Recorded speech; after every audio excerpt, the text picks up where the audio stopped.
Hey, this is John. Can you hear me? I can hear you, John. Well, you sound clear as well. Can you try a few mics, including some of the council member mics, please? Public speaking mic, presentations. Sounds good.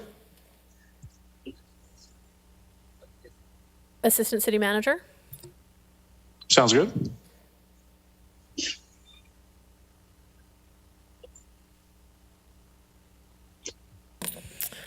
Testing 1, 2, testing. Sounds good. Testing 1, 2. Yeah, go ahead. Sounds good. This is your conscious speaking. Thank you, council member. I said, did that not sound good? No. Mayor's I mic. never thought it would have such a pleasant voice. Mayor's mic speaking. Mayor's mic. Sounds good. Thank you very much, Jennifer.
Mayor, go ahead.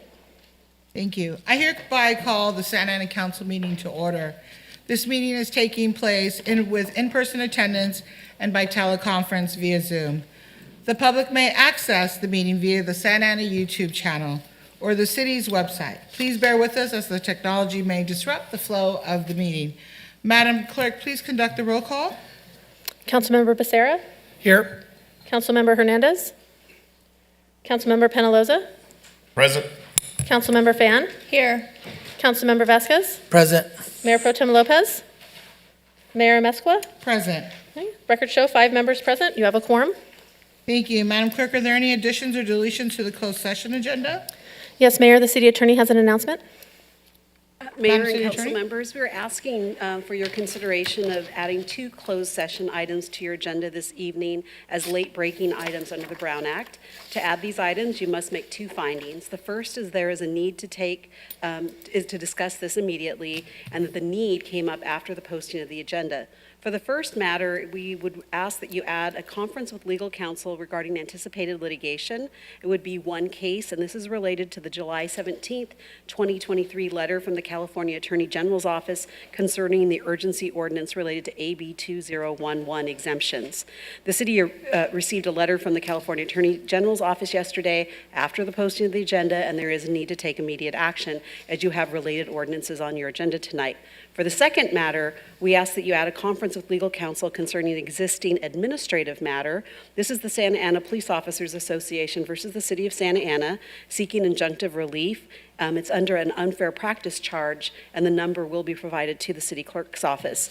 The city was served with this unfair practice charge on Friday, July 14th, after the posting of the agenda, and the city must file its response by tomorrow. So that we ask that you make the findings as requested and add these two items based on a 4/5 vote of the council.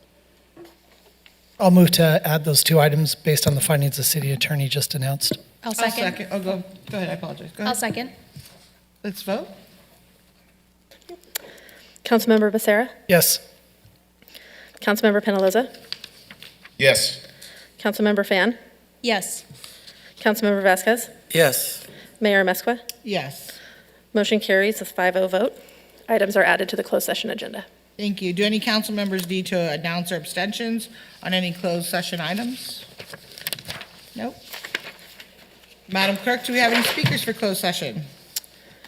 We do not have any cards for in-person speakers. We have one possible speaker on the Zoom call.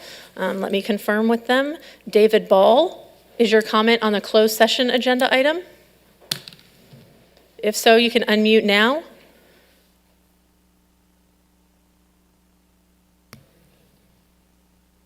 Okay. Hearing no response from Mr. Ball, we'll assume his comment is for the open session of the meeting.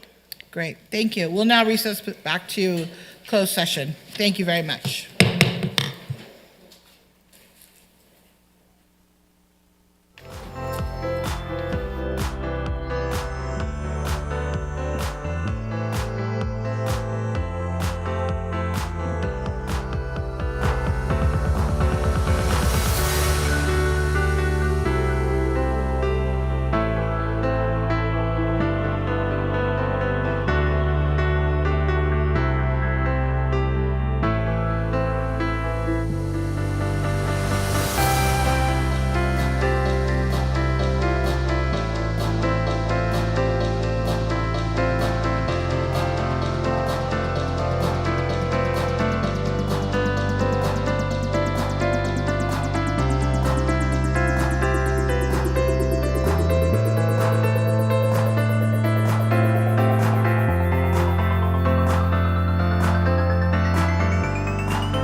Recording in progress.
Thank you. I hereby reconvene the Santa Ana City Council meeting to order. This meeting is taking place with in-person attendance and by teleconference via Zoom. The public may access the meeting via the Santa Ana YouTube channel or the city's website. Please bear with us as the technology may disrupt the flow of the meeting. Madam Clerk, please conduct roll call. Councilmember Becerra. Here. Councilmember Hernandez. Here. Councilmember Penaloza, Present. Councilmember Fan, Here. Councilmember Vasquez, Present. Mayor Pro Tem Lopez, Mayor Amezcua. Present. The record shows 6 members present in the chamber. Great, thank you. Madam Clerk, before we proceed to the Pledge of Allegiance, please make announcement. Yes, Mayor, thank you. For members of the public on Zoom or teleconference to request to speak during public comments on agenda or non-agenda items, with the exception of public hearing item 38, which will have a separate public comment period later, or other items within the city's jurisdiction, you must dial *9 from your phone or click the button labeled Raise Hand from Zoom now in order to be in the speaker queue. Thank you. Thank you very much. First item on the agenda is the Pledge of Allegiance. Councilman Penaloza, please. Thank you, Madam Mayor. If you could all please join me in rising, facing our flag, and putting your right hand over your heart and follow along. I pledge allegiance to the flag of the United States of America and to the republic for which it stands, one nation, under God, indivisible, with liberty and justice for all.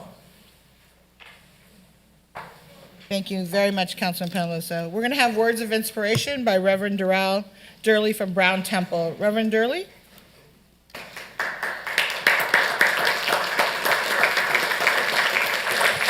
Thank you, sir, for joining us.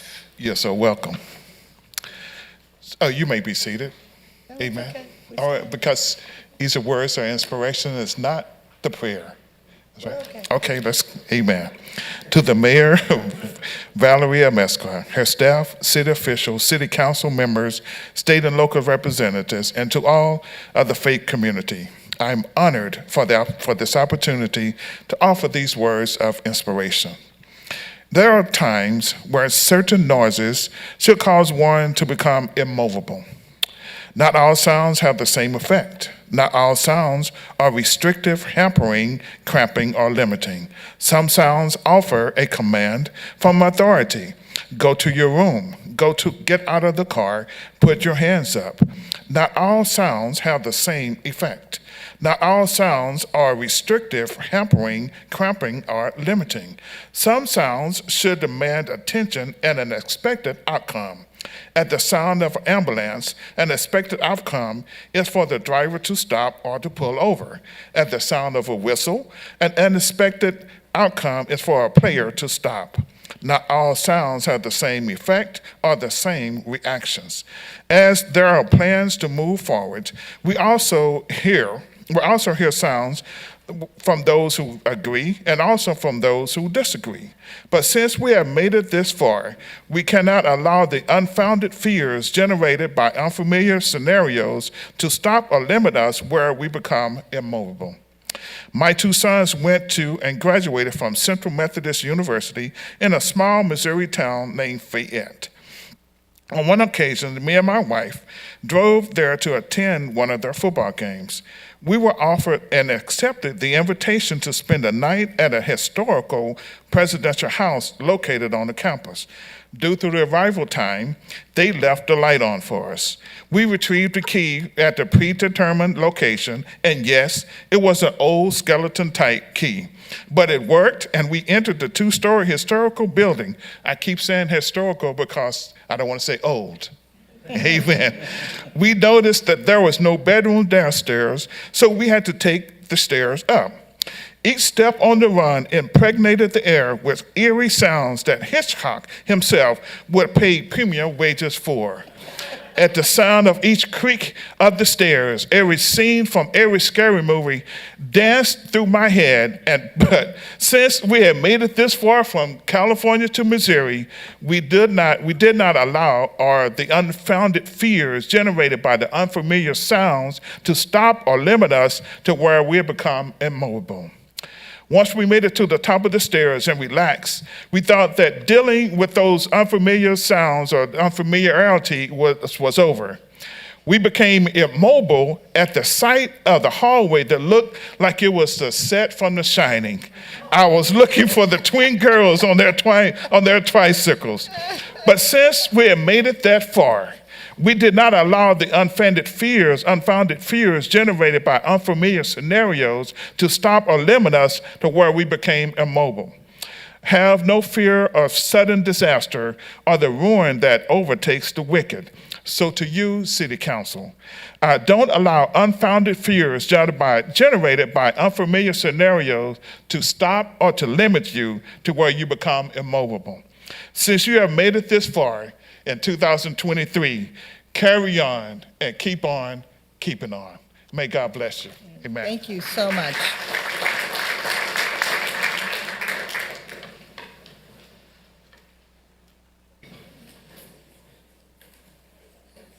Thank you, Reverend, very much.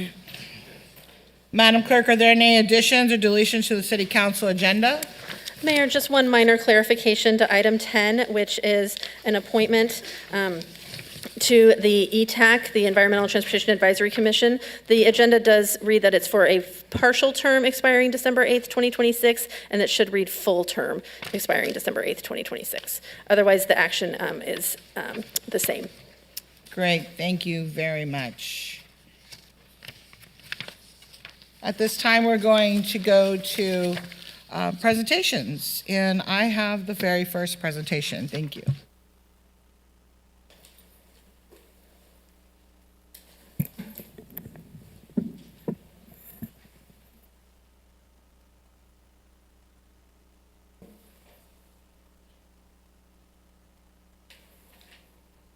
Can I have Colleen Daddario up here from the Elks Lodge? And I believe Jack is here. Is Officer Jack here? Where's our wonderful canine?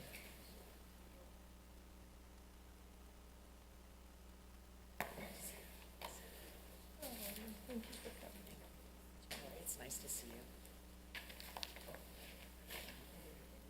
you. He's having dinner. Might be here in makeup. Yeah, right? I don't know. They look pretty good, don't they? Okay, see Rodriguez, you're holding is up here. All right.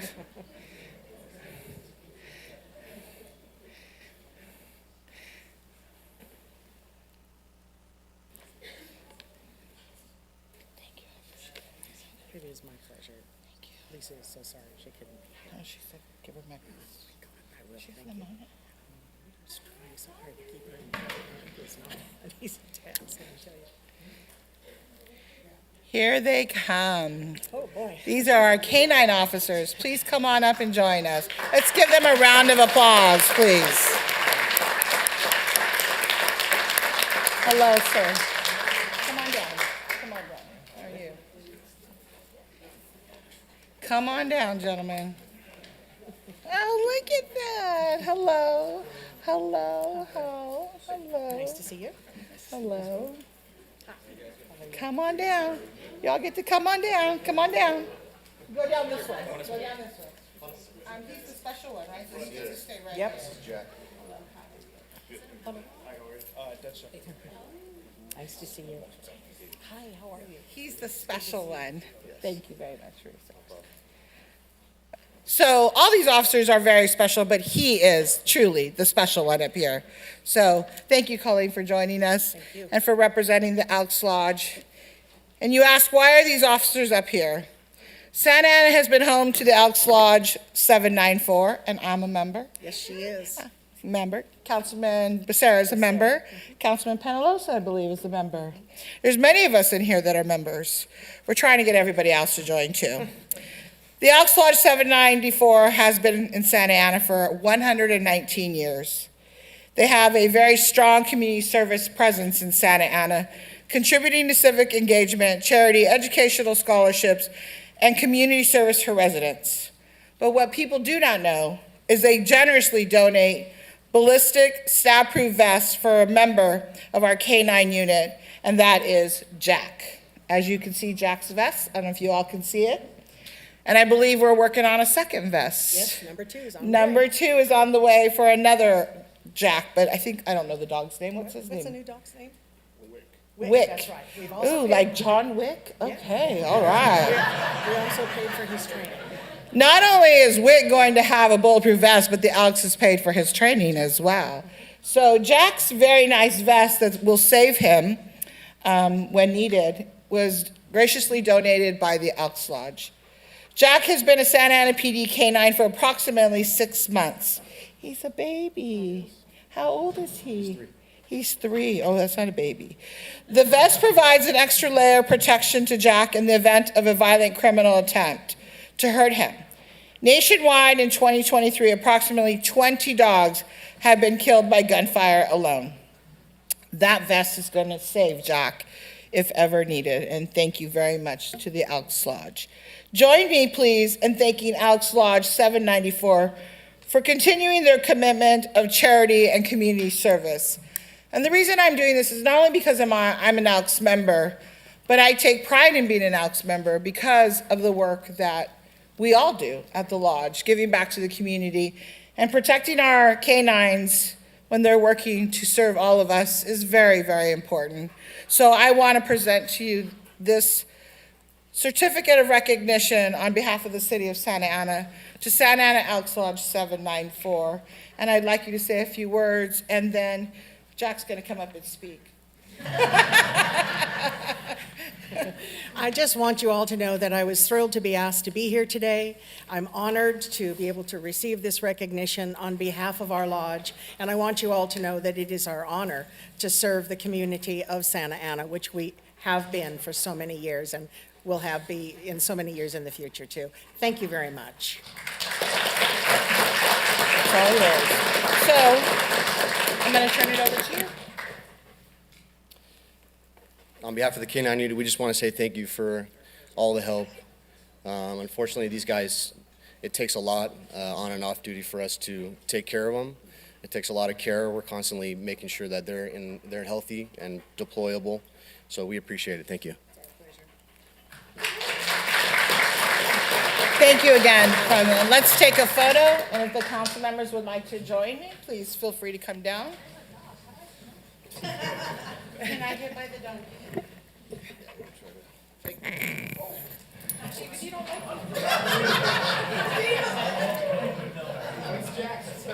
Oh, I'm good. I don't want to get him killed.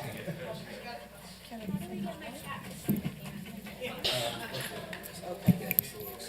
Okay, we're gonna make this really quick because he's excited. Yeah. Don't stand by him.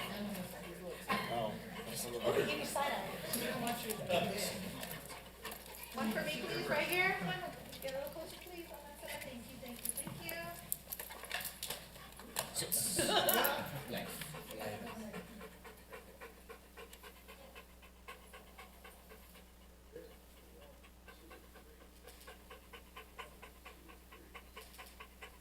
Thank you all very much for your service, and thank you for coming. Thank you.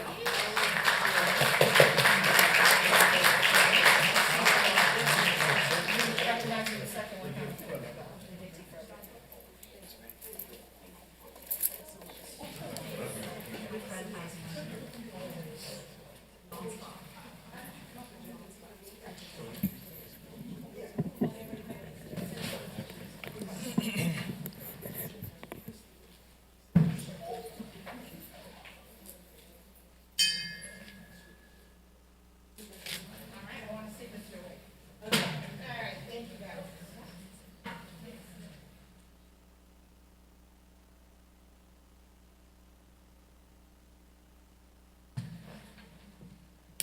Okay, that's the fun part of being up here, right? Okay, second presentation by Mayor Pro Tem Lopez, please. And we'd like to recognize Adriana Martinez, Alicia Rojas for outstanding contributions to the community. Mayor Pro Tem?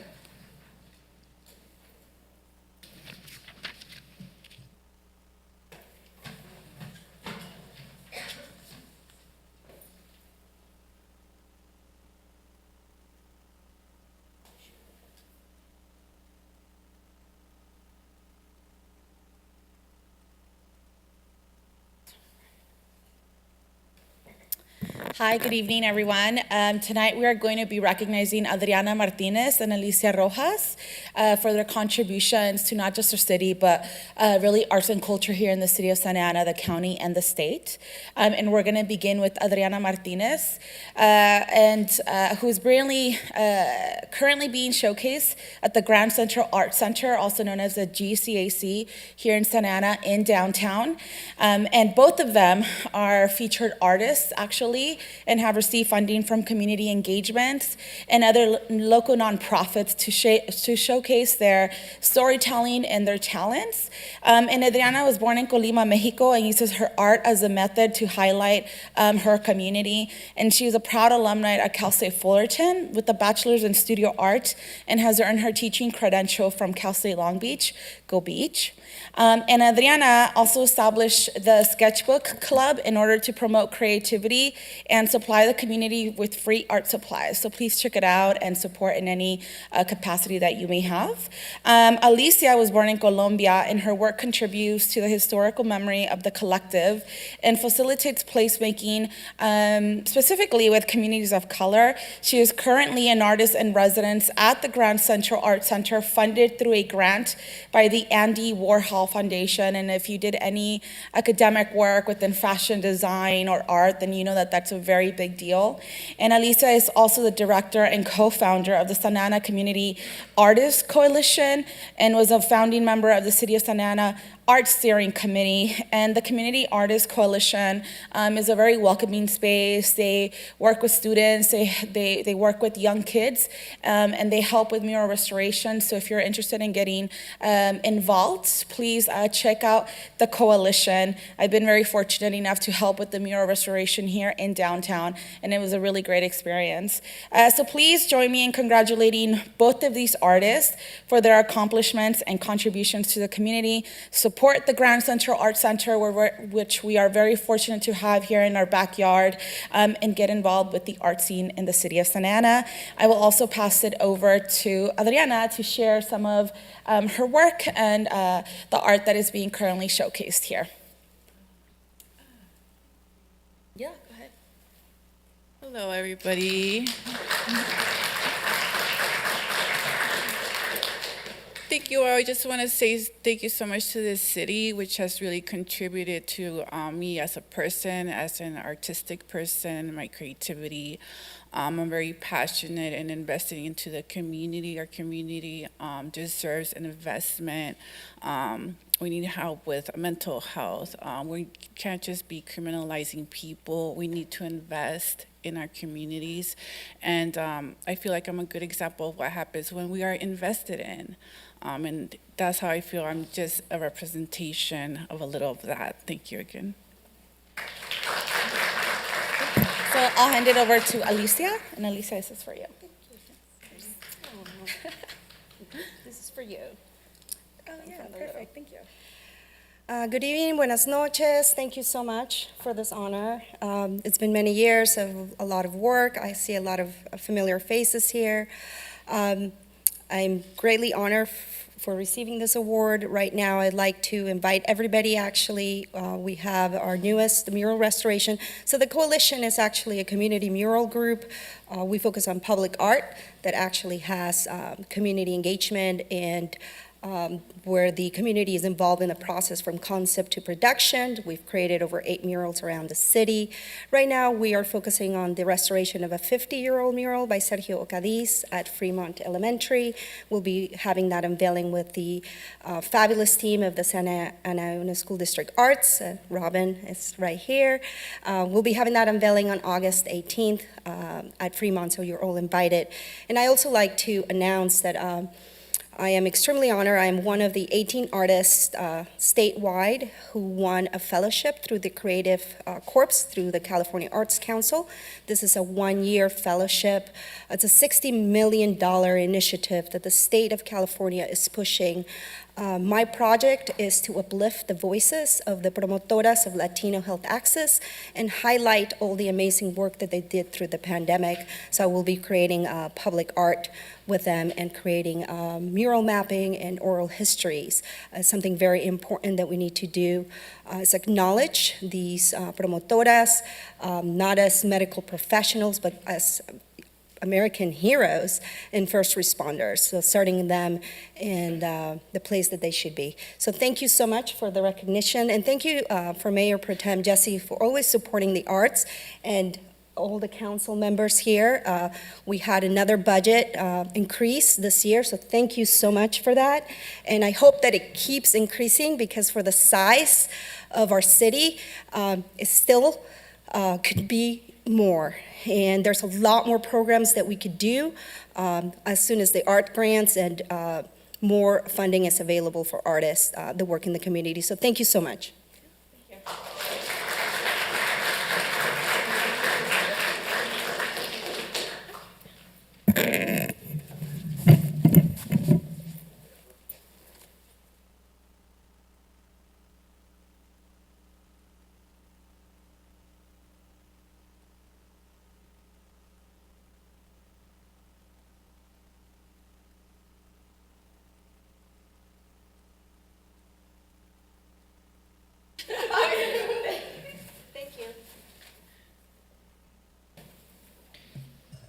Next up, Councilmember Becerra.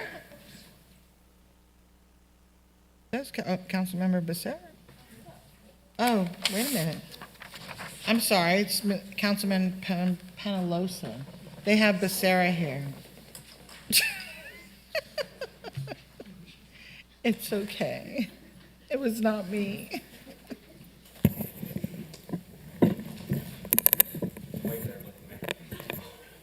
What did you say to me?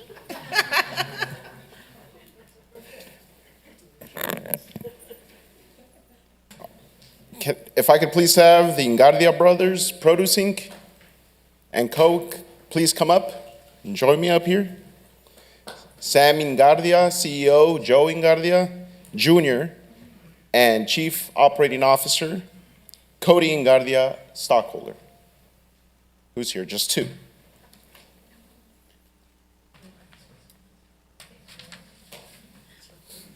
How you guys doing?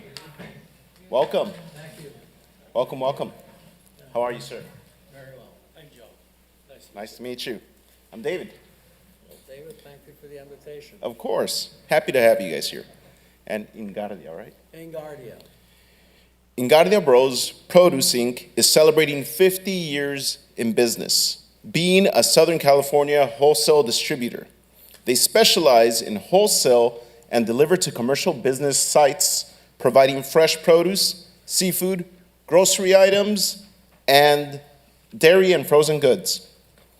On June 16, 1973, brothers Joe and Sam Ingardia opened their retail establishment, and their philosophy was to take care of their customers and give them quality service at a fair price. Santa Ana is home to Ingardia Brothers' 63,000 square foot distribution facility located at 700 South Hathaway Street, where they house their fleet of over 75 trucks. Ingardia Bros takes pride in many ways. They have committed to being a green company, specifically their solar energy efficient warehouse and zero landfill on all their trash, meaning all their solid waste is sent to a refuse to energy facility. When possible, they like to buy from local growers.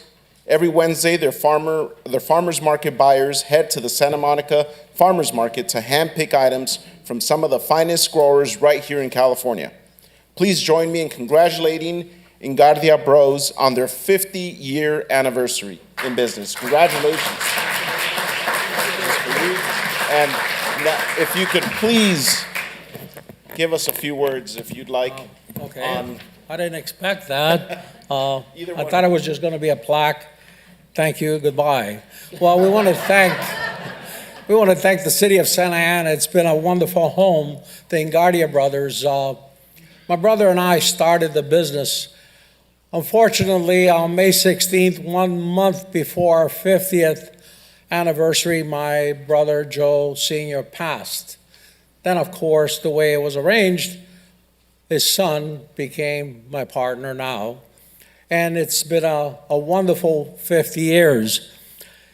Santa Ana, not just that one building we have, which is 65,000 square feet, but we also have 2 additional buildings within, just one is across the street, which we're trying to build.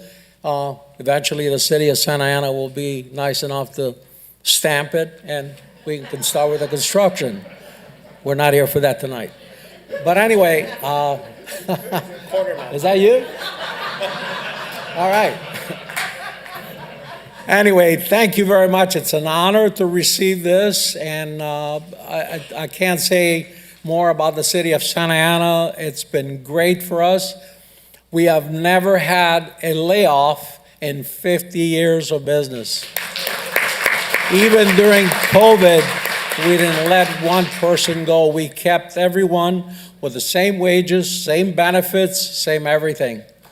That is, I believe, strong. It's a family business, a strong family, and our first employee that started with us 50 years ago is still with us. And it's great. Thank you, thank you, thank you. Really quick, how many employees? 250, full-time. It's fantastic. Thank you. Let's get a picture. Definitely.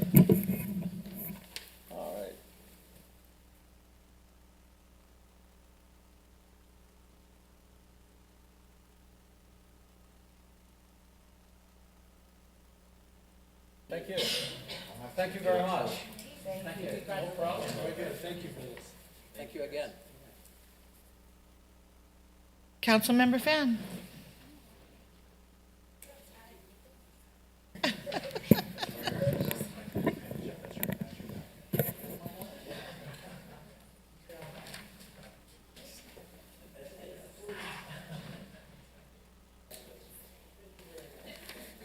Okay, y'all know who you are. You should start walking up here. Hi, good evening, everyone. Last but definitely not least today. Today, I and the City Council would first like to invite Silvestre Basilio Chamu, Eric Castellan, Timothy Pagano, and Monique Leon up here with us into the well. So today, we are going to recognize our Parks and Recreation employees who have gone above and beyond the call of duty, of service, of all the things that you can talk about a public employee doing. Because last month at the Juneteenth festival, right, our staff, you see them, they set up the booths, they set up the tents, they make sure everybody shows up on time. But I'm going to share a couple stories with you. Sylvester and Eric, right, this is their story. Juneteenth was held at Centennial Park, that's in my ward. It's our wonderful park. And the 2 gentlemen stepped up in a time of need when a citizen fainted on his way back to his car and was down for a few minutes. I can tell you, I would panic. Except our staff, Eric and Sylvester, spotted him and immediately rushed over to assist. They stayed with him and offered him a bottle of water, and then offered him a ride to his car in their city vehicle. They stayed with him until he recovered and was well enough to drive home. To me, that is going above and beyond for our residents, for our community, and to ensure that everybody who visits the city of Santa Ana and our events have an amazing time. So another story, Timothy and Monique. So they also stepped up in a time of crisis to work as a team to render first aid to a citizen who was having a medical emergency. Again, I watch a lot of Grey's Anatomy. I do not do medical assistance.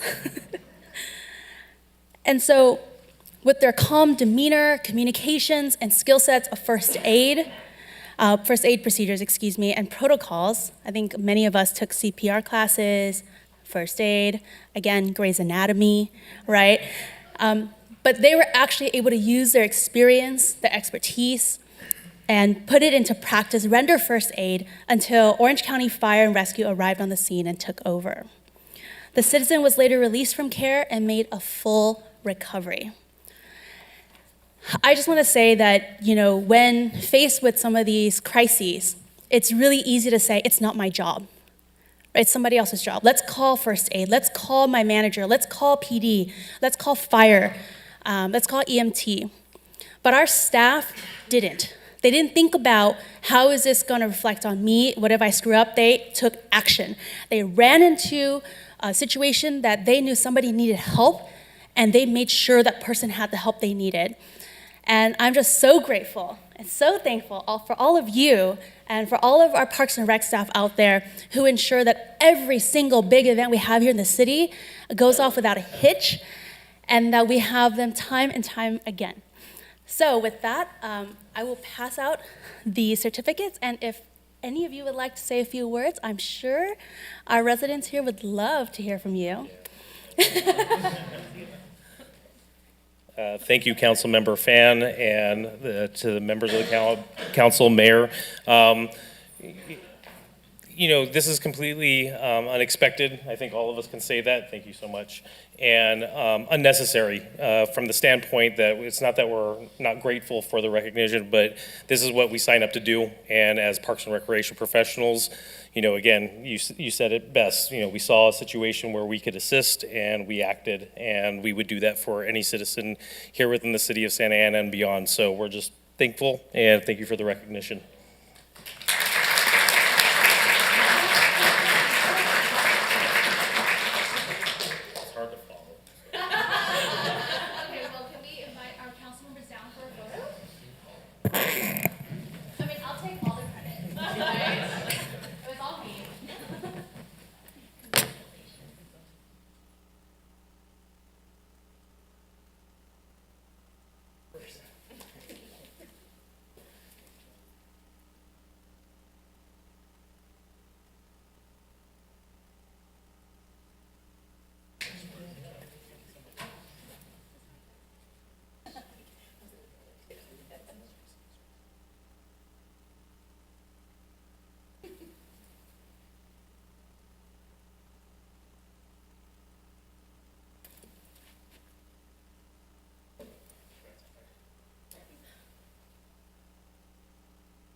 All righty, thank you very much. There's one staff presentation tonight, Madam City Manager.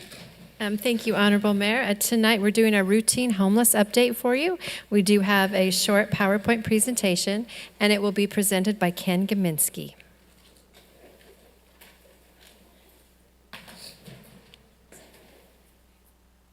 He even put a tie on for us. Only the best, Madam Mayor.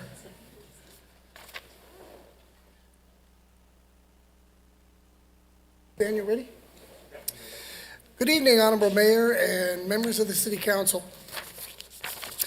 Daniel's going to be helping me tonight with the PowerPoint presentation. Tonight's homeless update will share information about the impact the City of Santa Ana has made on homelessness, where to find detailed information about homeless services, an overview of the statewide study on homelessness, and how to get help if you or someone you know is experiencing homelessness, or if homelessness is affecting your quality of life. How we're addressing homelessness within the City of Santa Ana. While there are challenging issues ahead, Santa Ana has made notable progress in creating an infrastructure to address our homeless issues. Two of these items include SMART. Those are the outreach teams that connect with people on the streets and offer services and referrals. And then we have our Homeless Navigation Center, where guests begin working on their housing plan and addressing their individual issues. The My Santa Ana app continues to provide an opportunity for residents and businesses to contact the city for assistance. This past year, the city received over 6,000 reports of encampments and over 1,800 reports for homeless outreach. By the way, all those encampments were cleared.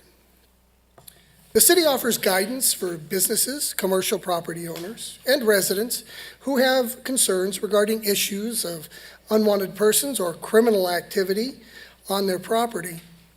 The city also works with outside entities such as Southern California Edison, Caltrans, CHP, the Orange County Sheriff, Orange County Public Works, and the Army Corps of Engineers to keep properties safe and secure. You can look at this next slide and see that in addition to direct outreach and services, the city also uses a strategy that incorporates corrective actions to address homelessness. These include encampment cleanups, often provided by our COLT team, citations, arrests when appropriate, and code enforcement citations and fines. Recently, we branded the COLT trailers to bring awareness to the teams working daily in the field addressing homeless encampments. For quite some time, people would see the yellow trailer followed or led by police units, and they were unaware of what it was. Now we feel like by branding the trailers and the police cars, we're at least in a position to show the residents how active COLT is all throughout the city. Next. Permanent supportive housing and how effective the city has been. Santa Ana has invested more in permanent supportive housing for people experiencing homelessness than any other city in Orange County. The city has developed 267 units of permanent supportive housing over the last 5 years and has over 200 units in the pipeline. This will push our total amount of permanent supportive housing within this city to 488 units. Prior to the state of California launching Project Home Key to convert motels into permanent supportive housing, the city had already completed 2 motel conversion programs and had broken ground on a third. Last month, 2 groundbreakings and 1 grand opening took place in Santa Ana. Wise Place is an adaptive reuse and new construction project that will provide 48 permanent supportive housing units and 1 manager's unit. FX Residences is a new construction project for an affordable multifamily apartment complex consisting of 16 units of permanent supportive housing and 1 manager's unit. The grand opening of Legacy Square showcased a new construction, affordable, multi-family apartment complex that consists of 92 units of rental housing and 1 manager's unit. All units are affordable to households earning less than 60% of the area median income, or AMI for short, of which 33 units are set aside for permanent supportive housing. On tonight's agenda is consideration of an intergenerational affordable housing development for 10 units, including 8 units for transitional aged youth, TAY, experiencing homelessness, 2 3-bedroom units structured as shared housing for seniors experiencing homelessness, and 1 on-site property manager. Next. The statewide study of people experiencing homelessness. Next. Researchers from the University of California at San Francisco recently released the largest representative study of homelessness in the U.S. in nearly 30 years. The study, entitled The Statewide Study of People Experiencing Homelessness, surveyed 3,200 individuals and conducted in-depth interviews of 365 adults across the state between October 2021 and November of 22. The full report can be found on our website at santa-ana.org/homeless. Here are some of the key findings of the report. Loss of income was the main reason those surveyed stated that they became homeless, with only 18% of all of those people working. The homeless population is aging, with 47% of all adults experiencing homelessness now being 50 or older. Most individuals surveyed were from California, had experienced physical violence, and or had been incarcerated. 66% of the participants reported current mental health symptoms, but only 18% had received mental health counseling or medications. This study provides insight on the demographics of homelessness across the state and points to where sustained efforts and investments most needed by the homeless should go so the problem can be solved. Next. Taking a look at our webpage. Next. You'll see that we've broken down our RUB presence into 4 different areas. Those include the Homeless Services website, our data dashboard, grant funding, and how to get help. As we move to the data dashboard, I skipped one. Go ahead, go to data dashboard. There it is. You can scroll down the page and you'll see an interactive information that is up to date. It'll talk about point in time count numbers next. Permanent supportive housing. And if you or any of our residents want to know where we are with permanent supportive housing, it clearly shows our 267 completed units and our 221 units that are in progress. It also talks about the city's commitment to shelter beds at 625. And it also talks about tenant-based housing vouchers, over 536 issued through the Housing Authority for FY22 and 23. Next. If you look at the Santa Ana Navigation Center slide, it'll show you where people who have left the Santa Ana Navigation Center have gone. Shared housing, different opportunities for rapid rehousing, renting subsidized units. But not only do we give you percentages, but when you slide and hover over the top of it, it'll tell you exactly how many people were involved in each one of those different pieces of that pie. Looking again at the right, at the upper top, you see a daily census. If you ever have a question as to how many people are currently in Carnegie, we take the daily count and compare it to where we were last year. You'll see that last year we had 102 people. This year we're at 166. That's because we had just opened the center last year, and now we're hovering at about 150 to 160. You can see the number of families, parents, children, pets, and referrals to date. You'll also see, by looking at the historical census, how our numbers continue to rise. Next. Smart outreach is also pointed out here.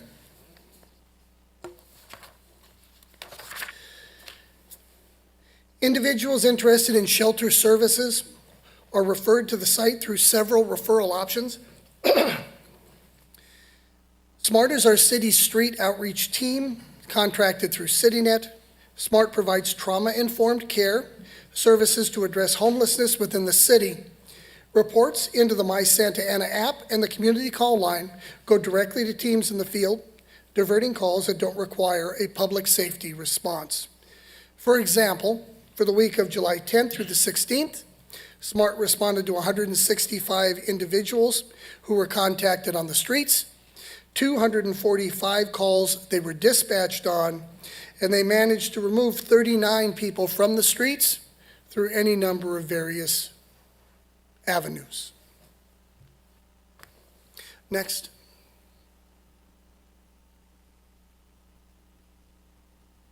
This is a heat map that shows overall the service requests for both Colt and SMART throughout the city. You'll see that the hotter the area, the brighter the yellow. And you'll see that Bristol, up along 17th Street and Main, and on the far east end of the city along Main Street, all hotspots that we continue to respond to based on calls for service to both teams. Next. Should you have any questions on demographics, this is what's referred to the HMIS data, Homeless Management Information System data. It comes directly from county resources and it can be cut, diced, and sliced however you would like to see it. But in particular, it talks about people with disabilities, special populations, but all of this is available for you and our population to review anytime they want. Next.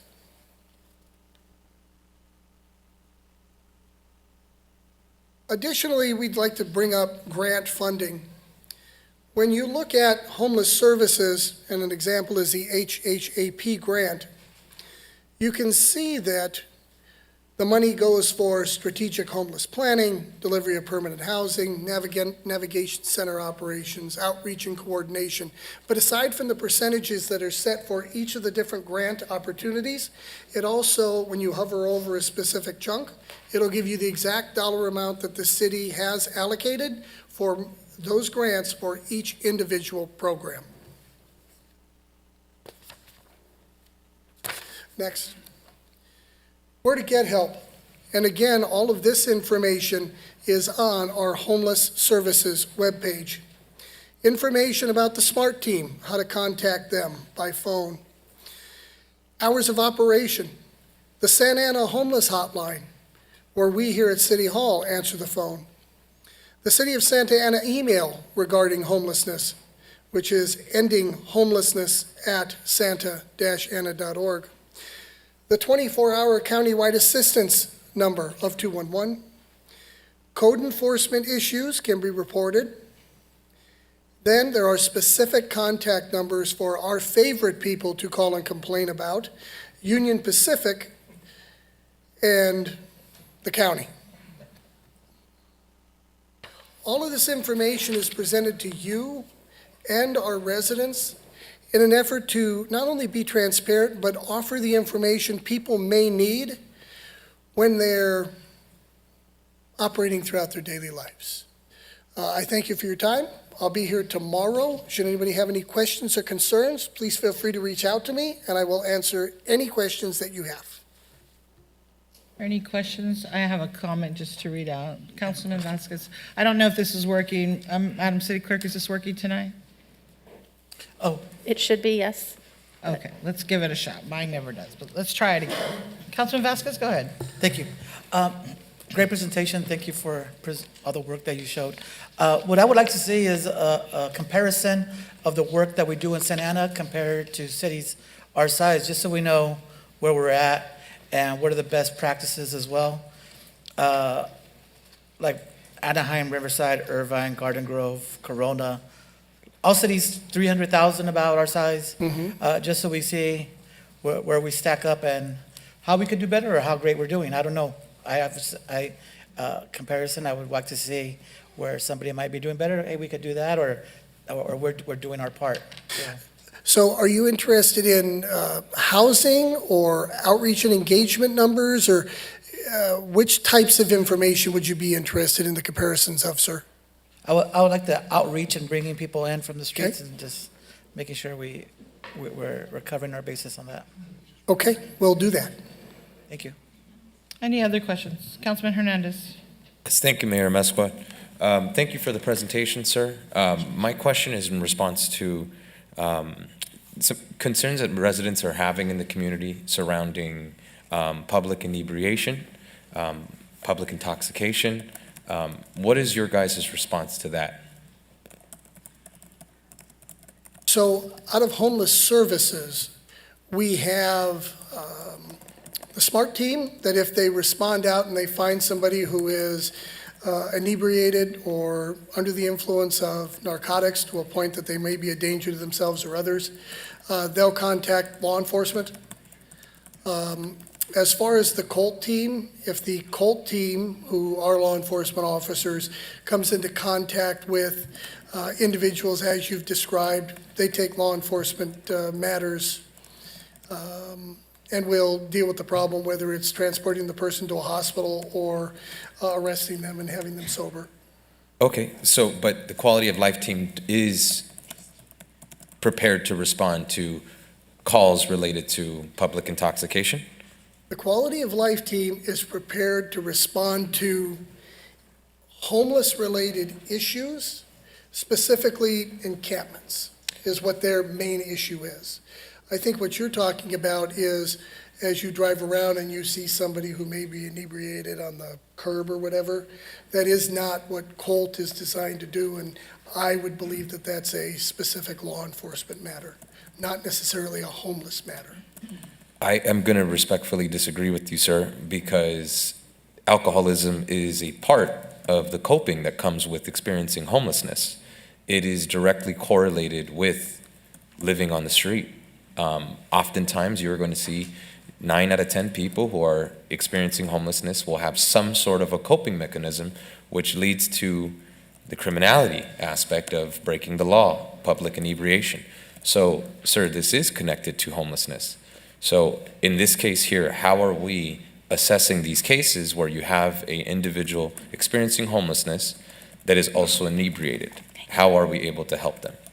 So if our officers come into contact with a person who is inebriated, and they contact them and find out that that person is homeless and is requesting services, then we're in a position to provide them services after they sober. But we don't find very many people that are willing to take us down that road with them. I appreciate your response, sir. This is just helping me get a better understanding of what services do we presently offer in the city of Santa Ana. You give a very good presentation that I feel overlaps with the area of our focus in this dialogue that we're having, public intoxication. And so that is an area where I do feel that we have a gap here. I would respectfully like to see, Madam City Manager, if we can, in the next presentation, consider how are we maybe partnering with different agencies so that when we do come across an encampment where there is, let's say, people that are using, alcohol or utilizing substances in a public setting, not only is the quality of life team, able to respond in whatever ways they can, but if there's anybody that does need additional assistance, we do have a partnership with different organizations or entities that can respond, because I wouldn't want police to be the sole response. That's not fair for them. They're not experts in social work. It's not fair to our department that officers are having to respond to that, and it takes away resources from Tier 1 police calls. In the way you're speaking about that, I am in complete agreement with you. Yes, sir. If COLT or SMART goes out, contacts a homeless individual, and they are desirous of services, some of the services that they may be desirous of could be shelter. Detox or rehab may also be services that are provided. We specifically as a city do not have detox services. However, we do have, through SMART and through COLT and through county connections, do have the ability to help people get into those types of programs. And those are the types of services that your SMART team or your COLT team works through. Okay. Thank you, sir. No additional questions at this moment, Mayor. Thank you. Any other comments before we move on? Okay, thank you so much. I'm going to share something if you want to stay. I'm sorry, go ahead. You can go, but I'm in the queue. No, go ahead. Okay. Thank you, Mayor. So I'm pleasantly surprised to see that we're covering the statewide report, but I think it's a very smart choice. So thank you for including it in the report, because I don't think that enough people know that the report even exists. And I really encourage all of you in the chamber, all of you watching at home, to read it and to reread it so that you can really digest and process the information, because as Ken said, this is the largest study done in many, many years. And it covers places from the top of the state all the way to the bottom of the state. And some of the things that the report highlights is, as you saw on the screen, that the largest group of people facing homelessness are our seniors, because many of them are on fixed income. In fact, we were at a Movies in the Park event last week, and we had a daughter that came to our tent and said, my mom, only gets about $1,500 a month, but her rent is over that.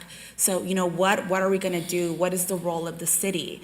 And so, of course, whenever we get those complaints, whenever we get those emails, we forward them to our housing division. But I think it's very, very important to keep in mind when we're having conversations or when it's very easy to point fingers, that a very vulnerable population is at the core of this issue. The second, I think, important statistic to highlight is that one of the minority groups rapidly facing homelessness is the Latino community. It is the Latino population. We are talking directly about our residents facing this issue. And the number one reason that the report states of why people are facing this issue, why people are in this crisis, why we're all impacted by this systematic issue is because of people's loss of income. And when they talk to folks, they report that if their households had maybe $300 to $500 more, they would not be in the streets. They would not be unhoused or unstable, or they would not be having to pull their kids from one school district to the other, because again, we're all aware, of everybody that's picketing and fighting for better wages and living conditions, because, a lot of wages have not kept up with inflation. And our residents are not immune to that issue. The other statistic that I think is important to highlight is the cycle of incarceration and homelessness, and then the subsequent issues that come after that, because it is fueling a vicious cycle in terms of prolonging the issue of people staying in the streets. Most of you probably know that when somebody goes to jail, it stays on your record. It's very difficult for you to get employment. It's very difficult for you to apply for housing, especially subsidized housing. It's a cycle of maybe, perhaps, in many circumstances, unintended, consequences. We always talk about that, right? In the role of policy, what is the unintended consequence that you are all going to suffer if policy doesn't move it in one direction or the next? So I think that's also really important to discuss and to highlight. And one of the other issues is, I think specifically, in the local context, we just celebrated the opening of Legacy Square, which is here in Santa Ana, an affordable housing development. But more than 5,000 people applied to have an opportunity at accessing one unit, and currently more than 4,500 people are on the waiting list. So that really speaks to the need that exists in our city, in our county, in our state, in our nation to build affordable housing. I am happy that we have done that, but there is a need out there that is being unfulfilled. And if we don't move in a different direction, if we don't do more, we are only going to continue to suffer, because that's the conundrum here. We are all impacted by this issue to one extent or the other. And so I really encourage our staff, housing staff, the city manager, Ken, quality of life team, the council, to read this report, as I said, and to read the solvable solutions that are detailed in the report, because I do believe that homelessness is a solvable issue. as it has been said here on the dais, it is a housing issue. And we can invest in preventative measures like financial assistance, like legal assistance, tenant protections, and other resources, mental health. There's an array of policy decisions that many local governments can make. And so again, thank you for including the report. I encourage everyone to read it, to share it. We are going to share it as an educational piece because I think it's very important. And we're happy to take any questions or concerns that you may have. But thank you for including it in the homelessness report, Ken. Yes, ma'am. Ken, thank you very much for the report. And I know that since I've been sitting up here, I asked for this, and I really appreciate it. I think the council and the public need to hear all the work that is being done. I want to give a quick update. The city manager and I, we've been working with Sacramento representatives, Senator Umberg and Assemblymember Valencia. Due to the lack of complete information and an undercount in the census of 2020, Santa Ana's accounted population has gotten to a level where some funding from the state has come under risk. At the same time, the population in Irvine has risen to the level where they are now eligible for some of the funding that we have received in the years past. Kind of interesting, right? But the city worked with Senator Umberg and Assemblyman Valencia, and thank you, City Manager, for the many meetings we had with both of them, to make sure $5 million that we received to address homelessness was saved in this year's state budget. So we were potentially on the line where we could have lost the $5 million in funding this year, but working with our state legislators over the last few months, we were able to save that funding from evaporating in the state budget. So we would like to thank our partners, Senator Umberg and Assemblymember Valencia, for working on this issue, and grateful to city staff for flagging this and working together to protect this funding. Because we all know that Santa Ana has been the leader in the county on the homelessness issue. But because of a poorly taken federal census, we were in a position where we were going to lose $5 million in funding. And other cities were going to get our funding. So at this time, from Senator Umberg and Assemblymember Valencia, we will be receiving $5 million. And I'm sure the council and I will be hearing from the city manager and working with you on how we will be using that $5 million. It is not necessarily to house people, but it could be for services. There's a lot of things that we have to talk about, but I wanted to add it to your presentation because I think it's very important to thank Assemblymember Valencia and Senator Umberg for working hard to get us that $5 million. So I just wanted to add that to your presentation. So thank you. Thank you so much for your efforts, ma'am. Thank you, Ken.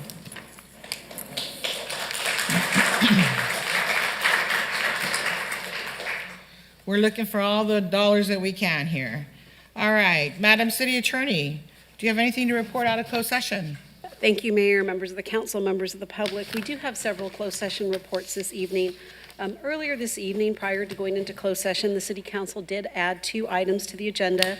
One was an item regarding anticipated litigation, one case related to letters that the city had received from the California Attorney General's office, as well as an unfair practice charge filed with PERB. The details of those were provided to the city clerk, and the council added those items to the agenda.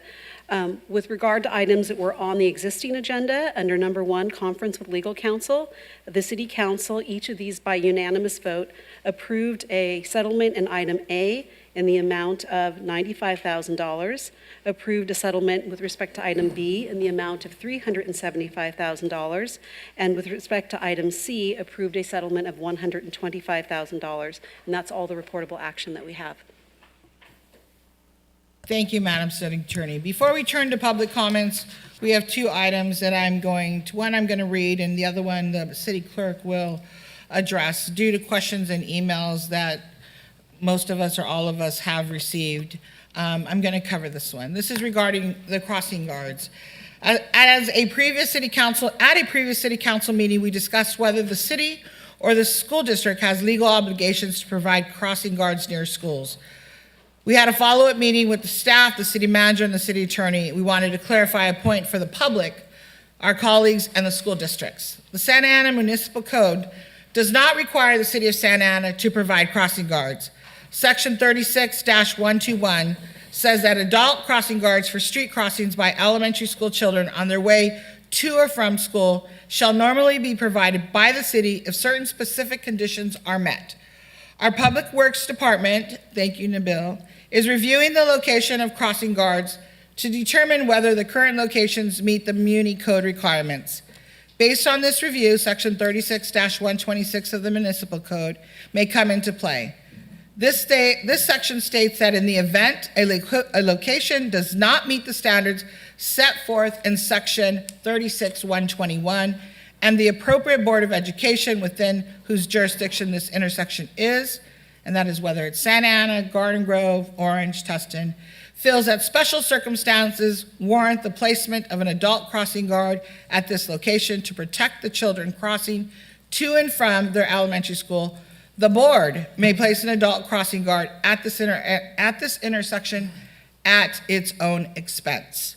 We will continue to review the placement of crossing guards to ensure that we provide a safe environment for all pedestrians throughout the city and to ensure that the school district does its share to protect its students on the way to and from school. And that was just to clarify the last conversation we had at the last meeting after meeting with our city attorneys.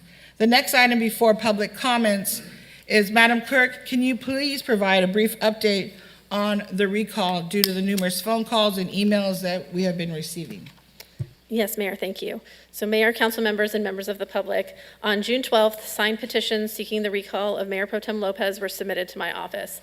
Following a prima facie review, the petitions were submitted to the Orange County Registrar of Voters to conduct the signature verification process. The Registrar of Voters has completed that process and determined that the required number of valid signatures were affixed to the petition. In accordance with the Brown Act and Elections Code, the certificate as to verification of signatures and the certificate of sufficiency will be agendized for your acceptance on August 1st. There have been some questions as to why this was not presented at tonight's meeting. The next regular meeting that allows for compliance with the Brown Act and proper noticing of council action and consideration is August 1st. As part of that agenda item, besides accepting those certificates, there will also be resolutions for your consideration to call and give notice of the special election, setting the date of the election, which must be held within 88 to 125 days, requesting the county to assist with the conduct of the election, and setting regulations for an officer statement to be included in the voter information guide. The cost to verify the signatures on the petition was $22,936.40, and initial estimated costs to conduct the election range from $230,940 to $255,272, and this concludes my update. Thank you, Madam City Clerk. Appreciate that information. We're going to go to public comments. This is the time of the meeting for the City Council to receive comments from the public on agenda and non-agenda items. Pursuant to the Brown Act, the City Council may not enter into discussion at this time. Speakers will have 3 minutes for their comments. Pursuant to Resolution Number 2013-019, speakers are requested to refrain from profane language, racial epithets, and libelous or slanderous statements that disturb the decorum of the meeting. We will now hear from the members of the public. Well, we're going to hear from Zoom first that are on our Zoom, followed by those physically present in the chamber. Madam Clerk, can you have Zoom calls first, please? Yes, Mayor, and prior to going to the Zoom calls, I'd like to report out the summary of emails provided as of today at 3 p.m., which have been scanned into Laserfish and uploaded to PrimeGov, distributed to the council. We received 7 comments on non-agenda items, 2 comments on item number 5, the homeless update, 1 comment on item number 14, homeless housing assistance, 1 comment on item 18, the Washington Well Improvements Project, 5 comments on item 27, the intent to vacate a portion of public right-of-way, 1 comment on item 31, the police hiring bonus, 4 comments on item 34, the second reading of an ordinance to exempt certain parcels from state laws, and for item number 39, the police implementation of intoxication detention, we received 77 comments of the item, of which 75 were in support and 2 expressed concerns. So for the first speaker on Zoom, David Ball, if you would please unmute yourself and make your comment.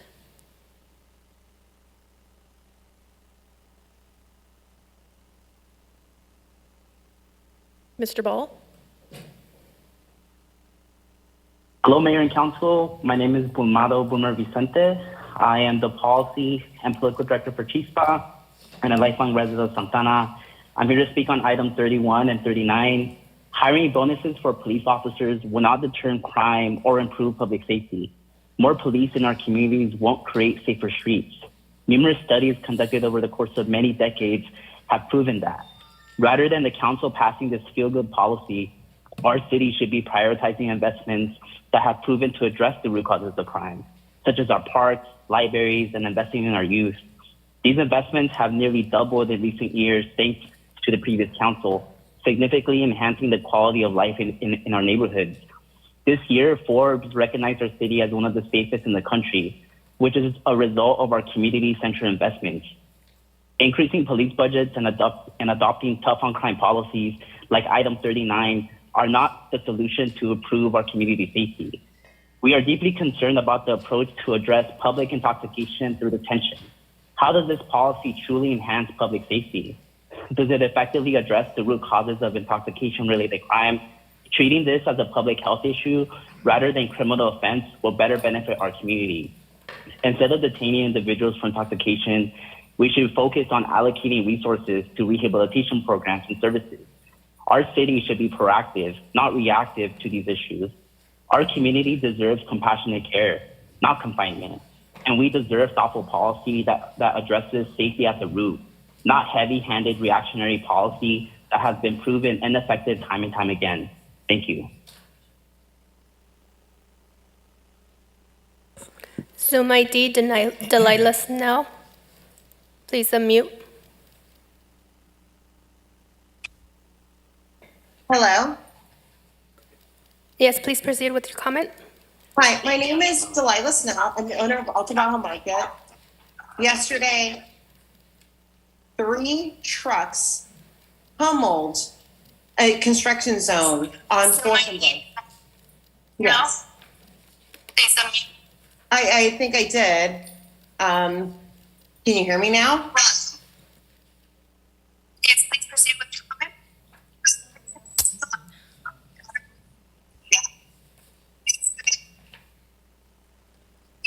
I'm sorry, we're having some feedback. 3 trucks. 3 trucks pummeled a construction zone in the middle of downtown. A construction zone. I guess I have to give you a minute. I just want to have my 3 minutes. I wish I could be there. Okay.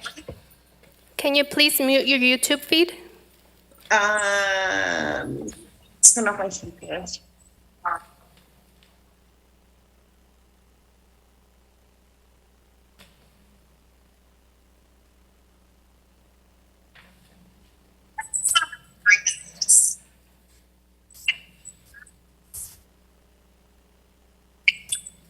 I can call back.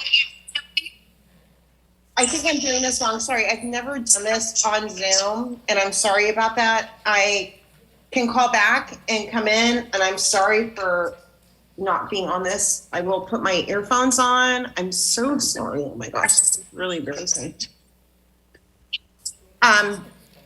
We'll go to the next speaker and we can come back to you, ma'am. Okay? Thank you. I'm here. I'm here. Can you hear me? Yes, we can hear you.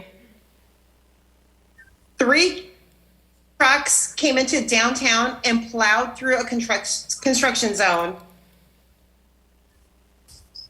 This could have endangered multiple people. Okay, thank you. Of course.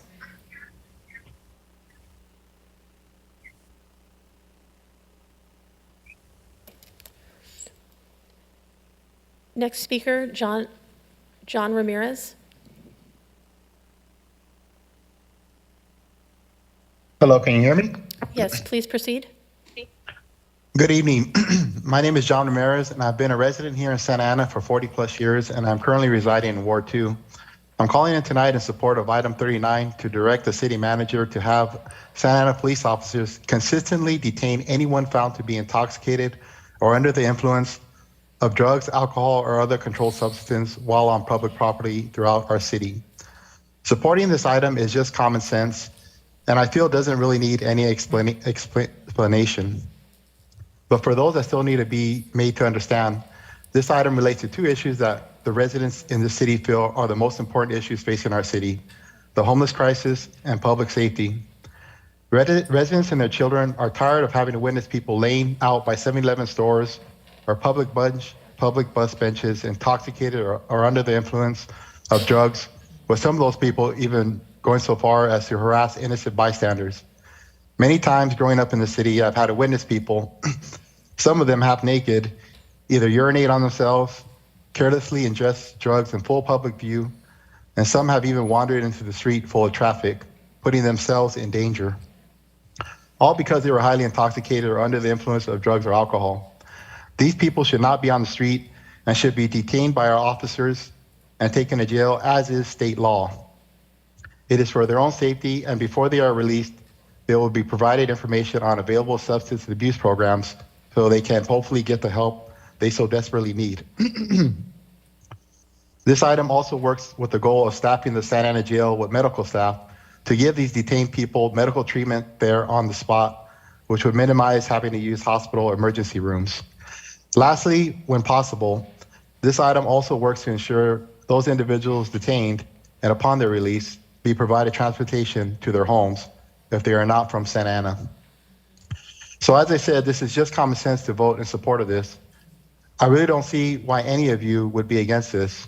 So please do the right thing for these individuals, and just as, or more importantly, do the right thing for the residents and the people in the city which you were elected to serve, and vote yes for this item. I also want to say to Councilman Becerra, thank you very much for bringing this item forward, and thank you in advance to all council members who support this item. Thank you, Mayor, City Council, and City staff, and thank you to all fire and police personnel present tonight. You all have a good evening and stay safe. Next speaker, Martha M. Please unmute. Good evening, Mayor and City Council members. I am with the Riverview Neighborhood Association, and we joined the other neighborhoods in Ward 3 to support item 39, introduced by Councilman Phil Becerra. We too believe that this is another tool. It's already on the books to assist our police department in curbing homelessness. I want to really congratulate Ken and all the staff that, doing all the wonderful work that you're doing. But the other part of this is also, I've always said that we need to look at where these folks are coming from and help them return back to where they came from. We certainly have demonstrated that we're willing to take our fair share and we're willing to help out by all the numbers that you see. I'm just so great to have all the data and that you shared again. But again, I think we're taking our fair share of homeless, really showing leadership in that area. So now it's time to really, use the laws that we have on the books. So thank you, Councilman Becerra, for your motion. Thank you so much. Next speaker on Zoom, Pocha Pena. Hi, can you hear me? Yes, please go ahead. Thanks. Good evening, Mayor, City Council, and staff. This is Sandra Pena Sarmiento, also known as Pocha Pena, and I'm addressing you as the co-leader of the Pacific Park Neighborhood Association on the non-agenda item of the historic Cypress Fire Station in Ward 2. I've been speaking with our residents for the past months, and the overwhelming consensus is that there is a huge need for a new community space in Pacific Park that's open evenings, weekends, and accessible to our youth and their families. Our only community center, Roosevelt Walker, is booked to capacity most days, and it's difficult to reserve a space even for our neighborhood association committee meetings. I have been informed by staff that Roosevelt Walker is not available for student study sessions, project development, or use by residents without booking 3 months in advance, a $300 deposit, and $116 an hour rental fee. This creates a severe barrier to use by the vast majority of Pacific Park residents, many of whom are immigrants and working class families. To address this serious inequity, our residents have fought to have the Cypress Fire Station restored to community use. We were told by council members and staff that our residents would have an opportunity to meet and talk about potential uses. To facilitate that dialogue, we have begun gathering surveys from attendees of our public meetings and events on the East Side. You all have been sent the first group of Cypress Fire Station surveys. Please note that out of the 9 surveys, 7 are from Pacific Park residents. The rankings: Digital Library and Technology Center, 7 in support.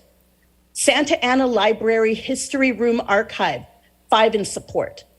Santa Ana SAUSD Social Justice Center, 7 in support. Santa Ana Arts and Culture Commission Library, 3 in support. Artist Residency Space, 4 in support. Write-in Suggestions, Senior Center, Computer Classes for Adults. Also remember that many youth came to address City Council advocating for a youth center at the old Cypress Firehouse. Many of these youth were from the East Side.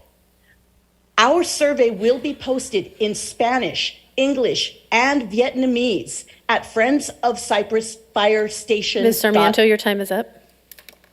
Let's work together to set things right and ensure equity for our residents. Next speaker, Victor Mendez. Please unmute, make your comments.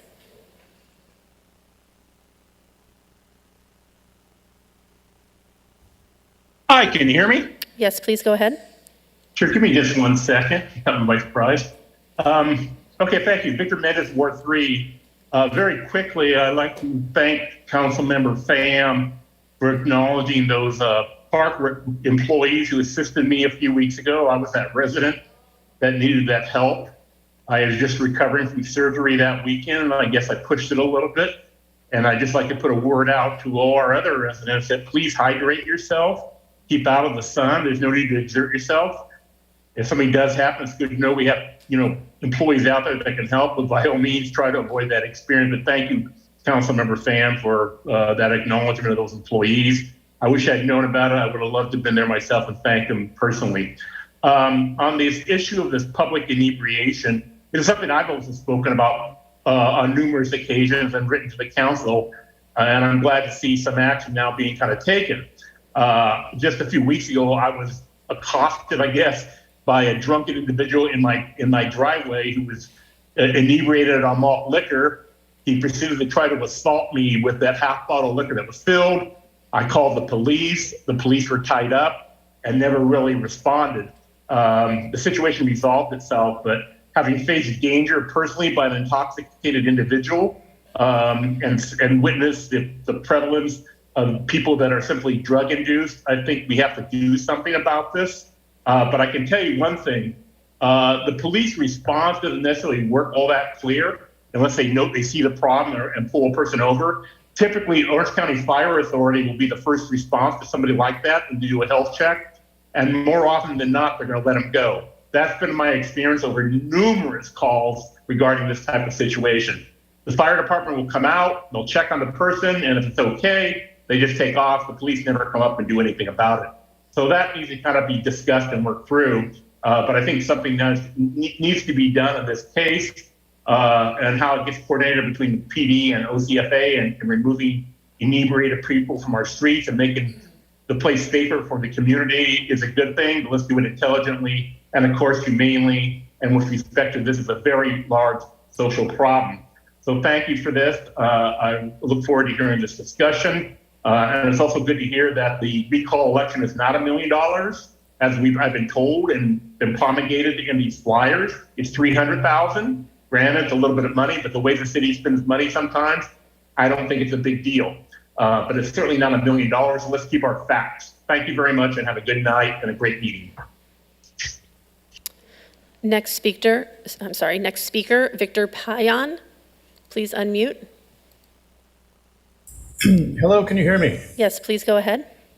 All right, dear Mayor, Council, and City Manager, I'm writing to keep you informed of the ongoing suppression of community input regarding the Cypress Fire Station issue and to place this latest incident from the July 11th, 2023 in the public record because we see it as part of a larger pattern of suppression and disenfranchisement. I'm writing to put on record the fact that the community discussion regarding the Cypress Fire Station was once again shut down at the July 11th Pacific Park Neighborhood Association by pro-Pal goons. I call them goons because of the tactics of lies and violence they used at the meeting, which I will describe herein. The Cypress Fire Station architectural update was on the agenda for the July 11th meeting, and a pro-Pal man demanded that the discussion of the issue be ended after the first question from the community and barely 15 minutes into the meeting. His outburst was followed by a lie from another Pal proponent that neighborhood association leader, Sandra Peña Sarmiento did not live in Pacific Park. When I stood up to chastise the second man for lying to the community at the meeting, the first man stood up to challenge me in a fighting stance. The potential for violence from this man was so palpable that he had to be restrained by his friend. To make it worse, the violent man was standing right next to one of our youth committee members, and his behavior frightened her. Sadly, city staff ended the discussion after the first question due to the chaos caused by the two pro-Pal agitators when the majority of the attendees were in favor of continuing discussion. It would be another lie to consider that Pacific Park residents had any real input into the city's architectural presentation. The fire station issue is not closed as the council never voted on its use. The city manager confirmed that this was a fact the last time the Cypress Fire Station was on the agenda. We will not be silenced or intimidated by a small cabal of pro-Pal agitators who lie and threaten violence to attack and disenfranchise our community. We continue to request community input meetings that were not only denied us for more than 2 years, but are also being shut down by pro-Pal agitators at every step. I included you in an email I sent to Margarita Macedonio on July 12th, chronicling the incident, as well as pointing out Pacific Park Neighborhood Association leader, co-leader Celica Diaz's complicity in this disturbing behavior to prevent and squash community input around the Cypress Fire Station issue. I have worked successfully with the city on numerous community issues and look forward to an open and equitable resolution to the fire station issue. I'm submitting this for the public record. Please do not hesitate to contact me if you have any questions. And since I have a little time, I also want to say just how disheartened I am at the recall effort.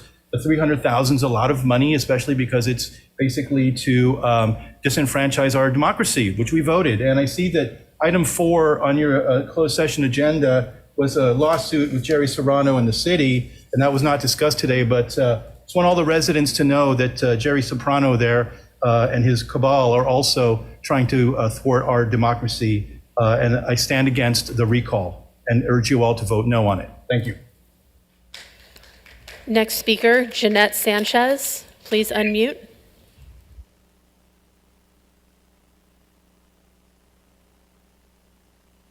Jeanette Sanchez. Can you hear me? Yes, go ahead, please. Okay, yes. Good afternoon, Mayor and the council. I wish I would have been there tonight, but I'm under the weather. So excuse me if you guys can't really understand what I'm saying. We're just here tonight with my colleagues, again, demanding on what was promised to us. The city manager promised to follow up on the Fiestas Patrias if it could be done in the downtown this year. We still have not received a response. Jonathan Hernandez, you claim to be about culture, and Latinos, you just talk, but no action. We need your support, and we need of the council. Stop throwing the ball at each other and playing with our lives. We need more promotion. We need more money invested in the downtown for customers can come and enjoy the downtown. And please don't come with poor excuses that the fiestas cannot be in downtown because of construction and it's dangerous. It wasn't dangerous for the OC Pride Parade. It hasn't been dangerous for other events. You know, just the city has killed our business. The city has done so many things. Just own up to what you guys have done. Just let us work and let's work together. We've been fighting for over a year and we're not going to stop. We're not going to stand down. So please listen to us. Thank you very much. Have a good night. Next speaker, Kelly Krause Lee. Please unmute. Hi, Hi, this is Kelly Krause-Lee. I live near the Santa Ana jail, so I'm calling about the detaining. I'm about detaining inebriated people. My biggest concern is just the impact that'll have on our neighborhood, as these people are all then have an increase in people being detained at the jail and then released right into our neighborhood, potentially late at night. And we've had a lot of issues lately, an increase in issues, I have to say, from various individuals late at night we've had multiple break-in attempts. And so if this council decides to pursue this route, I'd like to see a way that we can mitigate impacts on our neighborhood, so that then now we're not bearing the brunt of cleaning up the other streets in the city. Thank you. Mayor, that concludes the Zoom comments. Thank you. Councilmember Pham, if you could please take the first one, translate that one for me, please. Thank you. We're calling back Thúy Lương. Cô Thúy Lương. Dạ chào cô làm ơn lên tới đây. Thank you. Dạ, cô Thúy, cô sẽ có được 3 phút để mà chia sẻ với lại Hội đồng thành phố. Và nếu mà cô cần thông dịch đó, thì cô kia sẽ thông dịch giùm cô. Làm ơn nói một câu rồi ngưng để cô có thể thông dịch lại. Is that better for you? Ok, vậy cô nói hết đi. Dạ, cảm ơn cô. Dạ thưa, tôi là một cư dân của Santa Ana gần 20 năm. Tôi có 2 căn nhà nơi đây. Đây là lần đầu tiên tôi tham dự và tôi nói lên suy nghĩ của mình. Rồi thứ nhất là tôi nghe là sẽ recall của dân biểu Việt Nam ở đây. Dân Việt Nam ở đây sống khoảng 30%. Chúng tôi cần ít nhất một người đại diện Việt Nam ở đây. Là một y tá, tôi có thể nghe và sử dụng tiếng Anh. Nhưng tôi muốn dân tôi khi vào Santa City cần phải có một số người thông dịch viên hoặc là những nghị viên Việt Nam. Chúng tôi muốn Santa Ana đoàn kết. Chưa có lần thứ nhất à. Rồi, cái thứ hai nữa là nhà của tôi rất cổ, hơn 100 năm ở khu phố cổ của Santa Ana. Khi mà tôi mua cái nhà này, tôi muốn xây dựng thì 4 cái cửa sổ tôi phải trả rất là nhiều tiền và permit tất cả là hơn 20.000 đồng. Và hiện giờ nhà tôi ở một góc đường, khi mà có rất nhiều xe đua xung quanh rượt nhau, tôi rất là khó làm khi làm cái hàng rào. Thành nên bây giờ lỡ mà cái xe mà tông vào nhà tôi thì như thế nào? Xin bỏ bớt những cái luật lệ khó khăn của khu phố cổ. Và ngay cái xin phép hàng rào cũng khó khăn. Và thứ ba đến là mỗi lễ hội hoặc là đốt pháo thì đốt pháo rất là nhiều. Mới đây có một cái việc cháy nhà ở gần chỗ nhà tôi, và khi mà đốt pháo như thế đó thì sẽ làm nứt kiến xe và đôi khi gây hỏa hoạn, vì tất cả những nhà đây đều rất cổ. Và thứ tư nữa là tôi xin nếu mà bên Santa Ana có thể bớt được thuế nhà cho người dân Santa Ana thì có thể bớt, tại vì tôi đóng rất là nhiều thuế mỗi năm. Thứ tư nữa là nhà ở góc đường của tôi hay bị vẽ graffiti outside. Và thôi, đây là tôi xin chân thành cảm ơn sự làm việc của quý vị và cảm ơn quý vị đã lắng nghe. Chúc sức khỏe mọi người. Hello, I am a resident of Santa Ana for 20 years. Tonight is it my first time attending this meeting to express my concern. First, I heard that the city of Santa Ana going to recall Councilwoman Thai Viet Phan. Dear sir and madam, there's a lot of Vietnamese people live in Santa Ana. Our community needs at least one Vietnamese councilman to represent us. I hope the city of Santa Ana take it to consideration. My house is located on an old town area. It's for about 100 years. I have a house. I want to prepare or upgrade outside my house, but the process go through very strict and complicated. For example, I wanted to fix my 4 windows. I had to go to the city back and forth so many times, the city to do the paperwork. Finally, I got approved, but it's cost me like almost $20,000. My house is located in the corner of the street, no fence. The city requires that I have to have a fence around my house. I also wanted to, but the process, once again, is very complicated. At where I live, there was a lot of car racing on the street at night. If I don't have a fence, I'm afraid one day they will run into my house. I need to have at least someone to represent our Vietnamese community in the city of Santa Ana. That way we can communicate it more easily. During the holiday, people are, lit the firework, a lot of firework. I don't know if it's legally or illegally firework, but one of the house is burned down. And I would like to have the city of Santa Ana to reduce some tax, property tax, so make the community live more comfortable. And also on the wall, they have a lot of graffiti. Also, thank you for listening my concern. I hope that my concern is take it into consideration.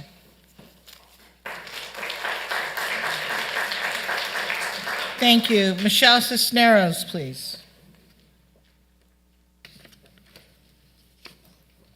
Good evening, Madam Mayor and City Council. Today, I will be delivering a memorandum put forth by the City of Santa Ana Personnel Board. I'll be delivering it verbatim so as to not misrepresent their efforts. The memo reads as follows. The intent of this memo is to inform the City Council of the responsibilities of the City of Santa Ana Personnel Board and how board appointments may affect its execution of those responsibilities. The City of Santa Ana Personnel Board is established by the City of Santa Ana Charter and Municipal Code. One of the board's principal duties is to provide a final administrative review of disciplinary matters involving permanent employees of the City of Santa Ana who have been demoted, suspended, dismissed / terminated from employment. The board's appellate review is a full evidentiary hearing wherein the board applies its independent judgment into the law, facts, and arguments presented in each case. The Personnel Board consists of 7 members appointed by the City Council. Like other boards and commissions, the term of the board member is the same as their appointing council member. Upon election, a council member appoints a board member and may reappoint a current board member whose term has expired, subject to term limits specified in the municipal code.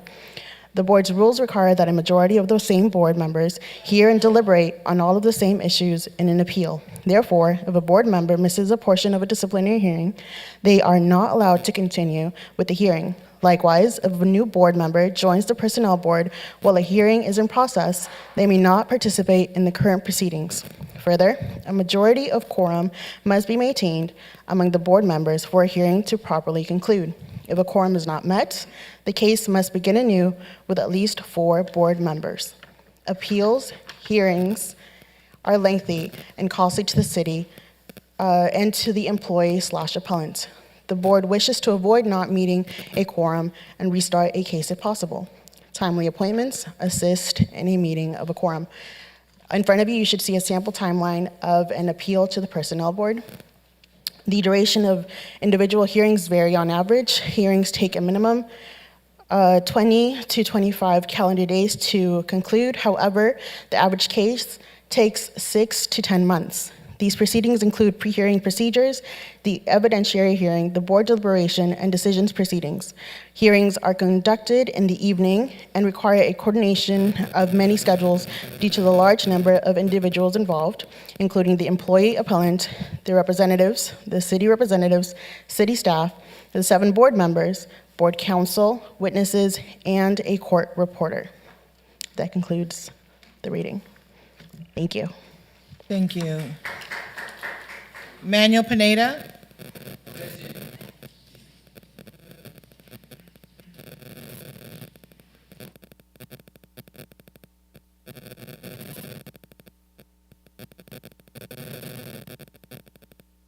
Thank you very much. My name is Manuel Michael Pineda.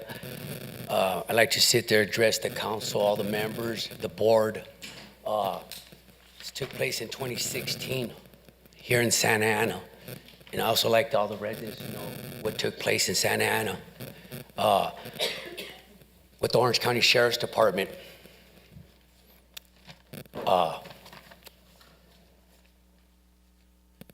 Since 2016, withholding the authorization release forms to my wife's wrongful cremation, taking her from the coroner's office to LA. Case number 16-00384-S, as in Stephanie, G as in Gabriel.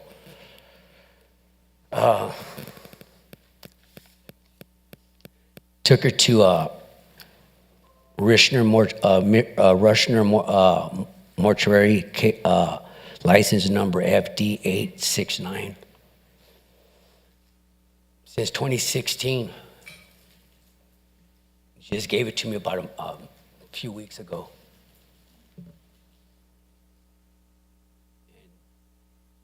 It's all bad. Paperwork's no good. Names all different. 3 death certificates written. I haven't even got the other one. Yeah, really ugly. Hopefully you guys step up and take action. It's not closed, it's a cold case. Took her from that coroner's office to LA, and he asked me, "You gonna sue us, Pineda?" It's a bad choice and decision they made. Now they have to become a product of it. I'm sure you guys will do your job and figure out what happened. I gotta go to Montebello. Sergeant Adams is waiting for me over there to go figure out what happened. Where's your body at? Orange County is still holding documents. I want to know who paid for everything. They didn't give it to me. They gave me the authorization release form that they didn't have in the office. They had to get it from Rushner. She had to send it to them. And they went and added Pineda to the authorization release forms because it had her name, Bonnie Myers. All the paperwork differs under that case number. Nobody should go through this. What I went through.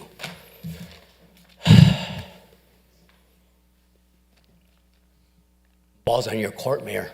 Have a good Pineda, one. your time is up. Thank you. Colin Gawinski.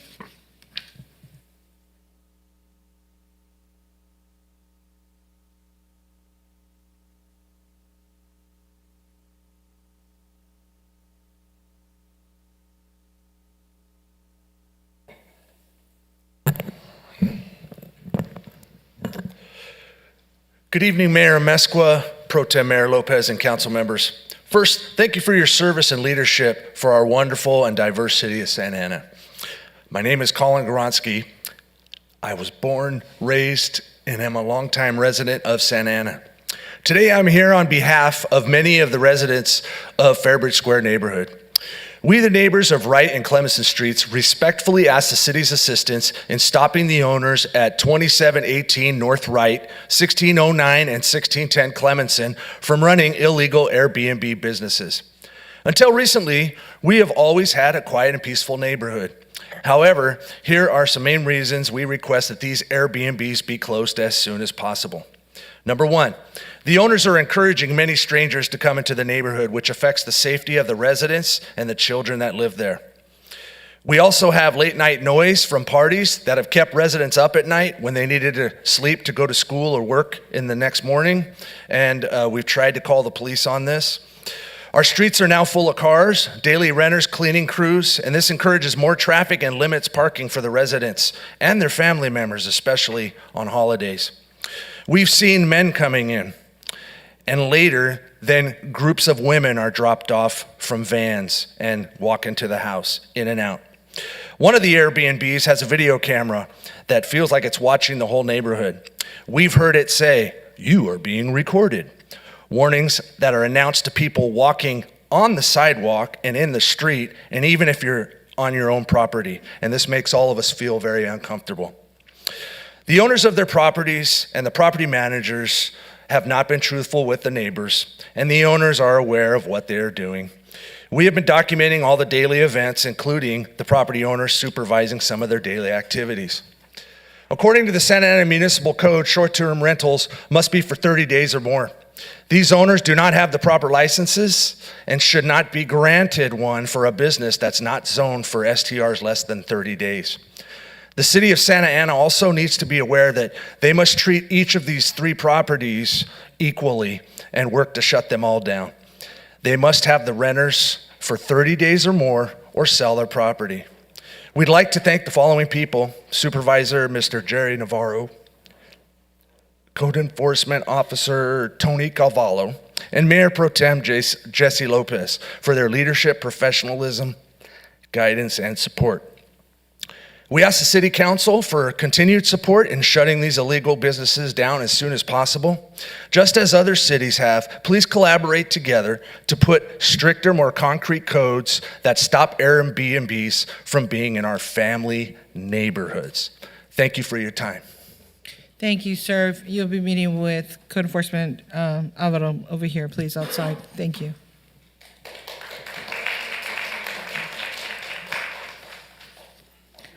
Linda Keeve, I apologize if I say that right incorrectly. Linda Keeve.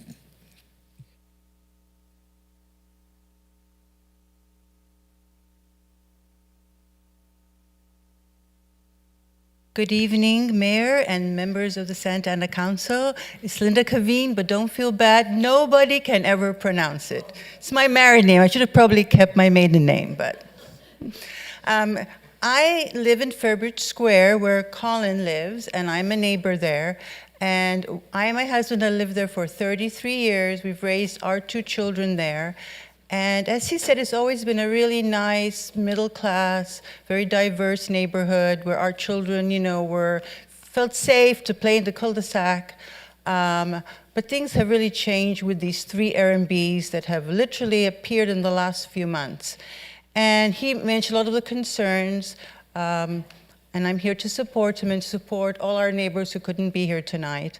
And we just ask of the council to, consider what it's like if you have children. They can't sleep now because there's partying. We've had people smoking pot on the sidewalk, lots of problems with traffic. There's even been vandalism of my neighbor's property because they complained to the police about them.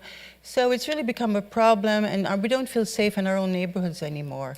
And as you know, you can only have short-term rentals for 30 days or more, and these obviously are not 30 days. So we would like to ask your consideration to see what you can do to stop this happening. We know it's spreading throughout the city. We're not the only community that is concerned. Thank you, and enjoy the rest of the evening. Thank you very much. Dale Helvick.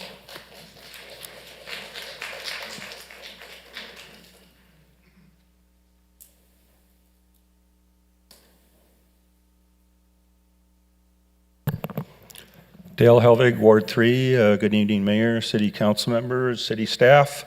First off, I'd like to thank the city for revising the My Santa Ana app.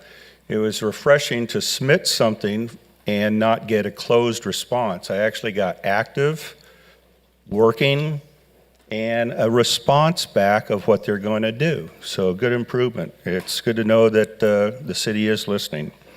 The other thing I'd like to say, Public Works did a great job on Santa Clara improvements. They added right turn or left turn arrows with yield on green, repaved it, got a bike path in there. It looks great. Appreciate the work that they've done on that. The other thing that is more concerning to me is item 34, the ordinance for preserving Santa Ana is how I look at it. I hope that, like the first reading, it gets the approval of the second reading to keep the general plan intact, keep our housing element intact, and preserving the city of Santa Ana. I think it's very important that we pass that ordinance tonight. The last item I'd like to bring up is item 39, Phil Becerra's issue on intoxication, public intoxication. I think the fact that there's over 85 letters that were submitted in support of this issue brings to light that a vast majority of the 330,000 residents of Santa Ana are tired of what's going on. And so it's not going to cure everything, but it's a step in the right direction, and we can't just keep on doing the same status quo of what we've been doing. We need to start taking positive action to get these people off the streets, the help they need, and do what's compassionate for them as well.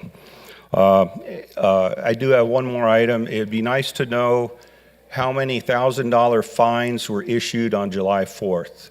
The fireworks were, I thought, we were sitting outside and it was under control, and then all of a sudden it was just a steady rumble for a couple hours. So hopefully it had an effect. Thank you very much. Thank you. Lorena Vidari? I'll just say Lorena.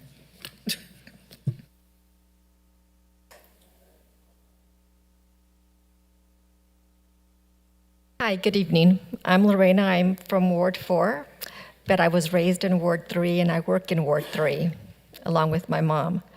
So one of the two line items that I wanted to talk about is item 39 and item number 32. First, 39.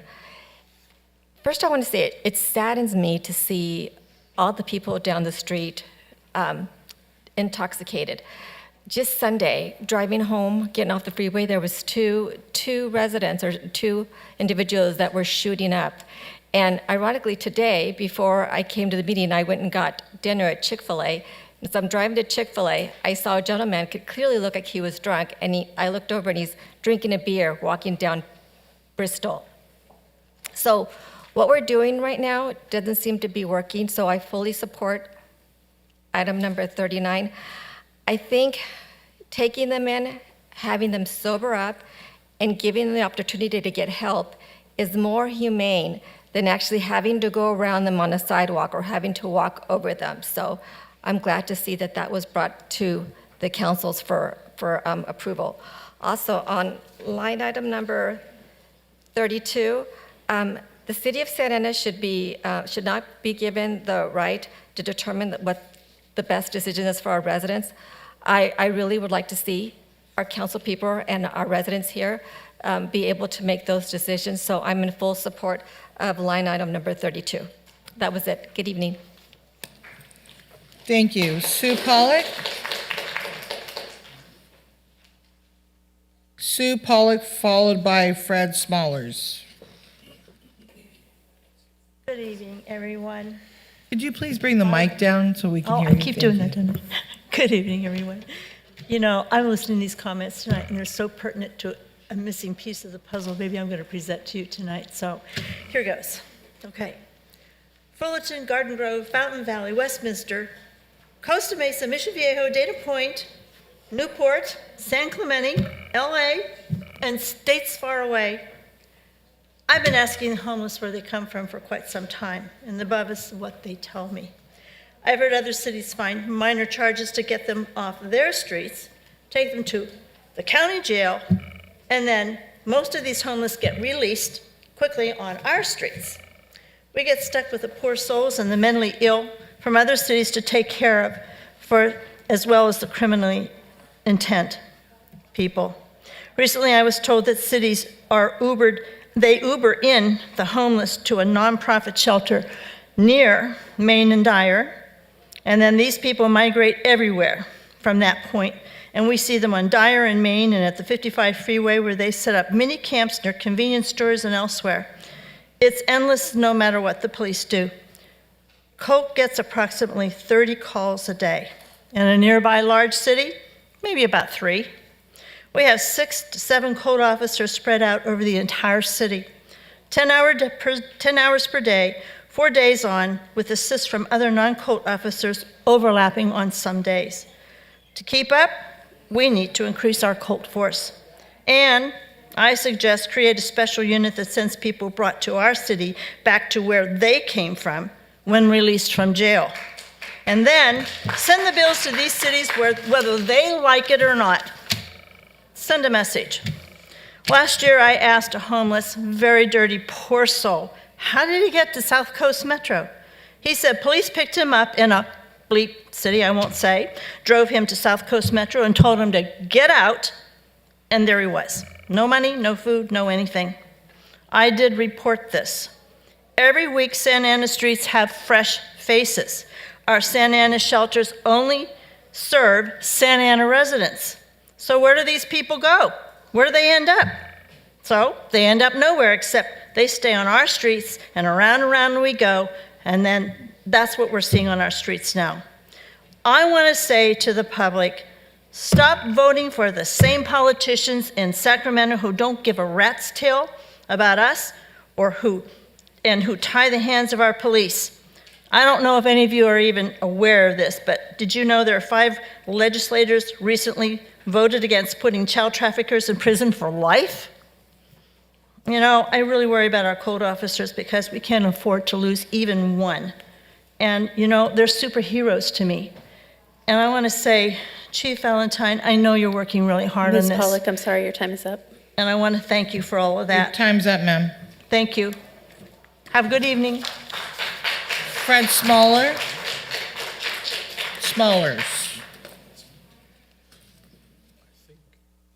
You should have in front of you a sheet that I've asked the clerk to distribute. I'm Fred Smoller, professor of political science in the city of Orange at Chapman University. I think you'd agree that it's very important for us to get serious about the climate. It's obvious across the world and here in Orange County with coastal erosion and wildfires and you name it. I was fortunate to receive a $5 million grant to put on something called the Orange County Sustainability Decathlon, which will be held October 5th through the 15th in the Costa Mesa Fairgrounds. Now, I've spoken to the Santa Ana School District because one of the things that we're using that grant money for is to encourage K through 12 teachers to bring their students to the fairgrounds. We're also giving them money to do the types of things that they think will engage the students. Now, my wife is a retired Santa Ana school teacher from Willard, so she approves this message. And she said, look, don't tell them what to do, just provide them the money and let them do all the different things that they did. So what I'm asking you to do, I think it's obvious that climate change is here, and we know that our local governments, particularly the 3 most important and largest cities in Santa Ana, in Orange County, have to step up. I want this thing to come back every 2 years. But the state, after they gave me the generous $5 million, said, well, we better see local government buy-in before you come up to us. And I couldn't disagree. So I've gone to every single school board and all of the city councils, and I hope that you can make a contribution. Where will that money go? Believe it or not, it'll go to school buses. You wouldn't believe the biggest barrier to getting the kids there are the school buses. The price of the school buses have gone right through the roof. So I could just make this request. I hope you have some friends on the Santa Ana School Board of Trustees and the superintendent. Talk to them and say this guy came by asking us for money, and take a look at the website, ocsd23.com. The other side of this, and I'll be very brief, is I'd like to make Orange County the sustainability capital of the world. I happen to agree with part of Ronald Reagan's statement that the best social program is a full-time job, but in my view, it's the best social program is a well-paying full-time job of people building solar panels and windmills. We are the only one of 58 counties Mr. to Smoller, get this your grant. time is up. And we should take advantage Thank you, of it. sir. Thank you. Danny Vega, followed by Salica Diaz.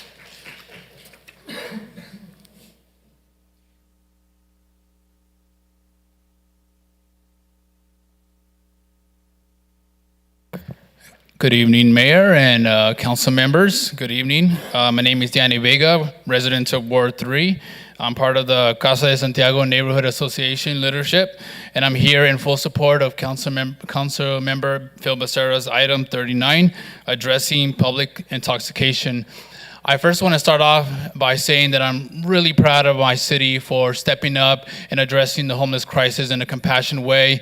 You guys just heard the monthly homeless report and all the things that we do for them. However, the homeless crisis continues to get worse every day. I drive down Bristol every day as part of my commute, and it's starting to look like Skid Row.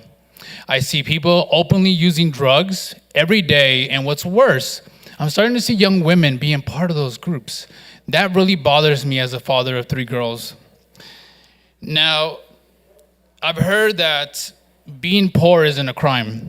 I hear this all the time from certain council members. Nobody is saying that. Nobody is saying that police should go out there and arrest the homeless for not breaking any crimes. Nobody's saying that. We shouldn't criminalize folks. I don't know what that means. And we can't arrest our way out of a problem. Well, you know what? Doing nothing has got us nowhere. And the problem is getting worse. And people are diving deeper into their addictions. And you know what? Whether you're rich or poor, the law applies to you no matter what. Or I've also heard, the real solution is more housing, affordable housing for all. And actually, that sounds great. Are you planning on housing every single individual? Because I guarantee you that we're going to get thousands and thousands of more people. How are we going to pay for that? What's the plan? I haven't heard one. So unless you have a plan on how to pay for that when our budget is already spread thin, it's nothing but a political slogan that means absolutely nothing. Police response times may suffer. Well, if they do, I hope the chief comes back and asks us what he needs to maintain those response times. And I promise you the community will be behind you. And besides, we have a council member who shared an article saying that Santa Ana is one of the safest cities in the country. So we should have plenty of staff to handle some of the lower priority calls. So I urge the council to vote yes on this item. It's time to put Santa Ana families first. Thank you.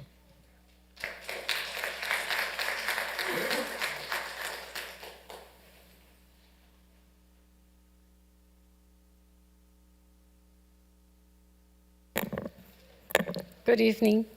My name is Celica Diaz, and I live in the Pacific Park neighborhood.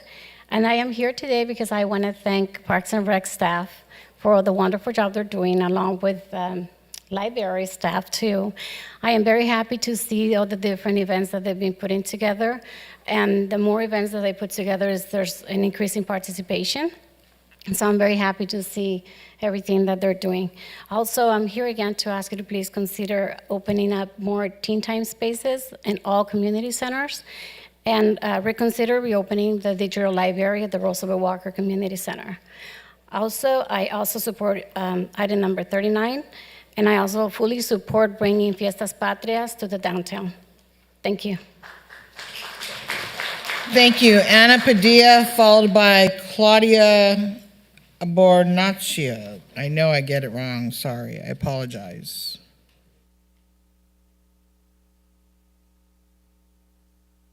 It's Claudio. Sorry. I apologize. Good evening, Mayor, City Council.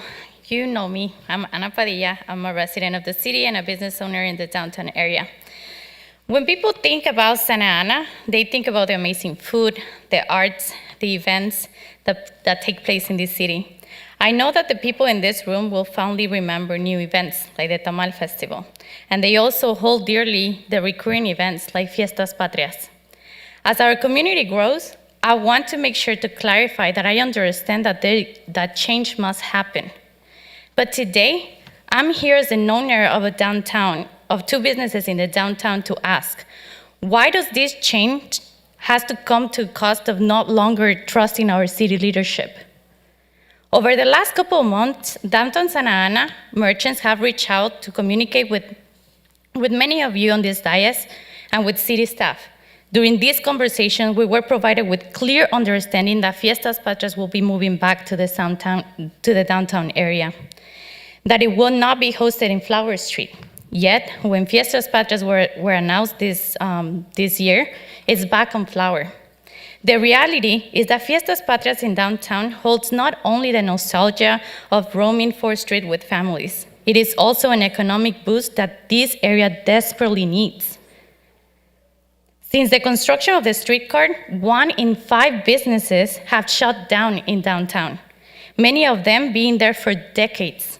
What economic benefit does host Fiestas Patrias in Flower hold? You have taken the experience of many individuals that have been walking on 4th Street with their families and celebrating our own culture away and broke it once again. You have broken by deceiving your merchants. You have broken by not supporting the businesses of this community that has been the backbone of this city. I am disappointed of the lack of partnership, the lack of transparency, and overall the lack of support that this city has continuously demonstrated to our downtown businesses. As a resident, I am saddened that my child will not get to experience in these celebrations that have been here for generations. The trust that I have gone into this city has been broken. Thank you.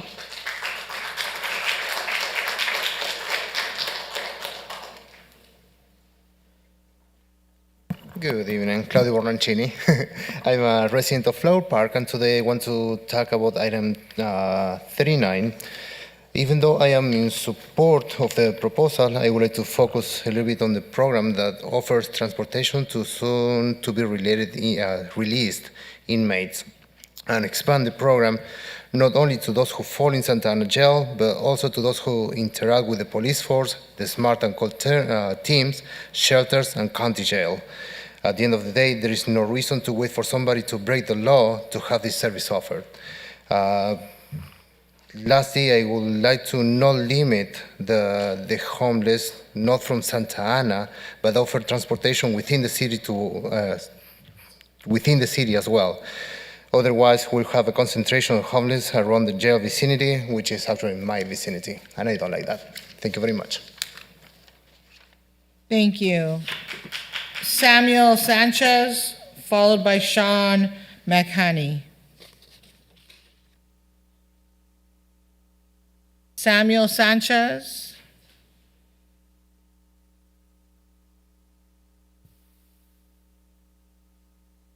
Sean McHoney. I'm sorry. I'm sorry, Sean. I don't know if you're going to start dancing or something. Good evening, Mayor, Council members, City Manager. I'm glad tonight, actually, you were talking about the homelessness. And you mentioned that the major part of homelessness is losing income. And unfortunately, we have lost all of our incomes, our businesses. And that's why we are here tonight. We are asking for help. I don't know, how do you think we can survive with having no business? Not only is it disappointing, it is heartbreaking to see that despite of too many times that we have reached out to you to help us to bring back our customers, Latino families, and rebuild our community and our businesses, your priority is still spending $6 million on a flood reduction project in a city that is not in a flood zone and rarely even get rain. And again, close our streets, take away our parkings, and basically stop any customers coming into our businesses. You have rejected to spend a few dollars to put music and flowers on a street to beautify it, or putting ads targeting our Latino neighbors, but you have $6 million for flood reduction. This is really genius. I really wouldn't be surprised next time before you help us with what is needed, you buy a few snow-plowing trucks and park them right in front of our businesses. Why do you still call it downtown? Ghost town is more appropriate, and it definitely serves your purpose and plan to get rid of us. Please at least have courage to tell us you don't want us here and you want us gone. These are all intentional. You know it, we know it. Let's be honest. When was the last time that you came to Ghost Town? Of course, not for shopping. We know we are not your style, but for a walk around and visit. Our dear council members, that Ghost Town is part of your district. When was the last time you reached out to us to help us and ask about our needs? I hope you know who and where we are. Can anyone here tell me why the event that we all rejected still comes to our streets and takes away 3 days of our businesses, but you refuse bring our family-oriented events that we are asking for? At the end, that town hall that you are going to have it next week or so, that town hall show has nothing to do with us. You know who we are and where we are, and what we need and asking Sir, for. I'm sorry, your time is up. If you want to help us, it's time to show up Sean, and reach your us time's out. up. Thank you. Thank you so much. Frida Ramirez, followed by Maribel Gomez. Frida Ramirez.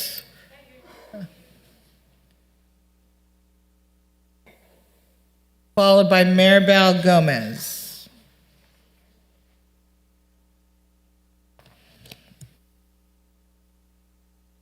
All right. Dear City Council members and Mayor Valeria Mesqua, my name is Frida Ramirez and I am from Ward 6. I'm here to speak about agenda item number 39 and number 14 and its relation to the growing homeless crisis in Santa Ana.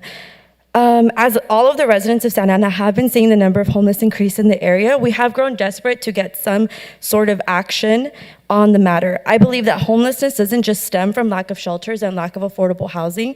And while that is a reason why homelessness has been increasing, it is not the sole reason. As one of our fellow neighbors have pointed out, homelessness can stem from mental health issues, substance abuse issues, and other related issues.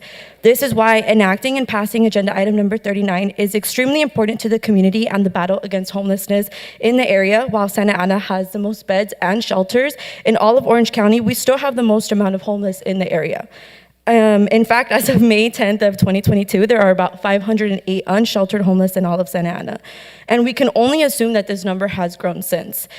For those that are skeptical on agenda item number 39, it doesn't just have an effective solution on removing people who are illegally partaking in public drug activity, but it also offers rehabilitative services once they are released from jail and will even attempt to take people back to their homes if they aren't from Santa Ana. This is a perfect way of keeping law enforcement accountable and keeping the homeless accountable as well. It seems as if the problem has just gotten so much worse and lifelong residents even feel the need to travel to different cities just to spend a day at the park. And besides agenda item number 39, I also want to speak about agenda item number 14.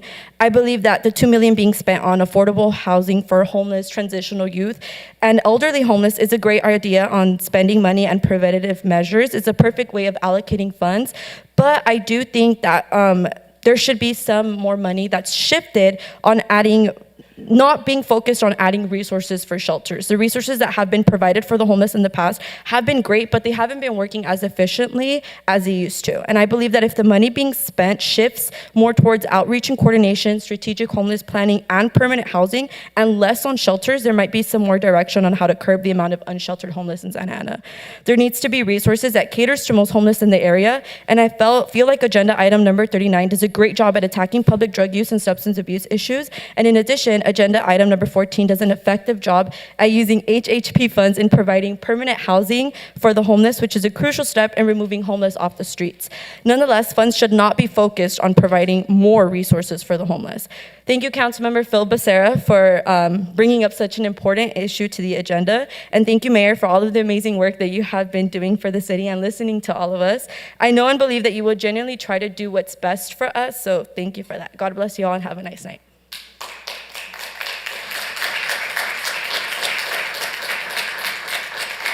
Maribel Gomez. Buenas noches a todos, alcaldesa y miembros del concilio. Mi nombre es Maribel Gómez de Aris Beauty Salón y vengo con los compañeros de la calle 4. Algunos puntos a tratar. Por favor, no más cierre de calles porque nos han afectado como ustedes ni siquiera, o tal vez sí lo imaginan. Queremos las fiestas patrias de regreso como se nos había prometido. Necesitamos eventos donde también nosotros seamos incluidos y no nada más sea una parte de la calle 4, ya que somos todos parte de lo mismo. Insistimos en el parking, que cuando vienen vendedores de afuera, que ni siquiera son de la ciudad de Santa Ana, invaden todo lo que es el parking. Por lo tanto, nosotros tenemos muchos problemas con los pocos clientes que tenemos.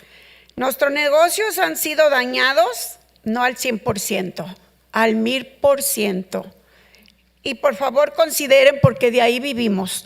Esos son los ingresos de todos. No nada más es el pago de la renta, es el pago de todo lo que nosotros necesitamos para sobrevivir. Como ya lo escuchamos, con el problema de los señores o señoras indigentes, estamos pasando por tiempos muy difíciles. Señora alcaldesa, queremos una respuesta el día de hoy, no mañana, por favor, porque sí necesitamos seguir adelante y que no nos obliguen a cerrar nuestros negocios. Sabemos que hay algo detrás de todo eso, pero créanos que seguiremos siendo los latinos que llevamos adelante nuestra cultura y la calle 4. Muchas gracias.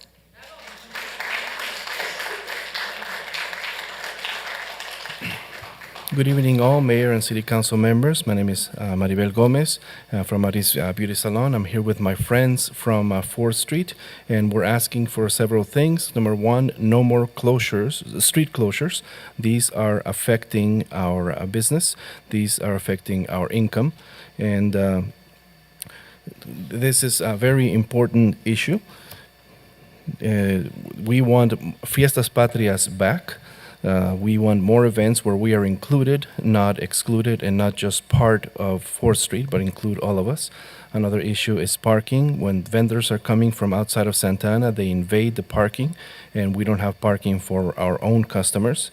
And our businesses have been damaged, and have been damaged not 100%, but 1,000%. From our businesses, we derive our livelihood to pay not only our rent, but our basic needs and whatever we need to survive. As somebody mentioned before, homelessness is a big issue because we are living in hard times. And Mayor, we need an answer today, not tomorrow. So please work with us, and we need to have something. We need for Latinos to service our culture and to have 4th Street as our home. Lupe Rincon, followed by Marcela Prado.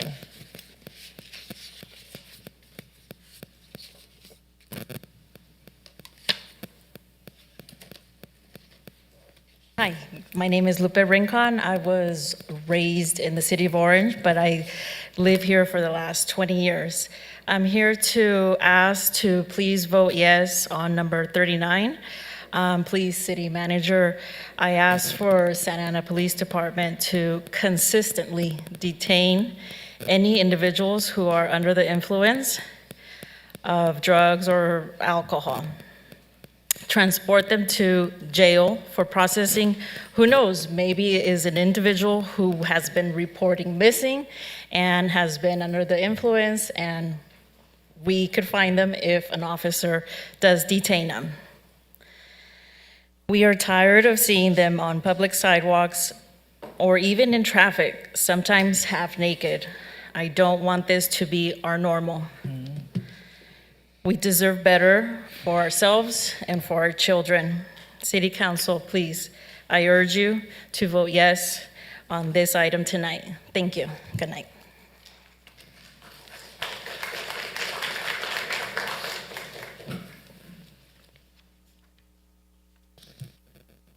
Good evening, Mayor and Council members. My name is Marcela Prado. I'm a business owner on 4th Street. And thank you for the opportunity to express my feelings about everything we have been through with the construction in 4th Street. It was either poor planning or purposely done to bring merchants to bankruptcy. We need your help. We demand as responsible managers, you help promote the business in social media. so that the community knows that we are still standing. We demand that you fulfill your promise to return Fiestas Patrias to the street. If other events that do not help us are allowed, there is no excuse not to be celebrated here as promised. Demand OCTA to end much street closing around and do not close the streets anymore during the day for city projects that can be done during the night. Just for you to save money is not fair for us. We need your support, we need help, and we need the remaining money from the grants to be distributed equally. We are suffering. It's been a year and a half. Please save downtown, save our culture, save our business. Mayor, city manager, we need Fiestas Patrias back. It will be a great opportunity for businesses to promote and to let the community know that we're still there. Please, we need Fiestas Patrias back. Lisa Tran, followed by, it says Chris S. I'm assuming Chris Smith.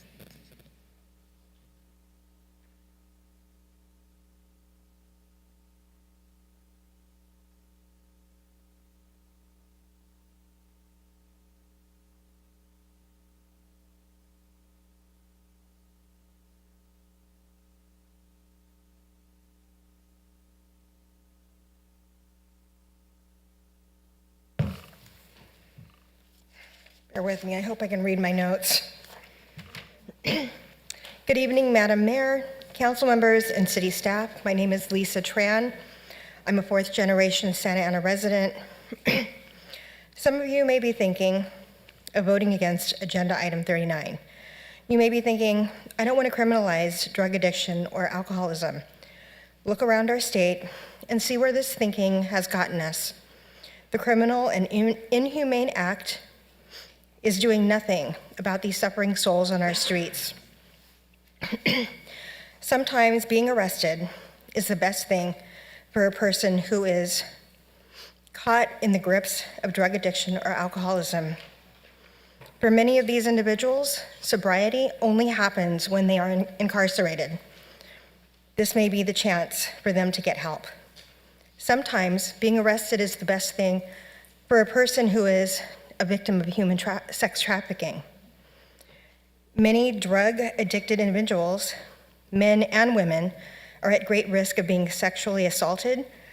Some prostitute themselves to support their habit.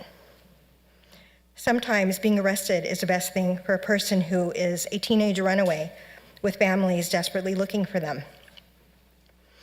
As you are aware, many of our homeless residents living on the streets of Santa Ana are struggling with drug addiction.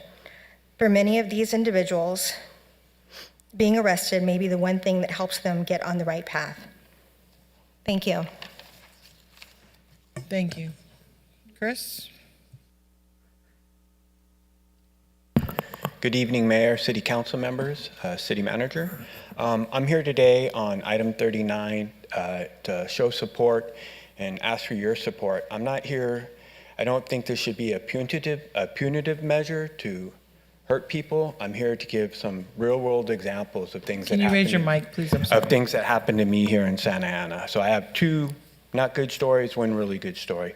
A friend of mine saw a homeless male in the parking lot of the 7-Eleven at Pacific and Warner. He had an open wound. She called me. We reached out to city staff, Judson Brown from the housing department, and Judson was able to get him into the courtyard shelter that was in downtown. The courtyard shelter has rules. This gentleman had a substance abuse issue with alcohol. Councilmember Hernandez, you mentioned, what do we do with that? Well, you have rules, you can't have alcohol there, so he didn't want to stay, so he left and went back. And a few months later, he died behind the dry cleaner at Pacific and Warner. But somebody tried to help him. He went in, went back, he died. The second story, my dad still lives here. I visit him every week. When I drive down Fairview and I get to Ettinger, there's a bus stop in front of the Taco Bell. I look over, I see an elderly gentleman. I take a picture, report it on the city app. A few days later, I get an update, no resolution. Next week, I visit my dad, take a picture, city app. Third week, take a picture, city app, no resolution. The fourth week is when everything changed. I'm driving down Fairview, I see a bunch of cop cars, yellow caution tape, bus shelter's gone. Next day I read in the Orange County Register, a man waiting at a bus stop was killed in a hit-and-run collision just before 5 p.m. Sunday, officials said. Several onlookers called 911 to report the collision in the area of the 1500 block of South Fairview. 3 times, somebody from the city went out to that gentleman, and he did not take services. I believe the gentleman in this article was that man. If the city manager had directed police officers, he probably wouldn't have been on the street that day. He'd still be alive today. My last is the good one. Councilmember Becerra knows this. Parker, Bristol, and Alton. I would go get gas at 5 a.m. Parker was there. Parker, how you doing? Good. You want anything? Can you buy me Doritos? Sure. I reached out to the county health department. They sent teams. Santa Ana Police Department did. Eventually, Councilmember Becerra stepped in, got the police to go out there, take them into their custody, get them medical care, get them long-term housing, because the police stepped up and did the right thing. That is an example of how this should be used. I'm not here to cause harm to people. We need to get people off the streets so they don't die. So they don't die on our streets. Please support this item. Thank you. Alba Back, followed by David Ball. Alba Back, followed by David Ball.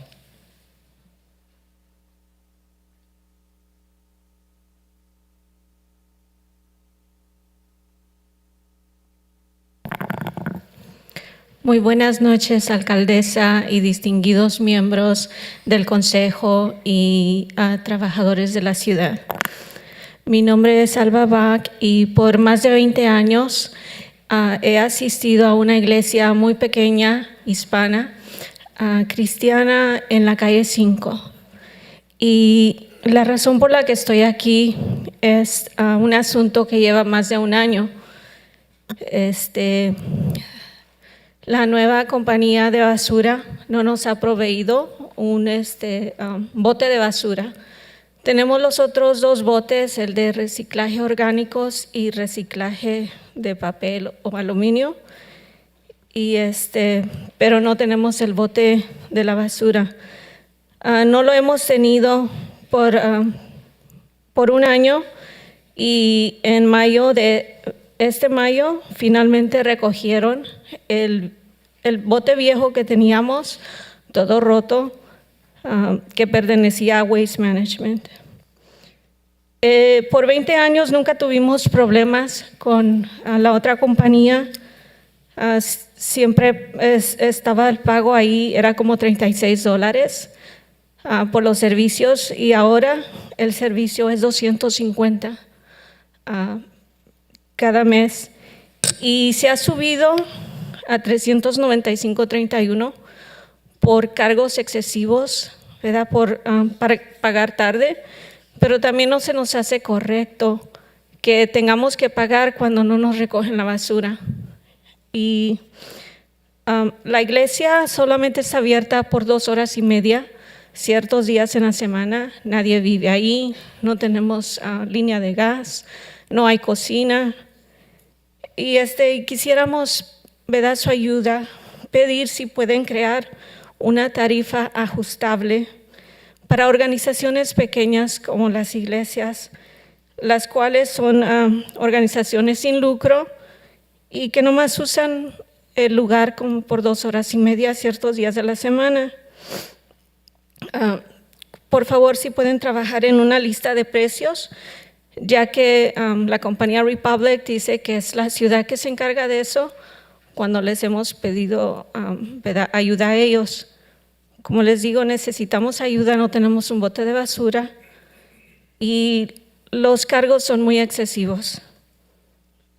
Si pueden reconsiderar una lista de precios, por favor. Muchas gracias. Good evening, Mayor and distinguished City Council members and city staff. My name is Alba Bach. I've been a member for over 20 years, a member of a small Christian church on 5th Street. And I have this, the reason I'm here is because I've been having this issue for over a year.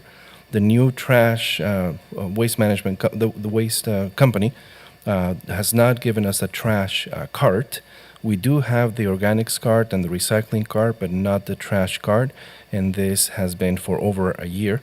This past May, they did come by and pick up the old trash cart from Waste Management. And with the previous company, or for over 20 years, we have not had any issues with the other company, with the old company. And now we used to pay about $36 a month. Now for the church, we pay about $250 per month. And now that has been increased to about $395.31 because of other late charges and other fees. And it's not right. I don't think that is right that we have to pay for something that we have not received. We have not received trash pickup. So the church is not used all the time, of course. We only use it about 2.5 hours a few times a week. We don't have any kitchen or any gas, something like that. So we need to your help with maybe creating some adjustable rates for small organizations such as churches and some other nonprofits that only use their venue about 2.5 hours a couple times per week. The Republic Services representative, when we went to them, they said that it's that the city can make those adjustments, the rate adjustments, that they cannot do that. So we're asking you for your help. We do not have a card for the trash cart for over a year, and the price has gone up significantly. Thank you. David, I think, yes, thank you. Good evening, council members, mayor. My name is David Ball. I'm a resident of Ward 3. And today I want to shift the focus of item 39 to compassion. Living next to Santiago Park and visiting it daily, I've personally witnessed the distressing sight of individuals high on drugs, slumped over near death in the park and around Santa Ana. And it's time for us to confront the harsh reality that turning a blind eye to their suffering is nothing short of a death sentence. I personally have lost friends and family to drugs, so I know what's involved, what's at stake. We must recognize that taking a firm stance, even considering the option of jail, can be a pathway to help and redemption for these individuals. By supporting Councilman Phil Becerra's proposal and initiate a dialogue, we have the potential to extend a lifeline to those caught in the depths of addiction. Rather than solely viewing jail as a punitive measure, we should understand that its potential as a critical intervention point, a chance for individuals to break free from the destructive cycle of drug abuse. Detaining those who violate state laws related to drug abuse can provide them with a momentary respite from their dangerous path. It is essential to understand that in the context, incarceration can be an act of compassion, a means to forcibly interrupt the destructive patterns that have consumed the lives of our fellow human beings. By temporarily removing them from their harmful environments, we offer them the opportunity to reflect and find a new path. Furthermore, jail can serve as a gateway to help the so desperately in need.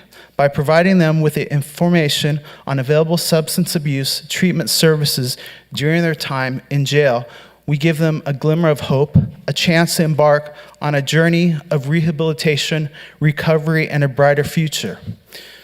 Choosing complacency, turning a blind eye to the suffering of drug abusers or substance abusers in our community is neither compassionate nor responsible. Embracing a program that includes the option of jail signifies our acknowledgement of the urgency of the situation and our commitment to tangible steps toward their rescue. We cannot afford to remain inactive, we must not stand idly by as our fellow residents succumb to the devastating consequences of addiction. It is our duty to be courageous, to demonstrate compassion, and to implement measures that offer a genuine lifeline to those in desperate need. So I support 39. Thank you. Zola Lubin. Zola.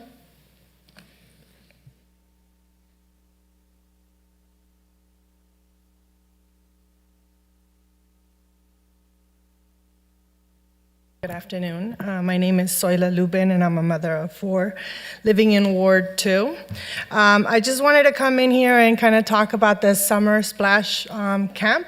I know that a lot of people don't come up here and talk about mom and kid stuff, but I wanted to tell everybody that my 2 kids are very happy. I don't know how we didn't know about programs like this or why we didn't decide to do it, but we are, as a family, very happy that we're there. For the public, if you don't know, it's a summer camp.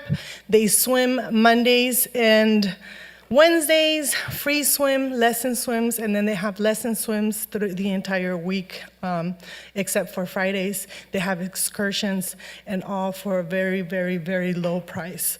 So if you are not in it, go and search it because it's a great program for parents. I also wanted to talk to you guys about that I'm here to support item 39. I know it's a difficult topic, and I know that there's no perfect answer, but what we are doing now is not working. So I think that we have to take first steps and then reassess, and take some more steps and then reassess, until we find the perfect medium where we can all be happy and we can kind of make sure that we are together finding the answer. So thank you for your time, and thank you for having me.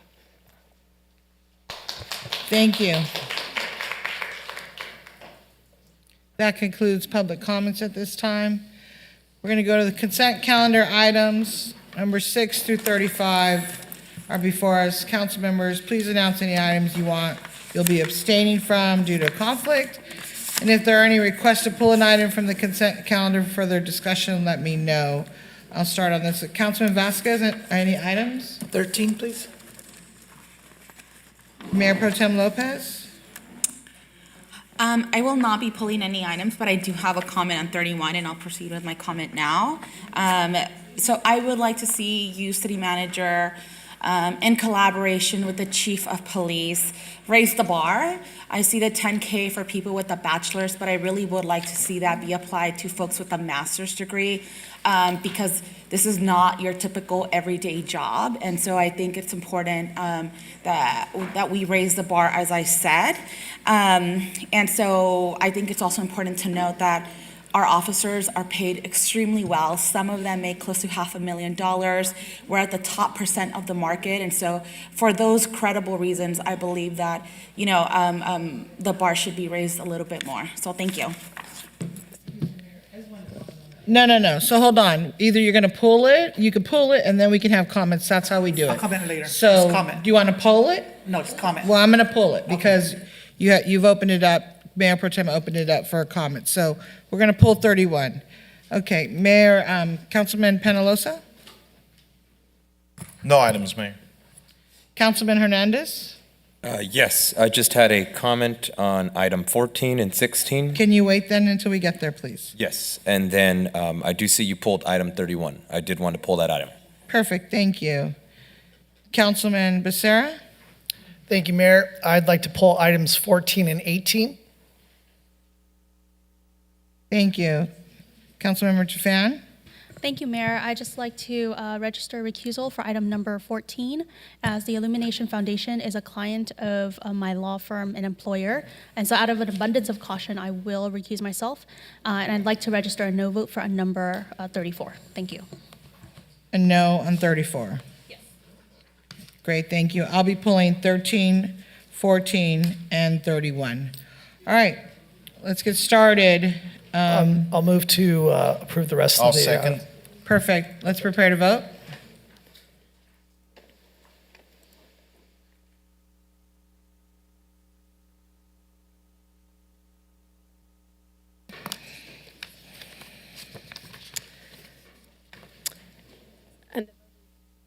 And the vote is 7 ayes, no nays to approve the consent calendar with the exception of the pulled items.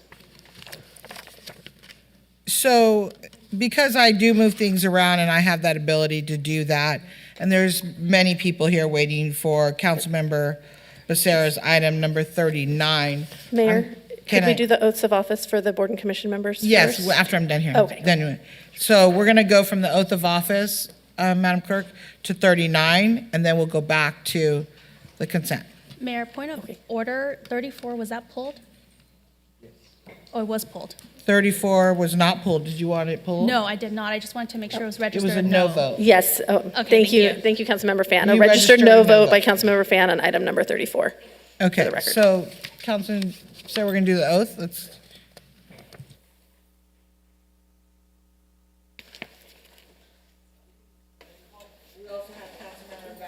Councilmember Vasquez, you have If we could a have member as Councilmember well. Becerra's appointed members please come forward. Lorena Vida-Uri, Robin McNair, Winston Covington, and Berenice Bolinas. We'll do the other members. Okay, momentarily. perfect, thank you.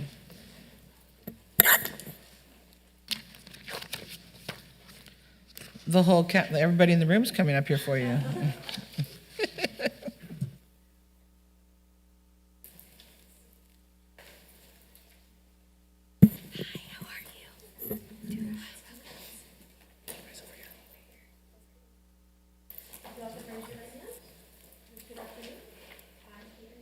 I, Winston Covington, do solemnly swear that I will support and defend the Constitution of the United States and the Constitution of the State of California against all enemies, foreign and domestic,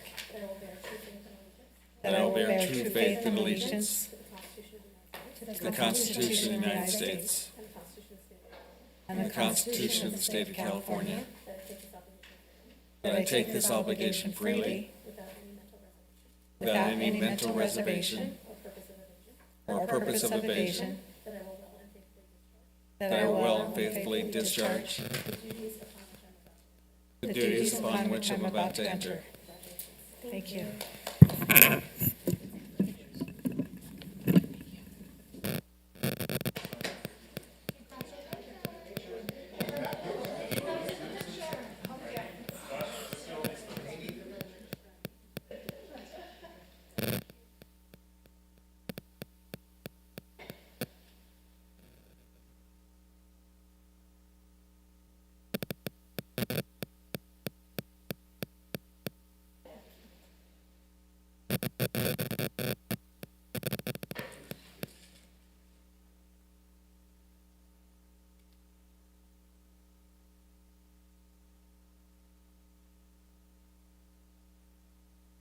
Thank you. At this time, Councilman Vasquez. Councilmember Vasquez's appointed member, Idalia Rios Pacheco. Please come forward.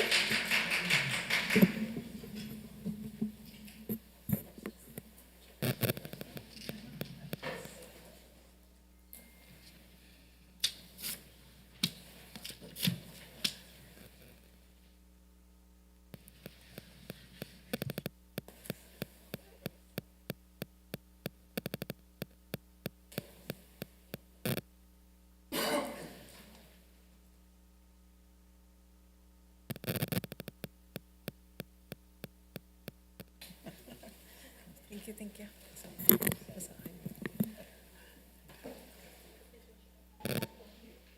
Okay, just raise it. Okay. I, Idalia Rios, I solemnly swear that I will support and defend the Constitution of the United States, the Constitution of the State of California, against all enemies, foreign and domestic.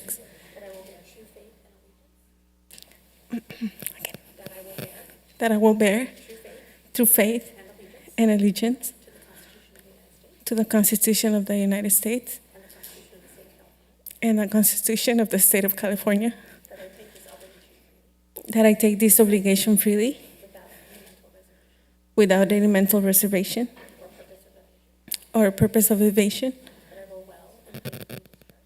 that I will fail and faithfully discharge the duties upon which I'm about to enter.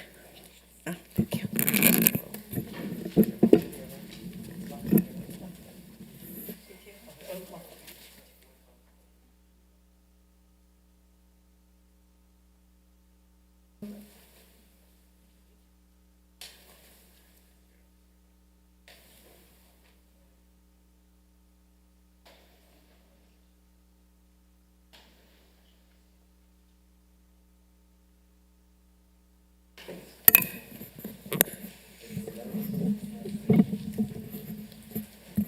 Councilmember Hernandez's appointee, Michael Chu.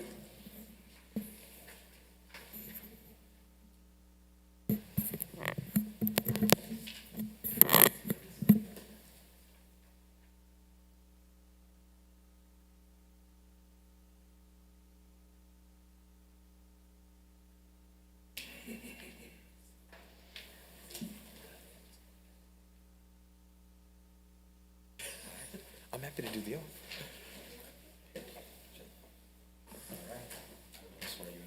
Okay, great. All right, so I state your name. I, Michael Chu, Do solemnly swear do solemnly swear that I will support and defend that I will support and defend the Constitution of the United States the Constitution of the United States and the Constitution of the State of California and the Constitution of the State of California against all enemies, Against foreign and domestic, against all enemies, foreign and domestic, that I will bear true faith and allegiance that I will bear true faith and allegiance to the Constitution of the United States to the Constitution of the United States and the Constitution of the State of California, and the Constitution of the State of California, that I take this obligation freely and that I take this obligation freely without any mental reservation without any mental reservation or purpose of evasion, or purpose of evasion, that I will well and faithfully discharge and that I will well and faithfully discharge the duties upon which I am about to enter. Congratulations. Thank you. Thank you and welcome to Measure X. Awesome, thanks.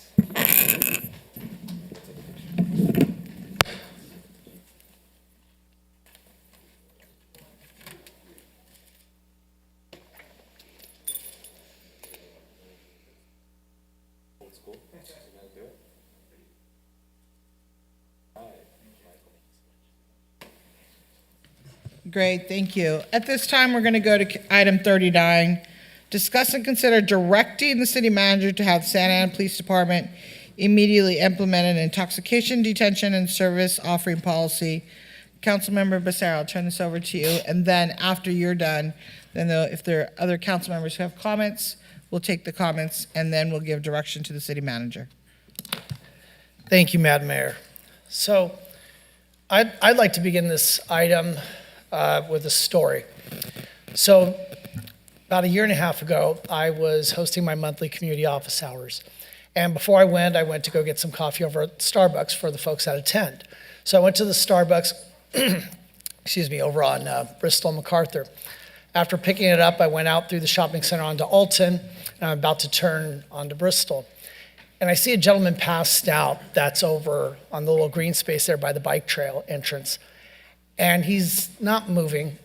And unfortunately, because we've seen so many of these folks, I called PD, hoping that because I was on my way to the meeting, that they could dispatch paramedics, fire, somebody to help him, but not thinking what ultimately happened. Because then Chief Valentine texted me about a half hour later to say, hey, I saw that you called dispatch about 9:55, and that person that you called on was deceased. That person was dead. That person was sitting there, laying there dead. And what's troubling to me is that just last weekend, my wife and I are going to breakfast, and we're going down South Main Street, and I see a gentleman who's on his back, unresponsive. And my wife's a nurse, and so we're both sitting there, and I'm going to look to the expert. I'm like, honey, what do you think? Like, do you think unfortunately the worst? And I went back to that moment that I had experienced about a year and a half ago. And we both sat there and we couldn't tell. And thankfully I called PD, Assistant Chief Rodriguez, thank you. We got folks out there, and he later informed me that that gentleman didn't die, but I was damn near certain that he was dead. And that's a terrible feeling to have, to look out there and see folks that are under this sort of situation where they're in these dire straits. And I don't want to keep going through this. I don't want our families who are telling us that they experience this daily, I don't want them or their children to keep experiencing this. I, like many in our city, watch our Santa Ana police respond to calls about these folks. And what do? They go up and they shoo them along. Because why? A calling party asked for something to be done. And unfortunately, what happens? They shoo them along. They shoo them along just far enough along to where they're not in the sight of the calling party. And I personally witnessed this last Sunday when I was walking my dog along MacArthur. I saw one person being shooed away from one bus stop, and as the black and white left, what happened? The person went to another bus stop and then just passed out. And then later on that morning, I was in my car going westbound on MacArthur, and I looked into Beaumont Coral Park, and I saw black and white addressing a homeless person that it was clear they were waking him up from, I hope it was just sleep, but I'm pretty sure it wasn't, because about a half hour later, that same person was back in the exact same spot at Beaumont Coral Park, except this time with the glass pipe in his hand smoking. Okay, you can only imagine what's in that. Now, we could sit here and talk about doubling investments in parks, which I would be all willing to do, but I don't care how many improvements Hawk makes in our parks.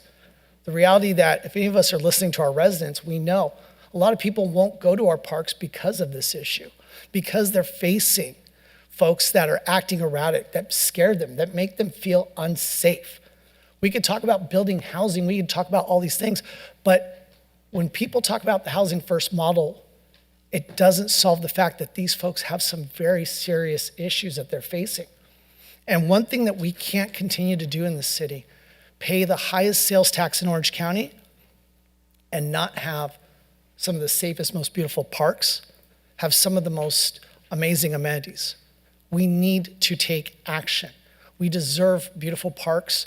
We deserve to be able to walk down our sidewalks. When I first got on this council, we didn't have a dedicated revenue stream for sidewalks. I pushed for that, and I'm so thankful that many of my colleagues up here joined me in that. But what? For what? We can't walk on them if people are passed out on them. And the response is, well, let's send somebody out and let's see, while they're passed out or in the state, we'll offer them services and see what happens. Is that really fair to them, to those folks that are out there? So that's why tonight I brought this item forward. Existing state law already allows police to detain individuals who are in a public place, who are under the influence of intoxicating drugs or other controlled substances, especially if they're in a condition that they're unsafe to themselves and unsafe to others, to our families, our residents, our neighbors, our children.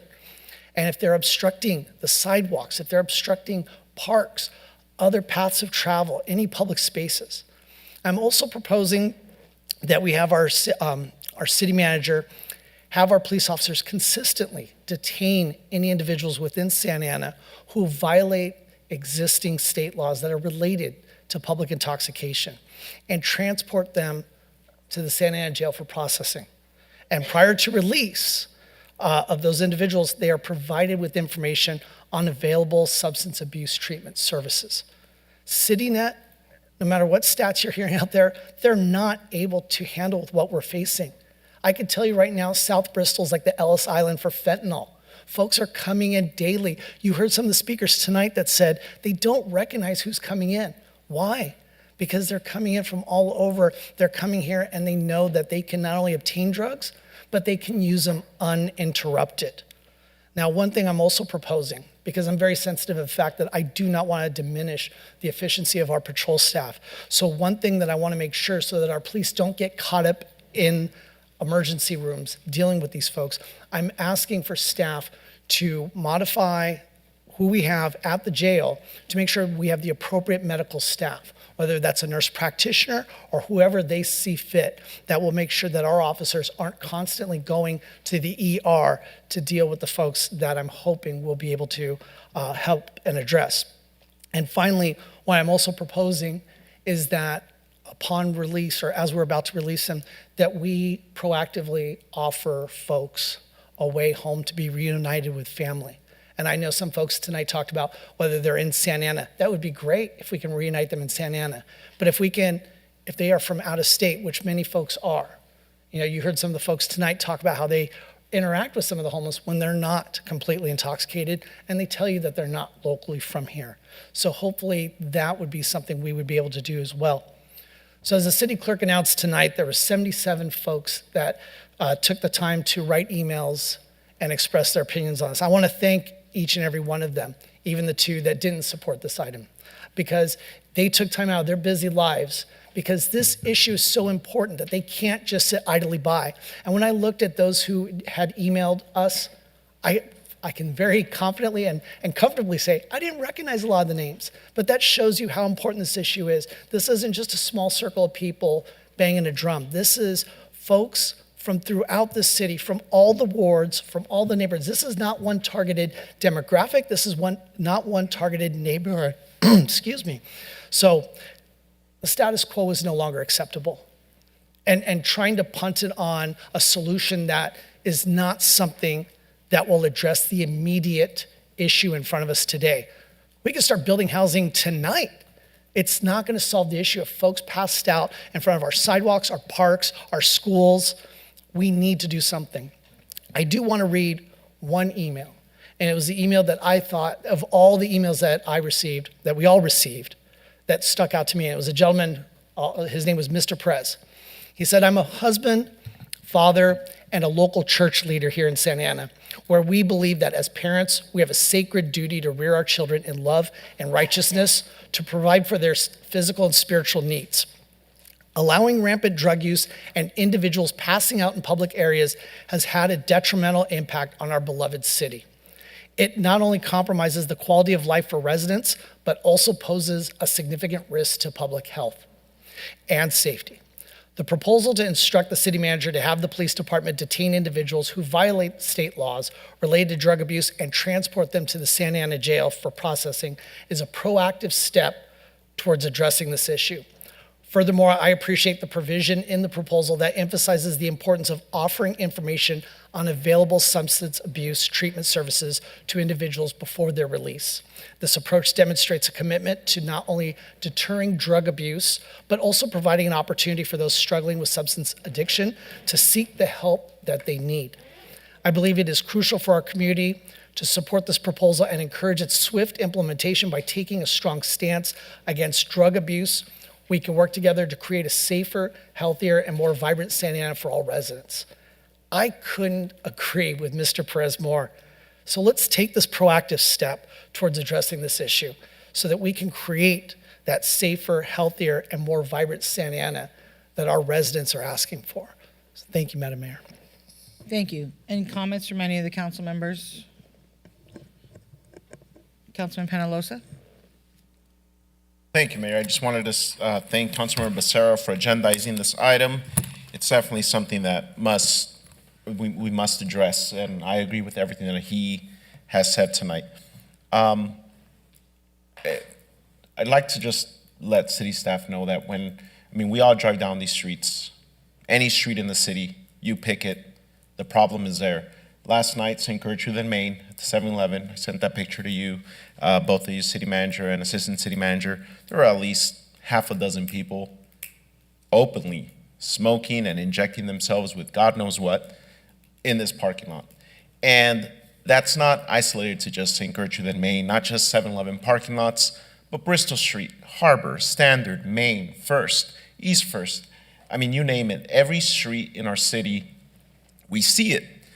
And we definitely need to do something about this. And what I don't want to see is us bringing forward an ordinance that just for the headline or and have it not be enforced. I know we brought forward an ordinance to enforce bike shops out on our streets. I don't think we ever do enforce illegal bike shops out on our streets. We have an overnight ordinance parking, anti-ordinance for RV parking. I don't think we enforce it. There already is laws on the books that it makes it illegal for open alcohol consumption out in the open. And I bet you if you drive down any one of the streets that I named, you will see people out there drinking. I've reported it numerous times, St. Andrew and Flower, along the liquor store, along that, there's always people there openly drinking and not homeless, just people that are getting out of work, drinking out on the street in public. And so there definitely needs to be our priorities realigned. I'd like the police department and city staff to read the room. This is a priority. It is for me, and I know it is for many of my colleagues up here, and for many of the residents that live in this city that don't have the time to come and speak.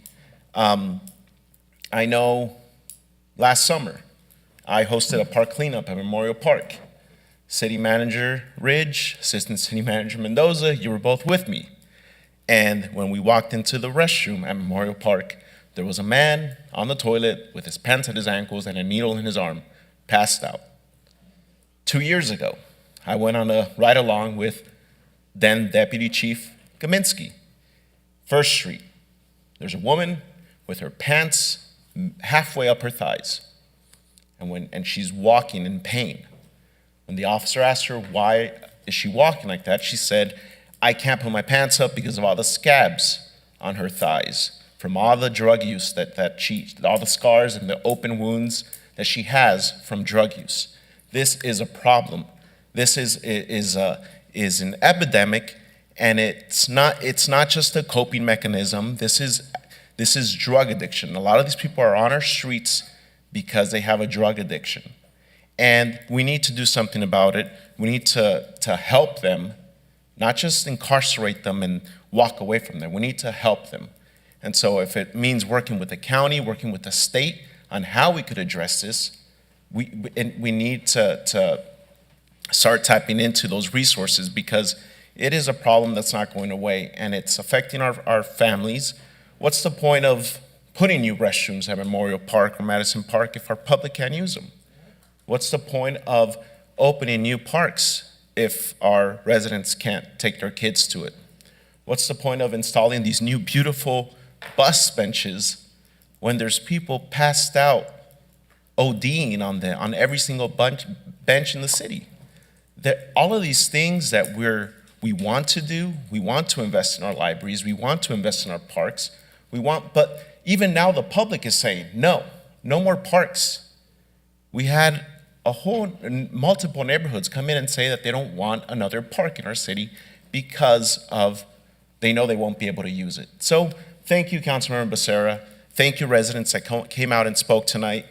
I'm looking forward to see what we could come up with and bring back to staff, or bring back to us. But I want to see the police department prioritize enforcing this and moving forward. Thank you. Thank you, Councilman Penalosa. Any other comments? Councilman Vasquez? Thank you.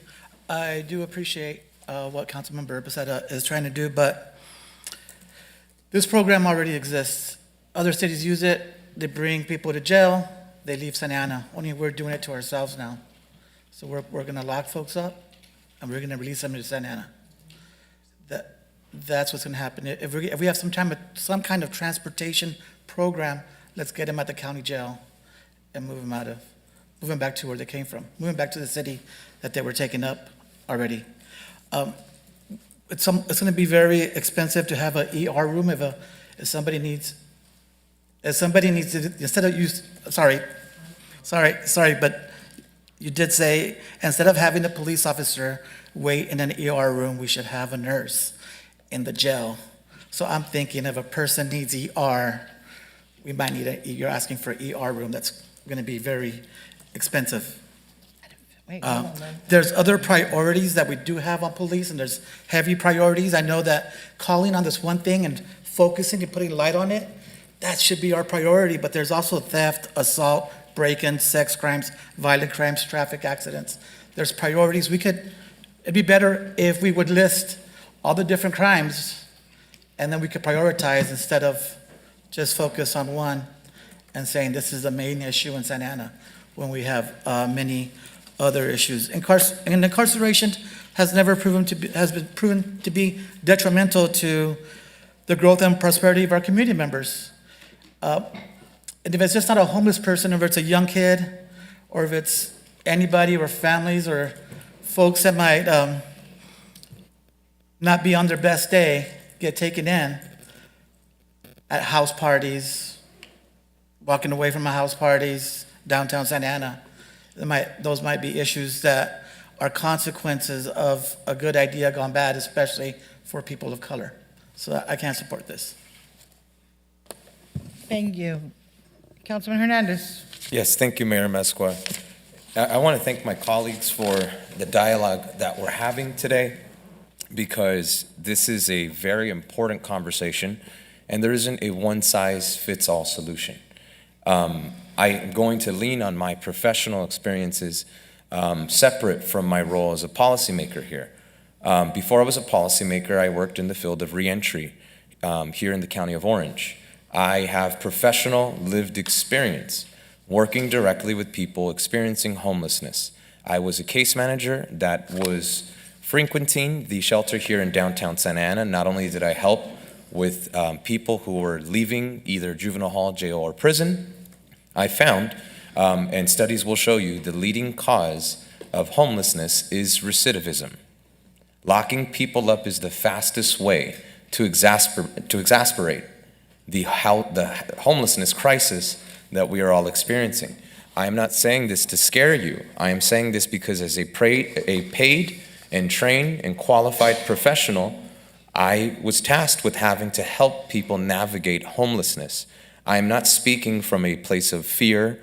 I'm not trying to instill fear into my neighbors. I am telling you professionally, the experts are going to tell you, this is not going to solve homelessness. And the reason why is because the language that was brought forth by my colleague today doesn't mention homelessness on the document at all. It mentions public intoxication. So let's talk about some of the comments that were made here today, because they were rooted in ignorance. Addiction absolutely is tied to coping. What you will find when you look at people experiencing homelessness, and again, I am speaking from a place of experience, is that many individuals first find themselves homeless before they ever find themselves diving into alcoholism or substance abuse disorders. The addiction rate is much higher within the homelessness population in the US. So much so that there are actual studies on chronic public inebriation. The general consensus when we look at an issue like this is that this is a one-size-fits-all solution that is being proposed today. And unfortunately, it's not going to be that simple, because people who are charged with public drunkenness, it's typically, you're going to see little to no time incarcerated. You would see somebody maybe not even spend a full night in a jail, and they're released at 1 in the morning, 6 in the morning. Where do you think they're going to end up? In the center of Santa Ana, walking into Washington Square neighborhood, walking into Artesia Pilar, walking into Flower Park neighborhood, all of which is in the center of the city, where there is a large issue of people experiencing homelessness. This would actually create a much larger issue for families that live in Ward 5. And so it's important that we acknowledge that the proposition we're making today, it is not going to address the underlying mental illnesses that many of these folks have that are unaddressed. It is not going to address the trauma that placed them in a position where homelessness was a solution for them at one point, where that was the best idea. And so I want to share with my colleagues that here in the state of California, we have seen cities attempt to have a solution that looked very similar to this. And in most of these cases, criminalizing homelessness, not only does it not make it go away, but it's expensive and in most cases illegal. In the most recent example, the US Supreme Court allowed to stand a lower court decision finding that it's unconstitutional to criminalize conduct that is an unavoidable consequence of being homeless. Many cities have actually attempted to do what we're talking about today. And the US Supreme Court found on many cases it was unconstitutional to detain somebody because of their status.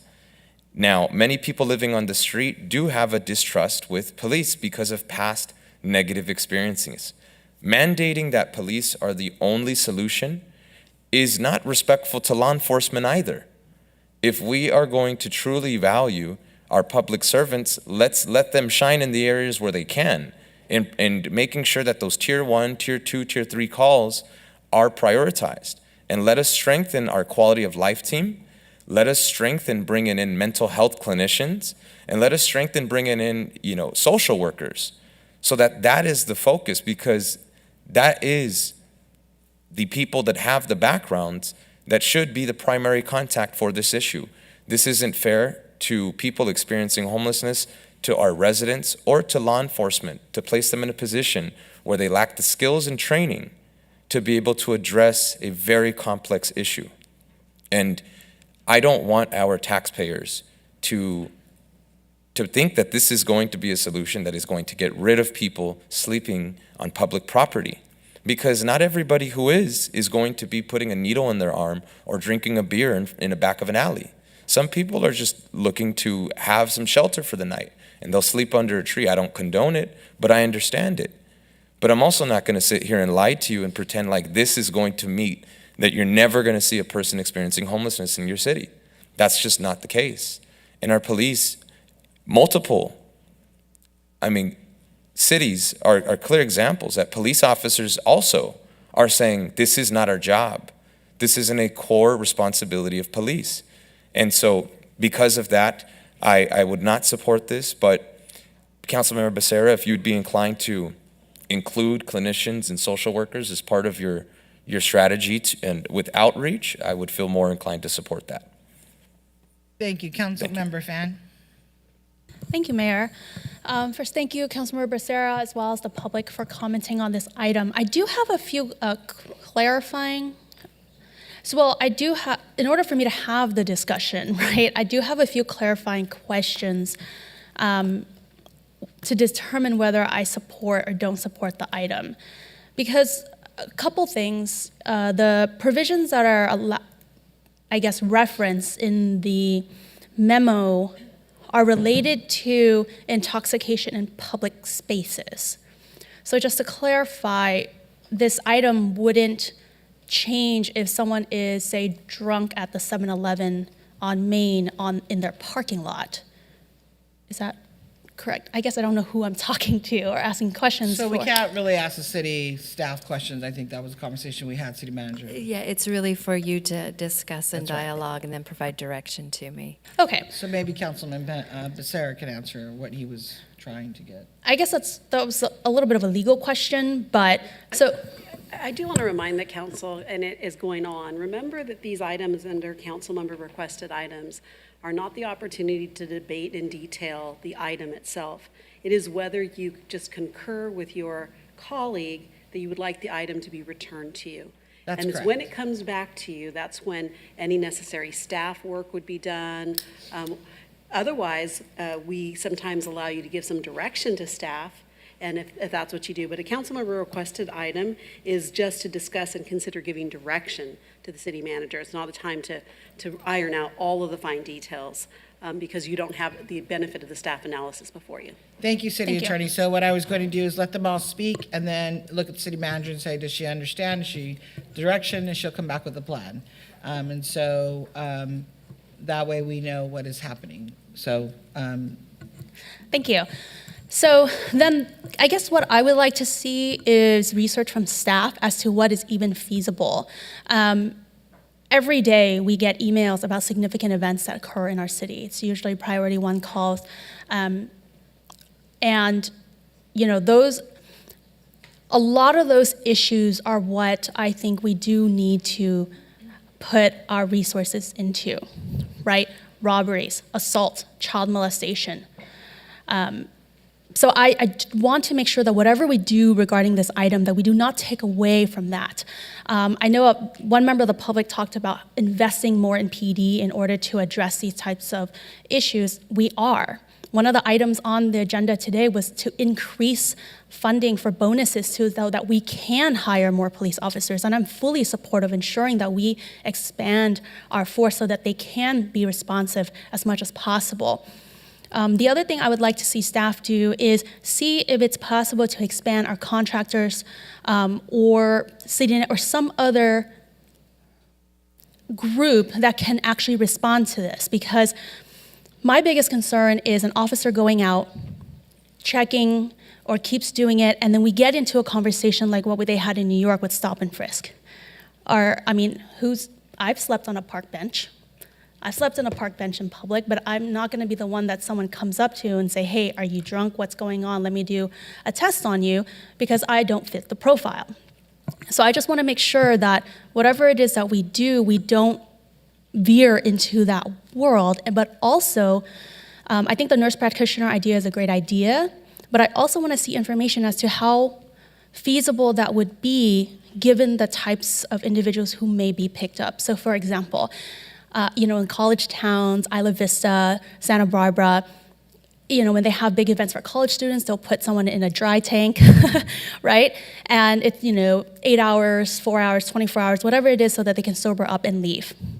My question is, if we're picking up somebody who needs medical care, how does that actually work? I know that when we go to an ER, if they are severely hurt, the officer has to go to the ER, they wait around for a few hours, it takes our patrol officers off the street. So that is something that I am concerned about, and so whether we can use other individuals other than our PD to deal with that specific issue. I do like the idea of offering transportation to folks who are who are released from jail back to their home city. I think that's a great idea. I know we already do that in many cases, or we offer it, so that would be great. And of course, providing information substance abuse treatment services should be consistent across the board at all times. I don't think that's a problem. The other issue that I have a question about, or I'd like to learn more from staff, is how we would process them in the Santa Ana jail and what that actually means. So if a person is, say, intoxicated, blocking the sidewalk, say on Gunther, we are very familiar with that, and they are picked up by a police officer, well, I guess there's two questions. One, would they first be cited, who then shows up to court, maybe misses their hearing, there's a bench warrant that comes out, then next time if they're found to be cited again, the warrant gets run, they get arrested, goes to the jail. Then one of our city attorneys then spends half the day going to CJ1, which is the jail inside the OC men's jail, if you don't know, to do their arraignment. And then they get time served because they're probably there for a couple days before the attorney can go and do the arraignment. And then it's just a cycle. It's a cycle. I think the mayor's like, yeah, I know, I'm familiar with that. No, I was talking about Oh, okay, yeah. It's like, if you know about how that works, because of realignment and some other laws, typically if someone's picked up on a very, quote, small violation, and they go to jail, it's time served if they plea out. So I guess my question is, I'd like to also see what the impacts of costs would be to our city attorney's office. If someone is booked and goes to jail, would they be cited, or how does that work? How would that affect our legal team? So I guess with that, I would like to see more information as to what this could look like and how we can find ways to, I think, feasibly implement a program to, get people resources as we have and expand it, while also making sure that, people need to understand that you cannot block the sidewalk, whether or not you are intoxicated or not. We made the same argument with folks who say those illegal street vendors who are blocking the sidewalk because it's an ADA issue. All of those different things, I'd like to see more information. Thank you. Perfect. Thank you. We're going to have Mayor Pro Tem, and then I'm going to speak, and then we're going to close it and give direction at that time. Go ahead. Okay, thank you. Let's see. So on the issue of addressing public intoxication and open drug use, I agree with everyone. I think that we have to do more in all aspects. because we all live here, none of us are immune to this issue. We see it almost on a daily basis, unfortunately. And I think, I agree, more has to be done on all fronts. I heard public comment, like David, like so many others that live near North Santa Ana, and if you're familiar with the area, then you know how much we've struggled, with the city of Orange, all the efforts that I've emailed the city manager about and saying, can we have some sort of open line of communication? Can we actually even reached out to them proactively, their police department, to do a park cleanup with us, so that they could understand that these issues should not just be pushed and pushed and pushed to our city. So there are many things that have happened. There are many things that will continue to happen. All of that to say that a lot of these, instances are really disturbing for residents to see, especially for folks like Park Santiago, Fisher Park, that are so close to this issue and experience it every single day, and not just those two neighborhoods, but really all across Ward 3. And that's really unfortunate, because I am so privileged and so blessed to live in a beautiful community where I can, sleep with my bedroom window open, where I can leave my kitchen window open, where I can leave my car door unlocked, where I've left my sunroof open and nothing has happened. And I want that for every single resident that lives in the city, because a fundamental belief that I have is that all of you should feel safe in your homes and in public spaces. And so I think that there are a lot of processes that we don't fully understand, the way that this is written. For example, if a police officer does pick up somebody laying down on the street that they perceive to be intoxicated or under the influence of some sort of substance, my understanding is that they would spend quite amount of time with that individual. And I know that from a nurse's perspective, because my sister is a nurse, and so I've heard the stories of officers having to wait in a medical room for maybe 5 hours, really whenever they're discharged. And so I would like whatever report comes back to address that. How is the department going to work with that? I also believe, as I said at my opening comments, that all options must be explored, and that includes care of people. So when this proposal comes back, City Manager, please include how Santa Ana residents are going to be provided with emergency housing, vouchers, rehabilitation services, mental health services, and mandated transportation for people that are not residents. I do not support the current language of it being a possibility. It should be mandated. We are in current litigation with the county. It should be consistent all the way across. Another thing is that on top of those tangible pathways, I want the report to come back to detail to this council proactively how staff, what propositions you have as to how we are going to activate these hotspots. Because that is one of the issues of why we see this issue continue to grow in some of these spaces, like the Creek. And that is why I've been advocate for programming our public spaces. Since I've sat here, I've given, so many ideas that unfortunately have not moved forward. But that is one of the issues. We must make use of our public spaces. And I've talked about on East First converting motels. That has also not received support from the dais. This is one of the reasons why my office consistently leads park cleanups, why we partner with other organizations, why we host office hours in public spaces, why I walk the parks, why I utilize them. It's important for me to understand what is actually happening in these areas. But I think that the report should also also, when I mentioned specifically what ideas should come back, one of the ideas that I'm proposing is to have kiosks at these areas. And I would like to see in terms of care, what type of medical procedures we're going to establish to assist residents, because the end goal here should not be that we're taking an individual, putting them in jail, and they're gonna come back and end up at the exact same spot. That doesn't solve anything. So how are we helping people transition into a better, healthier, more sustainable lifestyle here in the city? And so I also want to see, at a certain point, I think that ODs, the inability to feed oneself or to clothe oneself is going to take a lot of work. And I agree that nothing is going to happen overnight. But I do agree that centering this as a medical issue should be helpful, especially working with the county.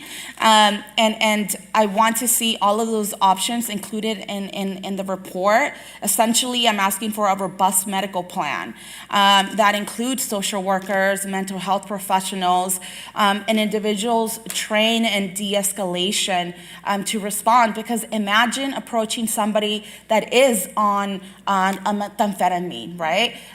You cannot predict how somebody is going to respond. And so I think one of the concerns is safety all around for anyone involved in that situation. I also would like the report to detail how the city plans to work with the current organizations that have been doing this work day in and day out in our city, because I think that they may have a lot of valuable information to share with the council or with staff, really, since you folks are going to be implementing this plan. Another bullet point that I want you to detail in the report is how is this going to potentially impact undocumented people entering the criminal justice system, because that is going to negatively impact any pathway that they may have in wanting to seek their citizenship. And so again, as we've heard time and time from members of the public, from council members here, this is nothing new, really. This is state law. This is municipal code. And I think that this is part of the reason why the state of affairs in the city of Santa Ana is what it is. We're having to give a directive about enforcing what already exists, using the tools that already exist. So thank you for your time. Okay. I'm going to make some comments, and then I'm going to turn it over to Councilman Becerra to close this out. And then we're going to move on. We'll give some direction to the city manager, and we're going to move on. So I sit up here with a completely different lens, because for 30 years I worked for the Orange County Probation Department, worked juveniles, adult drug offenders, sex crimes, domestic violence, organized crime, worked the gang unit, worked the tri-agency gang enforcement task force. So when I ran for mayor, the big thing was quality of life. So Story, Polly's Pies, we all go eat there. We all do. I see so many people there. 2 weeks ago, woman and her husband come in for dinner. She goes into the bathroom. They wait a little while. She doesn't come out. Staff goes in to check on the bathroom. She's on the floor with a needle in her arm. They did not call police. They helped the husband carry her out and take her out of the restaurant. They didn't want to call police because they didn't want the attention, and they didn't want people to leave Polly's restaurant, because they have suffered enough financially because of the motel next to them and all the issues that are going on. I've had to call the fire department because I see a guy on the sidewalk. I don't know if he's alive or dead. I get out of my car. I keep a distance. I call. Saturday before last, I get out of my car in front of Farmers and Merchants. I speak to a homeless gentleman. Police roll up. They take him in because he has a warrant. He was not well. He has a warrant for his arrest. So I'm not going to speak for Councilman Becerra, but I do support this item. I've always been a fan of restorative justice, led it, been involved. I don't care what anybody says or anybody thinks up here. I've been involved with it for many, many years, probably longer than anybody sitting up here. So restorative, very familiar with it. However, the city of Santa Ana, I went from the Irvine Spectrum got off on 17th Street in the freeway, and that's where I ran to the gentleman on Farmers and Merchants Bank. And I saw a unit speaking to him. And I thought, oh, they're gonna get off their car and talk and do something. Well, they didn't, they left. I'm sure maybe they got another call, I don't know. But then when I stopped and got off my car and made contact with this gentleman, and I kept my distance because I know they can be assaulted because they're probably on meth or drugs or not well or mentally, lots of things. I called the watch commander, they sent out the Colt team, they came, they handled it. The gentleman had a warrant for his arrest. So I think what Councilman Becerra is asking is that we need to respond to our constituents that voted for us to sit up here. And we need to give our police the ability, with direction from the city manager, to really step in and do their job. And we're not asking them to be social workers, because when somebody's laying on the street, they call the fire department. Fire department comes out, they check them, and then police do whatever they have to do. When they come in contact with a homeless person on the street, many of them have warrants from probation and parole. So they work very closely with probation and parole. But I will tell you that the probation department has a whole unit that works on the warrants, because there's so many people out there with warrants, and many of them are sex offenders. And let's not even talk about parole. So they're dangerous. So we talked about nurses. So when you arrest a person and you take them to county jail, they have to pass medical. If they don't pass medical, the officer has to take them to the hospital, because I've done it many times, and you sit there and wait with them. And if you have to wait a long time, hopefully somebody will come and relieve you. Well, Santa Ana, the city of Santa Ana, has a jail. And we have nurses in the jail, and we have a contract with nurses. So we do not need to take them to county jail. We can take them to our city jail. We can expand the contract that we have with the nurses that work in our city jail, and so we can clear them at our city jail and keep them. There's a lot of different ways we can do this. I am not saying sentence them to prison for 30 years. I'm just saying we need to do something about what is happening on our streets, whether they're defecating in front of our families, having sex in the park. I got a picture from family that's at Morrison Park. They take their children. We had just finished the playground, and what do they have? A homeless gentleman asleep on the very nice, comfortable playground. So children left. I take a walk with some constituents in Santiago Park. We're looking at the construction happening. What do we see? A gentleman had just finished shooting up something. So I call, Santa Ana PD, they come out, they take him in. And from what I got from this, from Councilman Becerra's item, is that we need to be proactive. We see our officers just drive by, not because they don't want to do the job, but because maybe they haven't been given the direction to do it. And maybe they don't understand, or they haven't heard clear, very clear from this group of policymakers that, hey, we want you to stop and make contact with that person that is standing on the corner in front of Norm's screaming at everybody that's driving by. Hey, we want you to make contact with that person that is having sex in front of kids on 2nd and Maclay. Hey, we want you to make contact down 1st Street, because I call the watch commander's office on a regular basis. Because on 1st Street, you see them all there. They're they're shooting up heroin or meth or fentanyl or whatever they're shooting up. They're all there. It's plain as day. Plain as day. So if you're comfortable with that, that is great. But I can guarantee you the majority of people in this city are tired. They're not feeling safe. When I walked this city, that is what I heard. Public safety, quality of life. So somebody said earlier, I think it was Councilman Penalosa, parks are great. And I just had this conversation with the city manager multiple times. Love parks. Parks are great. But our families are not going to use them if they're not safe there. So I don't want to invest any more money in parks. I don't. Why? Nobody goes into the bathroom. If you go in the bathroom, there's something happening in there, whether there's prostitution going on, whether there's drug use, whether they're sleeping in there. People are afraid. And so it's time for us to do something. So we can sit up here and say, yes, city manager, I want a plan. Yes, I do too. But we also can say, you know, city manager, I think you got the direction that we want a plan of how are police going to address these issues. They're going to make arrests. And because a lot of people they are going to come in contact with, I can guarantee you, are going to have warrants. Whether they're from parole or probation, they're going to have warrants.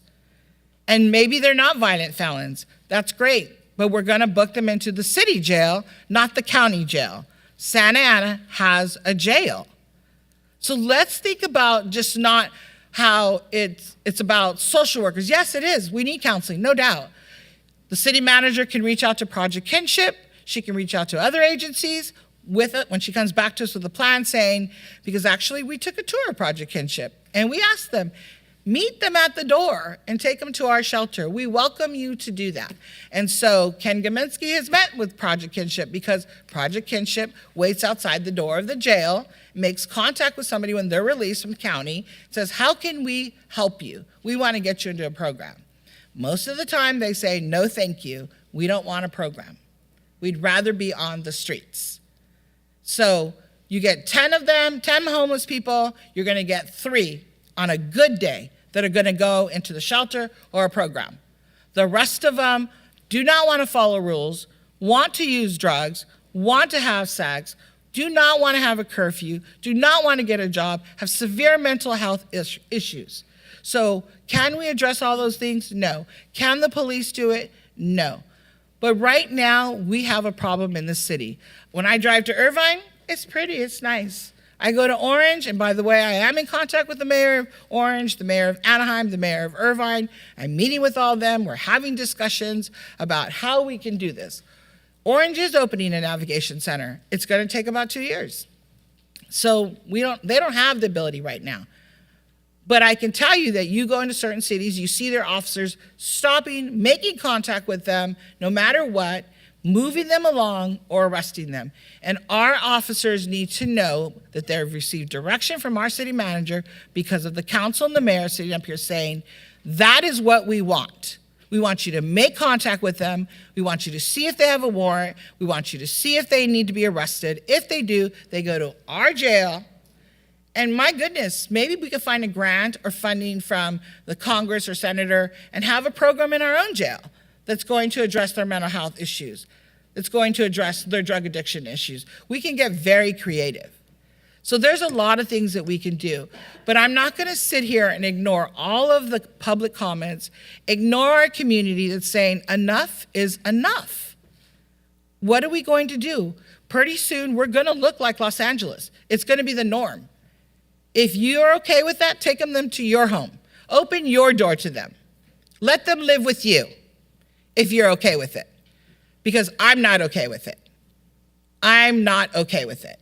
And no matter where you live in the city, people that spoke tonight or sending emails, they don't just live in Ward 3 or 4 or 5. They live everywhere in this city. Everywhere in this city, people complain about the problem. And nobody knows the answer. This is a problem throughout the entire country. We know that. But there are cities that are doing things. They're thinking out of the box. And that's what we need to do here in Santa Ana. And we could sit here and say, well, guess what? Nurses, it's going to take a long time. It takes up time. Guess, you know what? City of Santa Ana has a contract with nurses. They're already in our jail. It's beautiful. We extend the contract. We bring nurses in. So when they go through booking at the city jail, it doesn't take 6 hours. Do I believe in offering them services? Sure as heck I do, with the right programs. Not the programs that are going to say, I'm going to help you, but they're really not helping them. Because we already have those programs in place. So I do support this item, whether they're high, whether they're drunk, whether they're prostituting, whether they're human trafficking, whether they're defecating, they're walking down the street naked, indecent exposure. Police need to stop and make contact with them. Are we short officers? Yes, we are. We definitely are. And we just had some promotions. We had 2 commanders promoted, 4 sergeants, 2 corporals, so that takes some people off the streets. So we need to work 3 times as hard to recruit new officers or get some good laterals over here. We also need to work with Lion Security. so that they can take care of our parks. I think there was a discussion about arming them, and I need to, City Manager, please put that in your plan. Are they armed? Are they not armed? I hear they are, I hear they're not, I hear there's a discussion. I've only been sitting here 6 months, but I will tell you that we must do something. Otherwise, our constituents, I hope you are here every meeting talking about that you hold us accountable as your council members and the mayor to say, what are you doing for me? And Councilman Becerra is right. We have the highest tax rate in the county. And what are we paying for? To live in the worst city? We're the county seat. What are we paying for? So restorative justice, all about it. Mental health services, all about it. I support it. Is it available? Yes. We need to be working with the county. We need to be working with the state. We need to be working with the federal government. We definitely should be calling on the county to say, hey, let's get some CalOptima money. Hey, let's work with Be Well. Hey, let's do it. I would love to. Absolutely love to. And I've asked the city manager, I'd like to meet with CalOptima. I want to work with them. I want to work with Be Well. How do we get their vans in our city? What does it cost? Let's do it. How do we get a medical van so that, as Chris Schmidt talked about, they're not dying on our streets? Let's think out of the box and stop sitting here like we're afraid because we're racially profiling or we're marginalized. No, you can look at LA. Look at LA. Look at San Diego. The mayor in San Diego, he put up tents. He solved his homeless problem. Guess what? He has to have them down by December because he's out of compliance. How many millions of dollars did he spend doing that? So I hope we come back with a great plan. I support this because I can go on and on and on about how you can meet people when they walk out of the jail and say, here's what we're offering you. Here's how we do it. We have a parole office on Main and 17th. There's a parole office right there. Have we as a city met with them and talked to them? How many parolees are in our city? Where are your homes? Where are your sober living homes? Where are you housing your sex offenders? Where are you housing your most violent offenders? Do you know where your offenders are? Probation at 909 North Main. Do you know where your probationers are?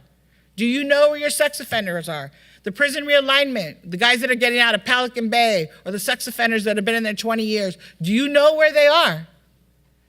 No, they're around our parks and our children and our families. And I can say that up here because I worked it and I lived it for 30 years. So I support this, and I'm glad Councilman Becerra brought this because it is not just about putting everybody in jail.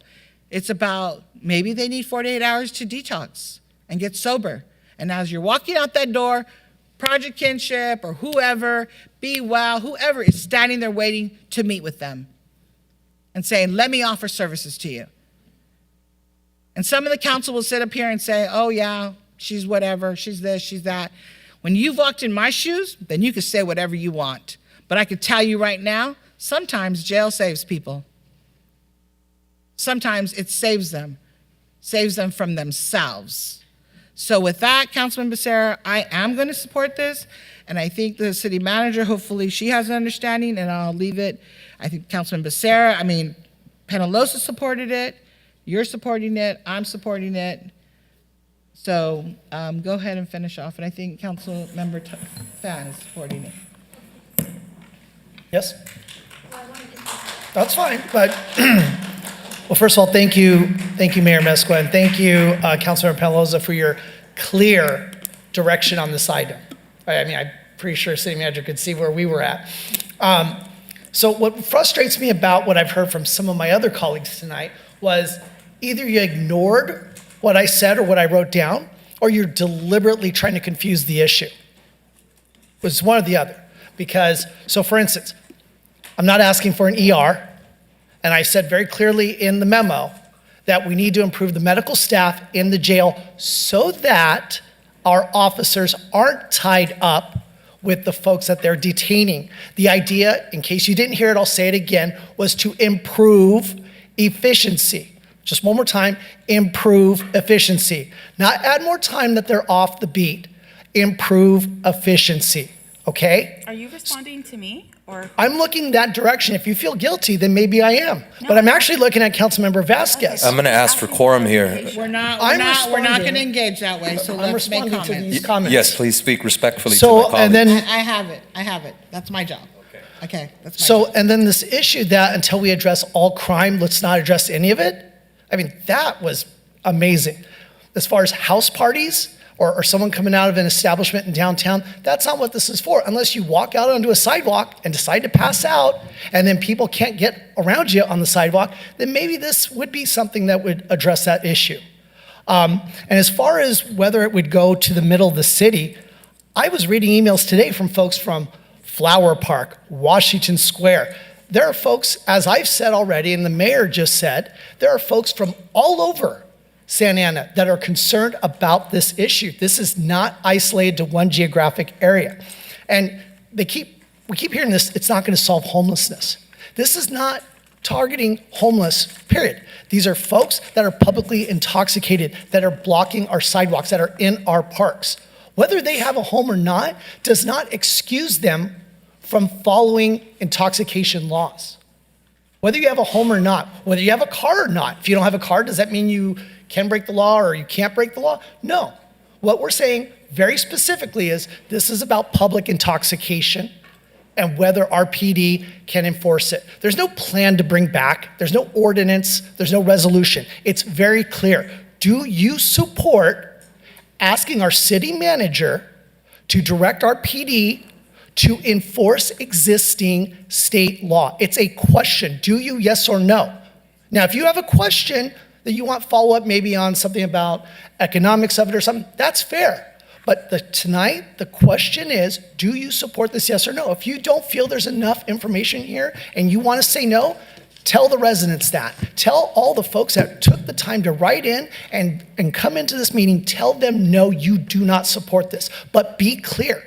Don't dance around it, be clear, okay? And as far as one of the other items that was brought up was trying to force transportation. You can't force it. That's called kidnapping. That's a whole other crime, and I'm sure PD doesn't want to address that, okay? Right now, you can't force these folks to get in a bus and go somewhere else. That's not what this is about. This is simply making sure that they don't continue to feel comfortable using drugs in our parks, in front of our residents, in front of our shopping centers.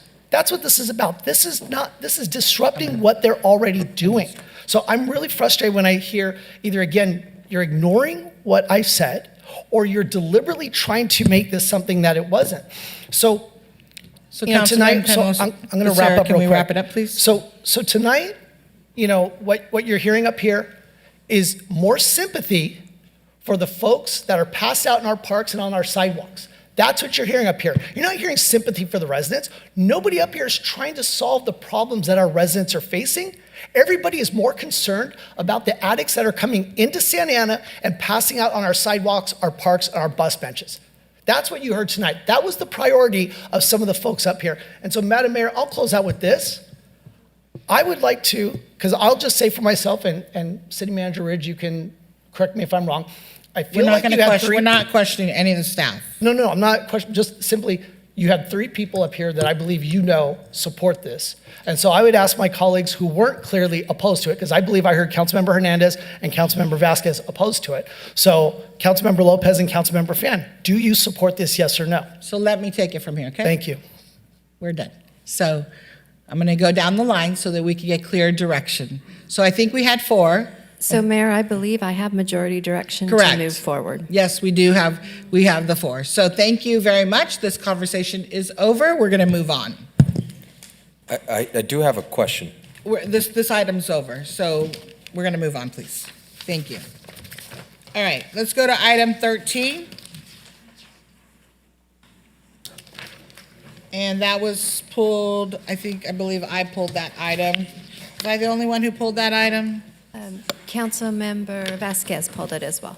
Councilman Vasquez. Councilmember Vasquez. Yes, I'd just like to see a timeline of when we would start the hiring process, when we would get the RFP out, when it would be closed, when the commission would meet for the first time, just so the public knows what's happening and taking those steps up.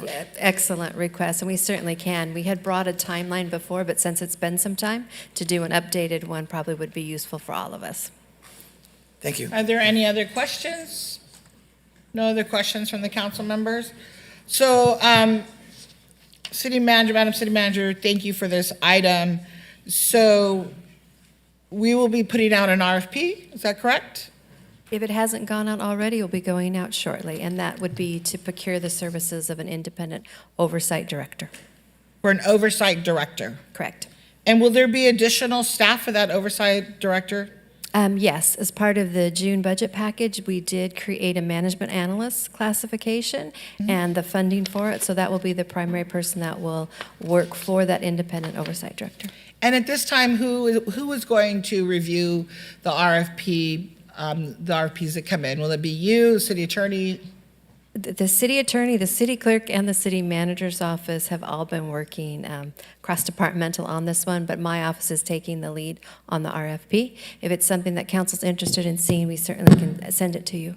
Yeah, I'd like to see it. And I also think it's important that, I'm not asking for them to give input, but maybe AC Rodriguez can take a look at it as well.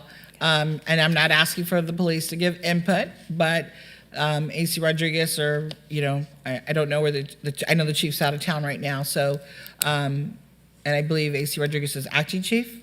Is that correct? Assistant chief. But he's acting right now, right? Yes. Okay.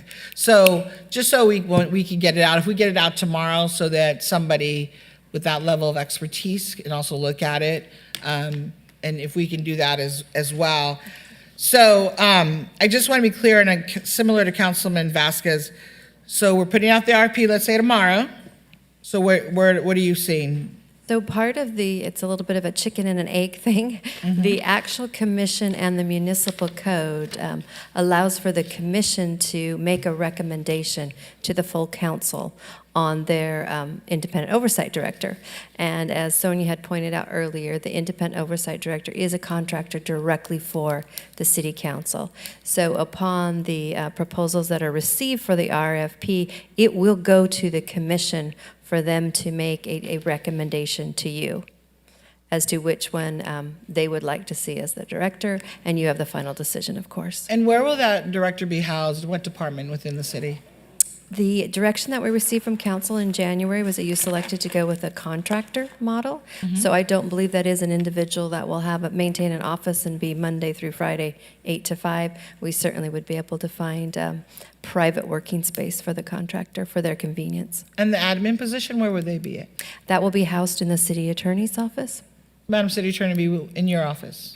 Yes, due to the confidential nature of the documents and the information that person would be handling, we think it's appropriate to keep it there since we have the ability to safeguard that information in the office already. Perfect. And it looks like we have we're just missing one commissioner from Mayor Pro Tem Lopez at this time. Okay, perfect. I have no further questions. Does anybody else have any questions?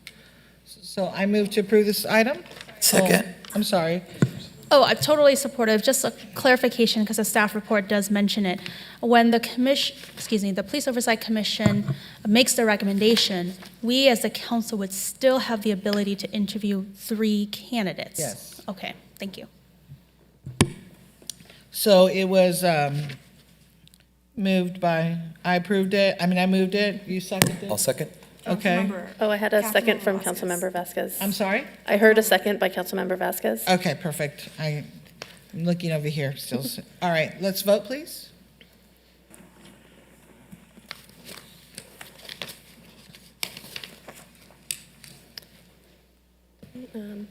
Councilmember Van? Thank you. Aye. Okay. The vote is 7 ayes, no nays. Motion carries. The report is accepted. Item 14, any comments? Yes. I'm sorry? Yeah, she's recused. Item 14, anybody on this side? I had a comment for it. Yeah, so we're going to, Councilman Hernandez? Yes. Thank you, Mayor Mesqua. I just wanted to inform the public that item 14, today we approved a budget reallocation and awarded a construction contract to Onyx Paving Company in the amount of, forgive me, wrong item. I wanted to share with our community members, apologies, that was the wrong item. Are you on item 14, which is the Illumination Foundation item? Yes. Okay. Just wanted to inform residents here in Ward 5 that there is going to be an exciting proposed project that will be coming to our neighborhood in Santa Anita. The proposed project includes 11 units comprised of 2 one-bedroom units, 7 two-bedroom units, and 2 two-bedroom units, an ADU, and a preschool. Illumination Foundation's intergenerational campus will provide housing for homeless seniors and transitional age youth with young children and preferential entry at the preschool for the young children to create a mutually supportive community. Very happy to see that there are resources being allocated to communities that are desperately in need. And I just want to thank our staff for putting this on the agenda, and I'm very happy that we supported this today. Thank you. Councilman Becerra. Thank you, Mayor Mesqua. Well, this item will not, if it does pass, will not pass with unanimous support. I will not be supporting it. Illumination Foundation, with all due respect, was a part of the 10 improvements at the Carnegie Shelter. That did not go so well. Insanity is defined by doing the same thing over and over and expecting a different result. And engaging Illumination Foundation in something that I believe is outside their expertise would be foolish. And so I can't, in good conscience, go ahead and support this with them being the ones that are developing this. If they were running it after it was constructed and fully improved, I would support it, but I won't be supporting this item in the fact that they obviously did not do the best job when it came to our own shelter here in Santa Ana, so I won't be supporting them on this item. Thank you. Any other comments on this side? No? Okay. So at this point, I am not supporting it, but I believe it's going to come back. So here's my questions that I have. I did not have the experience you did with Illumination Foundation when they were developing the homeless shelter, but I have some concerns. I think it's a great concept, You have 2 one-bedrooms, 6 two-bedrooms, 1 two-bedroom unit for the manager, which I don't understand why the manager needs a 2-bedroom. And then you only have 2 bedrooms for seniors. I mean, two apartments for seniors. So it's really not for homeless seniors. It's only 2 units.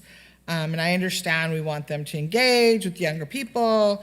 You know, I understand all of that. Now, in my opinion, because the largest population of unhoused is seniors. And if we can change the numbers up a little bit and maybe give them a couple more units and take some away from the TAY, and instead of having 6 for them, maybe you do, 4 and 4. I understand the 30% AMI and 50%, but this is about for seniors.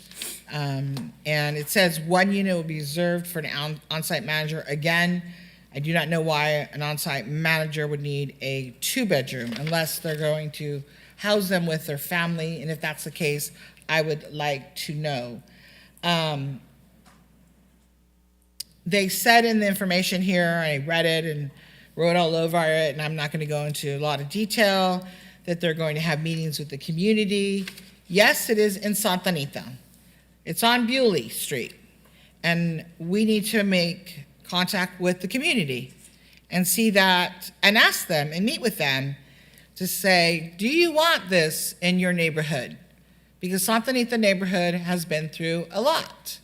And why are we going to put it on Bewley in Santa Anita when there are other areas it can be placed in other areas of our city? Also, finally, it says the flyers will be produced in both English and Spanish. They also need to be produced in Vietnamese. So I will ask for that as well. Then they're going to have a preschool partnering with Head Start. So Head Start has many, I can't use the word many enough, requirements. And a lot of families are not eligible for Head Start because of the requirements. Even Santa Ana Unified moved away from using Head Start because it was such a challenge. So there are nonprofits and there are other agencies and other groups that can work with them around the preschool. Matter of fact, the city, we can do it ourselves and charge a small amount, if not for free, depending on the income level of the families that are there. And there'd be a little piece to generate revenue if we had our own preschool, because I think, Madam City Manager, when we were talking, you said we have a preschool. A nonprofit runs. Right. So it would be great to have a nonprofit run this one as well, instead of Head Start that, yes, will give funding to the Illumination Foundation, but it comes with a whole bunch of requirements, and you got to jump through a lot of red tape to get approved. So I'm not going to support this item tonight, and hopefully it'll come back cleaner and better and with a lot more information. Yes, you're going to say something? Oh, so I know, anybody else want to make comments? Councilman Penalosa? Thank you, Mayor. And I had a couple questions for staff just regarding the staff report. In page 3 under developer background, we talk extensively about the developer's background and summary in operating shelters and rehabilitation and conversion and design of facility operations as well. And we also highlight Illumination Foundation's resume in operating the city's navigation center, which they're doing a nice work over there. Illumination Foundation also developed and completed Fullerton's Navigation Center, Riverside Navigation Center, and emergency shelters in the cities of Stanton and Anaheim. Why would we fail to mention the fiasco that Illumination Foundation caused us at our navigation center when they were first asked to construct this shelter that is now our city shelter? We leave that out of their resume in the staff report. We talk about Fullerton, we talk about Riverside, but we don't talk about Illumination Foundation's history in constructing the shelter here. In the next paragraph, it says, Illumination Foundation is a fiscally responsible organization. Let me remind staff that at the groundbreaking ceremony for the Navigation Center, they had a very nice selection of wine and very numerous chefs cooking food for the people in attendance. So, to me, if you're building a shelter for homeless people, and we're gonna say that they're financially responsible, and then they come to us saying, hey, this is too expensive to build, we can't do it, we give up halfway through the project. Why would we even try to consider awarding another contract to them and leave that information out? Well, council member, I would tend to disagree with you a little bit on your generalized statements of them. Illumination Foundation is a very respected nonprofit that has done a lot for permanent supportive housing, and that's what this project is. They have a great track record in that area. I do agree with you. They were over their head when they were trying to turn an industrial building into an emergency shelter for 200 people. But they do have an exceptional track record, and they're also a nonprofit that has a great track record at bringing benefactors in and receiving dollars so that they can continue to do programs like this. Right, and Illumination Foundation is a great service provider. That's never been a question. They are a very good service provider. Big fan of the Children's Resource Center that they used to have here in Santa Ana. I volunteered there for a couple of years, and I know that they are doing a great job providing service at our current shelter. However, is this not construction and design of another? So it's an existing residential unit building that they're going to be doing interior remodeling. Which was the same scenario that we had at the Carnegie shelter. Converting an industrial building into residential units is significantly different than taking an existing residential unit and remodeling the units. But it's still the same general concept of you're taking an existing facility to remodel or rehab, whatever you want to call it, to house individuals, and I just don't see why we would go down the same path again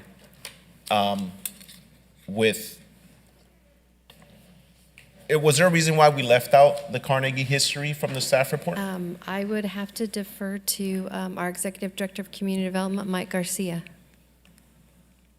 Thank you, Madam City Manager. Hello, Mr. Garcia. Judson, how are you? Evening.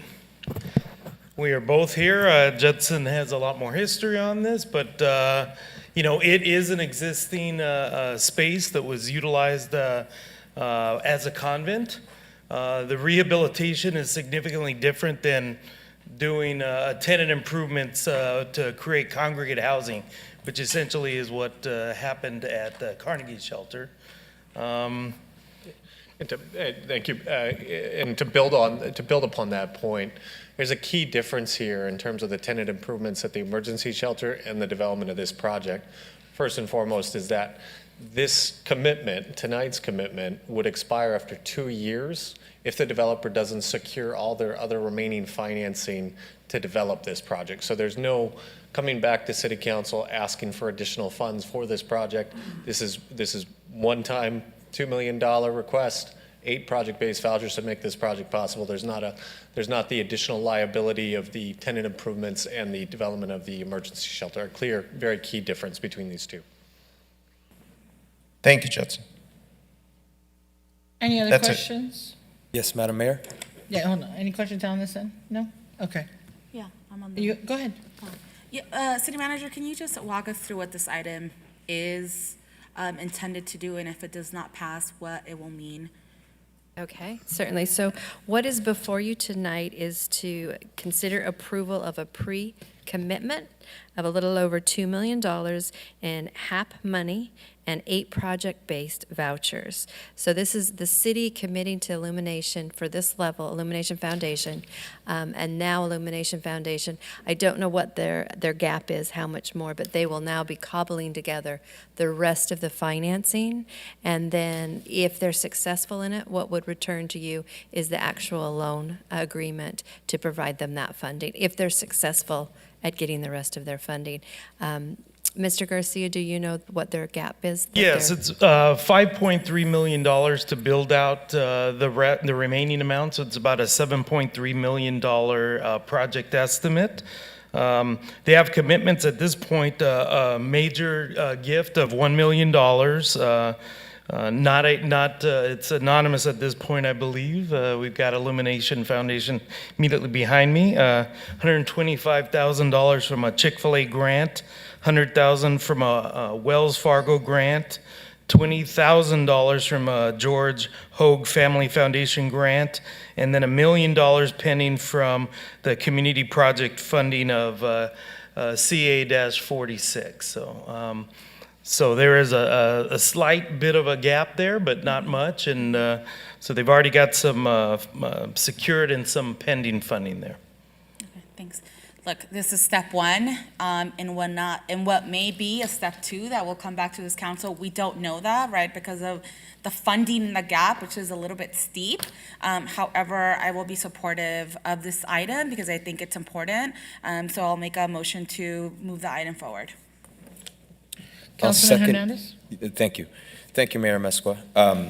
I just wanted to touch on this item very briefly because this is clearly a conversation that has been important to this council, is preventing homelessness, preventing public inebriation. Items like this is exactly how we do this. This is an item that is designed to prevent homelessness. So let me tell you who we're going to house, because this isn't just 2 units for senior citizens, which make up the largest demographic of people experiencing homelessness. One of the demographics that is also impacted greatly by experiencing homelessness is transition-aged youth. Santa Ana is the youngest city per capita, 13 to 24.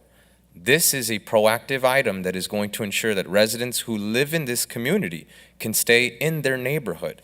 There are 8 units restricted to homeless transition-age youth. That qualifies from 13 to 21.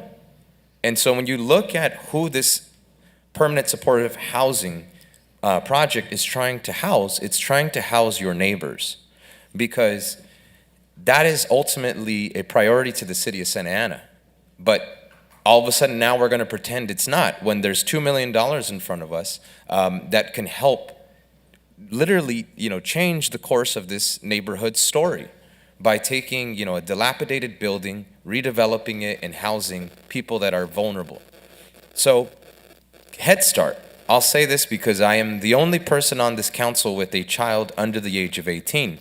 And I am also a Head Start parent. My daughter went to Head Start right here right near First Street and Flower. So let me tell you who is eligible for California Head Start, which kudos to Illumination Foundation for being evidence-based and picking the best partners. Who is eligible for California Head Start? Children from birth to age 5 from families with low income, according to the poverty guidelines published by the federal government, are eligible for Head Start and early Head Start services.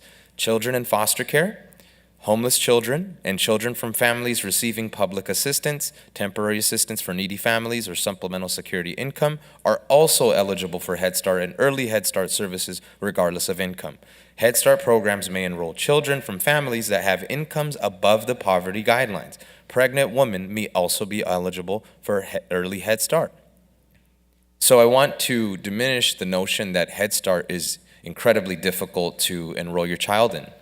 My daughter was in Head Start from 2013 to 2014. So I know firsthand. I enrolled my daughter in it, I picked her up in it, and she graduated from Head Start. And so I want to remind my colleagues that a no vote is reckless and irresponsible. The difference in what we're seeing here today is there is a solution in front of us. It's not a pie in the sky solution, it's a tangible one. We're creating housing. We're giving people something better than a sidewalk or a bus stop. But some of my colleagues want to say no. So when they tell you they're public safety champions, follow their votes, because 8 transition-aged youth can be housed if they vote yes. 2 seniors, which make up the largest demographic of people experiencing homelessness, can be housed with a yes vote. The experts in dealing with people experiencing homelessness is Illumination Foundation, which is why they've been part of some of the largest cities and counties building the infrastructure to respond to it. I completely agree with my colleague, Councilmember Peñalosa. They dropped the ball when it came to Carnegie. I'm not happy with that, but I'm glad they're not trying to build Carnegie. They're trying to do something that they can excel at in this case, and I'm supportive of that. And I thank Judson Brown and Michael Garcia for your guys' commitment to being responsive to the issue of solving homelessness. It takes creative partnerships like this and brave leadership, so thank you. And I'm fully supportive of this item, and I will second your motion, Councilmember. Mayor Pro Tem Lopez. Councilman Becerra and then Peñalosa. Thank you, Madam Mayor. So it's kind of a frightening trend we have tonight. So when some of us have a different opinion up here, the way that it's framed by other folks goes in a completely different direction than what was actually stated. So I think all of us on this dais have all talked about permanent supportive housing as being the far superior solution than just human warehousing and shelters. But the concern that was brought up about this particular item isn't about permanent supportive housing. It's about whether the entity that we would be giving money to, or preliminarily saying we're going to eventually give them money, whether they can do the job. And to me, to say, well, the tenant improvements at Carnegie are different than, say, what they're going to do here, that's like saying, well, the person might not be able to swim in a lake, but they can swim in a river. No, they can't. They can't swim. And I think in this case here, unfortunately, with Illumination Foundation, they've demonstrated that they can provide services within a built-out existing facility, but to give them money to construct, I can't support that. So I just want to be clear, and I think that all of us up here have expressed support for permanent supportive housing. In this particular instance, it is not about the permanent supportive housing, it's about who would be building the permanent supportive housing. And that's where the concern has been raised. Thank you. Councilman Peñalosa. Thank you, Mayor Mesqua. I guess the one of the final questions I have, city staff, Madam City Manager, the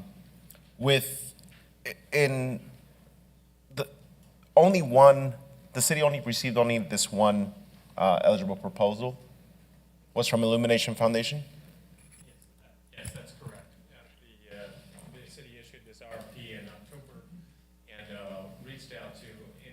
organizations, any developers that had expressed an interest in developing housing for transitional age youth, and we only received one proposal. And were there attempts by others to submit proposals, or was just no interest in submitting?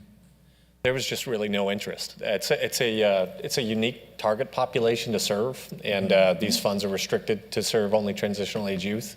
So there was just no interest out there. Okay. Yeah. Thank you for that. So IF was the only one that submitted? Yes, sir. Mm-hmm. Yeah. There was, okay. Thank you for that. I guess I also just want to reiterate what Councilmember Becerra mentioned, that I guess the concerns that I have here have nothing to do with the product, the services, the idea that is being presented here. We all want to support this, and it's not a matter of we don't want it, it's just questioning the contractor.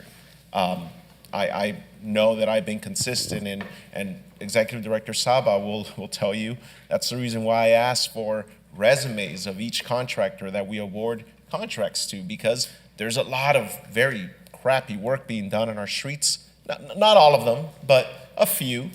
And I want to know which contractors those are so that they don't get contracts again. And it's just a matter of being, responsible here in awarding these contracts.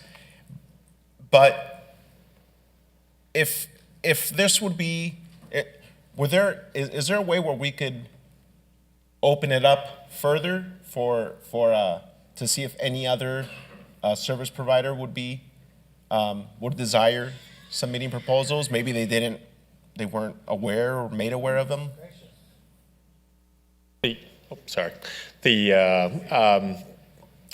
Following the direction from City Council on this item, I think your options would be right to continue the item and to seek additional proposals, or City Attorney is shaking her head yes. So you could either continue this item and we could try and seek additional proposals for the development of transitional age youth,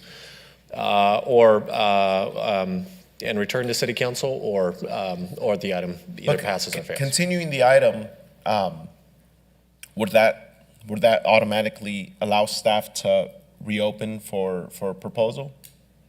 No, let me ask it. So Judson, did IF identify the site and they've made the arrangements for the site? And we don't have anything to do with the site. Yeah, exactly. So basically the RFP that the city did was for a nonprofit to find a location and to create these permanent supportive housing units. So that probably explains why you don't have an overwhelming number of proposals. That's a pretty heavy task to do. So if you want us to go back out for an RFP, odds are you're probably not going to get an additional robust response to it. Okay. So, and one final question with, that's my third final question, right? Yeah, you said that 3 times. On this particular site, you've seen it, Madam City Manager. I haven't seen it or heard of in a while, but there was a huge prostitution issue right in front, like literally on this yard of this particular property. There was it's right off of Bewley and Hazard. It was the site on the ride-alongs that we went on, Madam City Manager, way back when. This was where most of the concentration was of the women and the Johns, and so I just want to make sure, I don't know if our PD could comment, but is that still an ongoing issue at this particular location? Because I would also hate for IF to not really know what's going on at this site at night, from 9 to 3 in the morning. May I suggest that if you do continue the item, that is something we could look into and bring back that information and return the item to you. Yeah, because with crime stats around the area. So I would make because I don't want to deny this. I don't, if IF is the only service provider that submitted a proposal and they're qualified to do it per staff at this time because of different circumstances, I don't want to deny this because of the services. This isn't what it's about. But I do want to make sure that Illumination Foundation could execute this and not have the same problems that we had with the previous project. And just building on that, building on the direction from the mayor as well, these are both issues and concerns that we can address.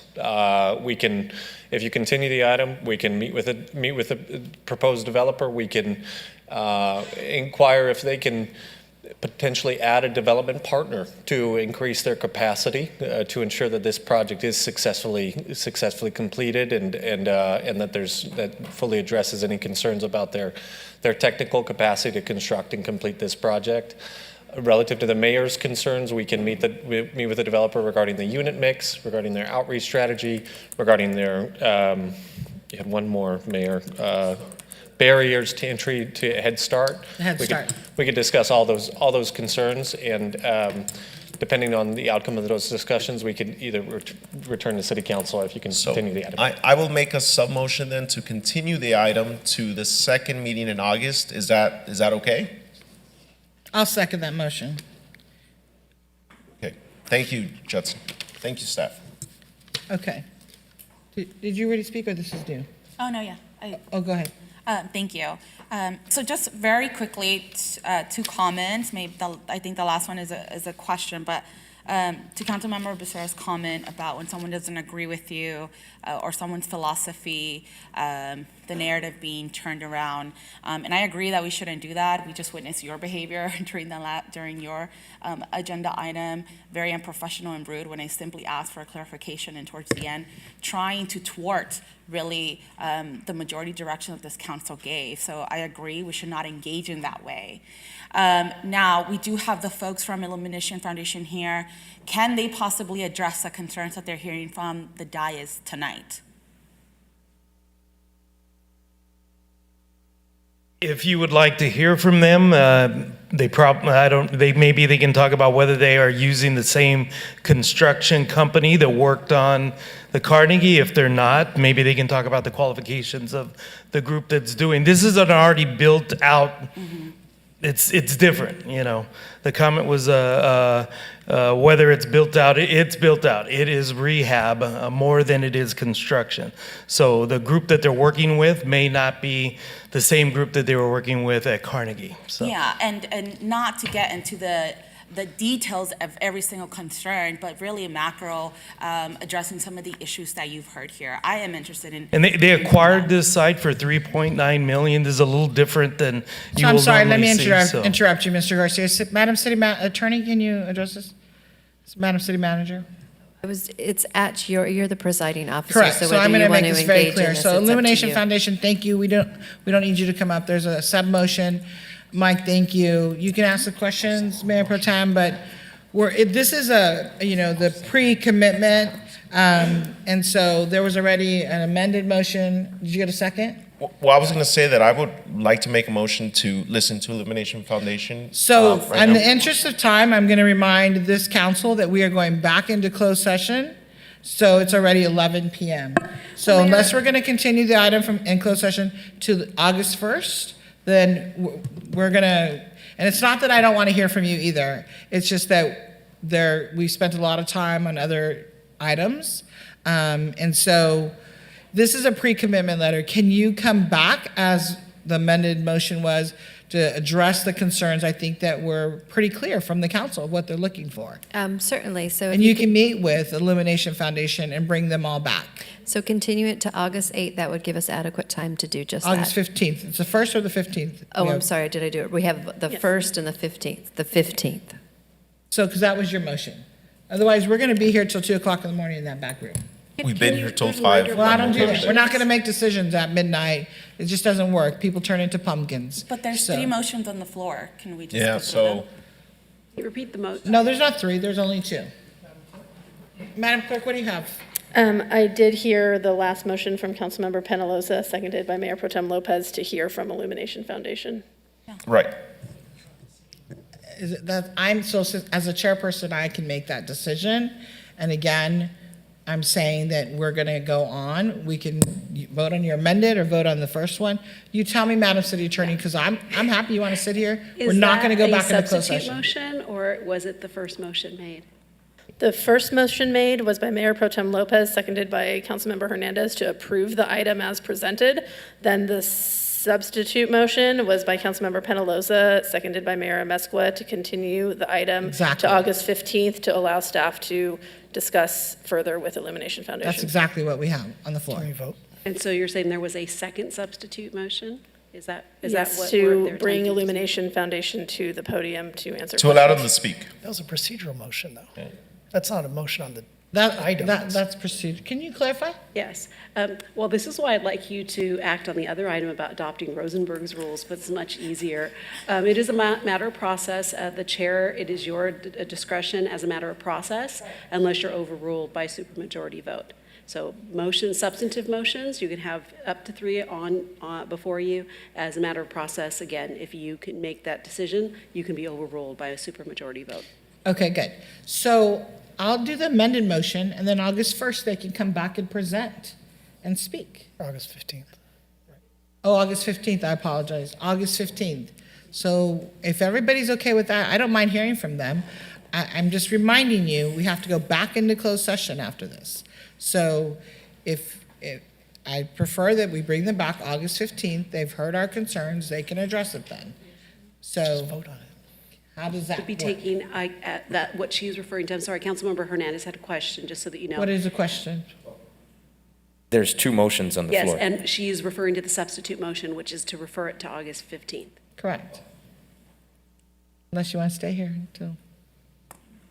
There's still an original motion on the floor. Correct. Yes, and process is you would take the substitute motion first, and then you can vote on the first motion. Right. So let's take the substitute motion first. I'll come back on August 15th and hear from Illumination Foundation. Let's vote. This is the substitute motion by Councilmember Penaloza, seconded by Mayor Amezcua, to continue item 14 to the August 15th meeting, allow staff to discuss with Illumination Foundation and have them come back at that time. The vote is 3 ayes, 3 nays. Ayes by Councilmember Penaloza and Becerra and Mayor Amezcua. Nays by Councilmember Hernandez, Vasquez, and Mayor Pro Tem Lopez.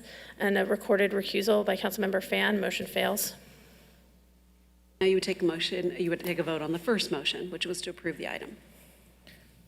So we're voting to approve the item. Let's vote.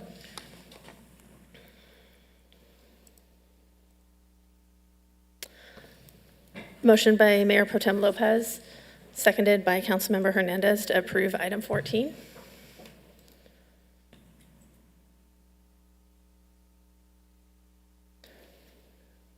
Vote is 4 ayes, 2 nays. Nays by Mayor Amezcua and Councilmember Becerra with a recorded recusal by Councilmember Fan. Motion carries. Perfect. Let's go to item 16 now. And who pulled that item? Councilmember Hernandez had a comment. Yes, I Go just ahead. had a very brief comment, Mayor Amezcua. I just wanted to inform residents of Artesia Pilar that today we approved a budget reallocation and awarded a construction contract to Onyx Paving Company in the amount of $5,204,000 for the Fremont Elementary and Spurgeon Intermediate Safe Routes to School project with an estimated project delivery cost of $6,505,000. The intersections where you will see the construction taking place will be between Fairview and Bristol and between 17th Street and First Street. Thank you. That concludes my comments. Thank you. Item 18. Thank you, Mayor Amezcua. I pulled this item because of, Madam City Manager, if I could have Director Saba come up. I had a question because all of us received an email. Now, Director Saba, I hate doing this because I'd rather have spoken with you prior, but there was an email that we received from a Mr. McCullough.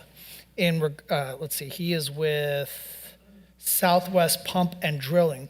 And in the email, Mr. McCullough is stating that he submitted his bid through Planet Bids, the system that Public Works uses, and that he was the lowest bidder, but then at some point, he could not get a hold of staff, and then all of a sudden it was being communicated to him that he was non-responsive. I don't know what to believe at this point. I'm just, reading this email. So, Director Saba, if you can provide some clarity on this. Sure. Good evening, Mayor, Mayor Pro Tem, members of the City Council, Nabil Saba, Director of Public Works.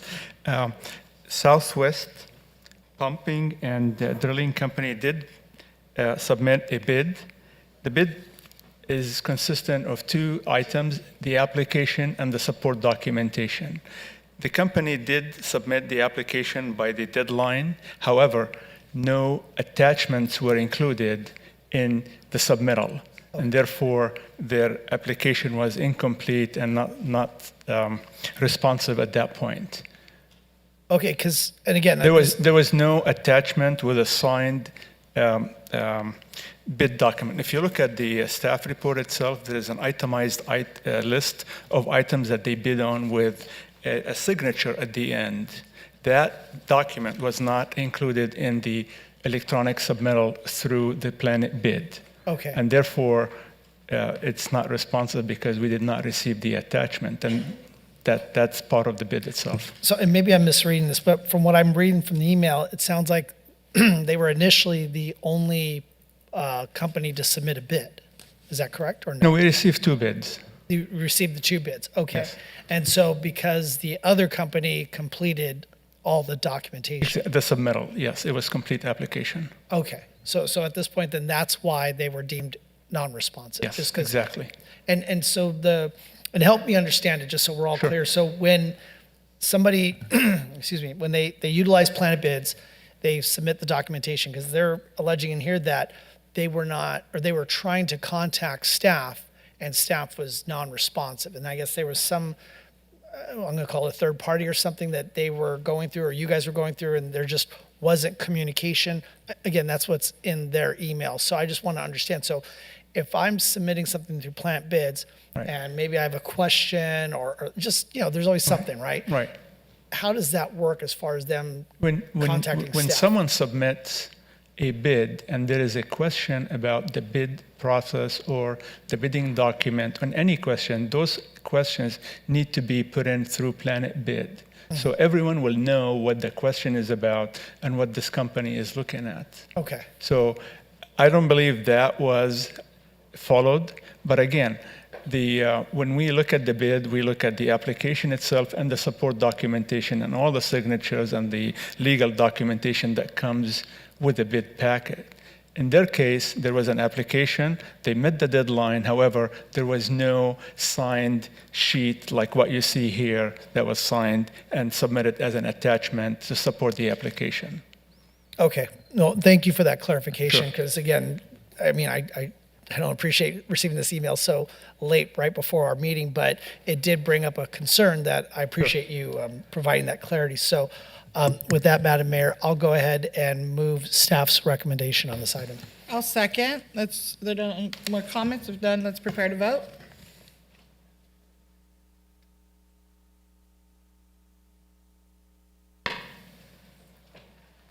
A motion by Councilmember Becerra, seconded by Mayor Amezcua, to approve item 18, awarding a construction contract to Best Drilling and Pump, Inc. for the Washington Well Improvements Well Drilling Phase 1. Thank you. The Item vote is 31. 7 ayes, no nays, motion carries. I apologize. Item 31, Mayor Pro Tem Lopez. You had comments, Yes, and I made my comments. Thank you. so you have no other comments? No. Councilman Vasquez, you had indicated you wanted to comment? It was Okay. Councilmember Hernandez that pulled that. Oh, I didn't see your hand Yes. over here. Can you push your button? Oh, unfortunately, I did, but it doesn't look like it's coming up. Okay, go ahead. Wonderful, thank you. I pulled this item for discussion with my colleagues because this is an item that is of concern to our residents. And this is an item that I know a lot of people are looking at, and a lot of us want to see improved police services in our community. What I'm concerned about is that the hiring crisis that we're experiencing all throughout the country related to policing isn't because people don't want to become police officers anymore. It's due to the fact that there are very high-profile instances of police misconduct. There are very high-profile incidents of excessive use of force, and in some cases, lethal force. And when you look at Santa Ana's police scorecard, the policescorecard.org, we unfortunately have a very low score at 34%. And the reason why it's important for us to acknowledge this, if you Google Santa Ana PD, you will see a number of scandals that are attached to our police department. The challenge that we're having is related to the issue of culture. And I do not want to incentivize somebody becoming a cop solely because of a bonus. There has been money allocated to hire police officers, and for some reason, we're still not able to fill that need. And my concern is that the culture that we have within our police department is so adversely impacted that it is now affecting our hiring, and it is spilling out into our community. We have a vote of no confidence from the police department, from police officers against the chief of police. There's a very public battle between the police union leadership and our police chief. There are very public instances of police misconduct that made national news headlines, and there is a very public recall that we are in the middle of. And so when you're looking at all of these different factors, Santa Ana, I don't think we can throw just all of the taxpayer money that we have and think that this is going to be an issue that is going to resolve itself with money. But truly do believe that this is a Band-Aid of a solution. I don't think that this is ultimately going to change the fact that police officers aren't applying here to Santa Ana. I believe this is a issue that is related to culture, and I do not think that this is going to change the hiring issues that we have. I believe we need to address the culture, the low score that we have within our police department. I believe that we should shift our priority to community policing and build relationships and build trust with the officers that we do have. And that concludes my comments. I am a no vote at this time. Thank you, Councilman Hernandez. Is there another hand up?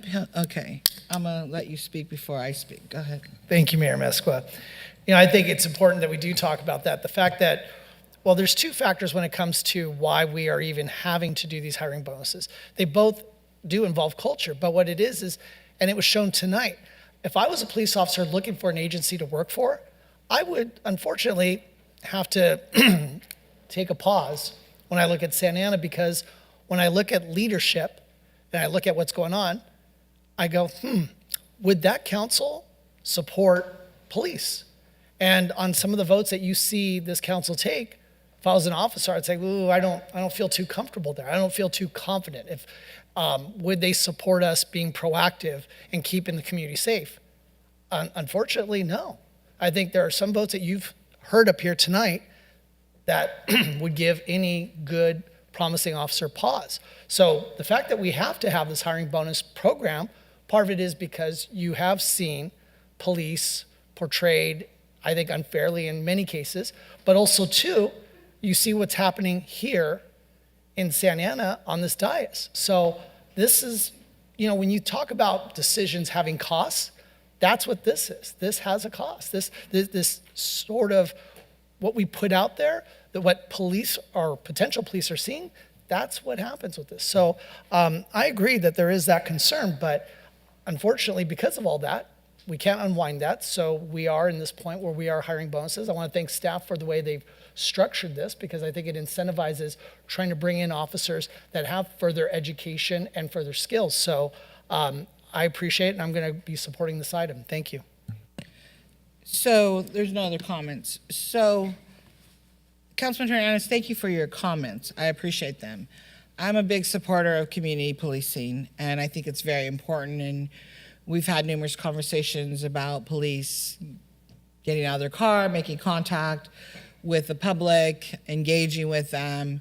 We do get complaints, and we also have really good officers, and we may have a few bad apples, right? That everybody looks and says, okay, Santa Ana this, Santa Ana that one.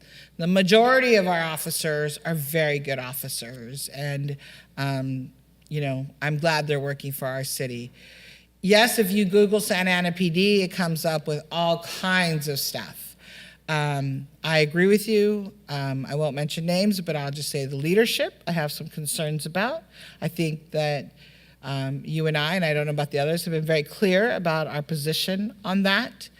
You know, our officers need to be trained better. They need to be trained to interact with the community. They need to know the laws, the changes that come up. They need to interact with administration at the top on a regular basis. They need to see them, they need to know them, and we need to have people out and about in our community. But this is not just a Santa Ana issue. The hiring of police officers is everywhere. Everywhere that you go, people are having a difficult time hiring officers.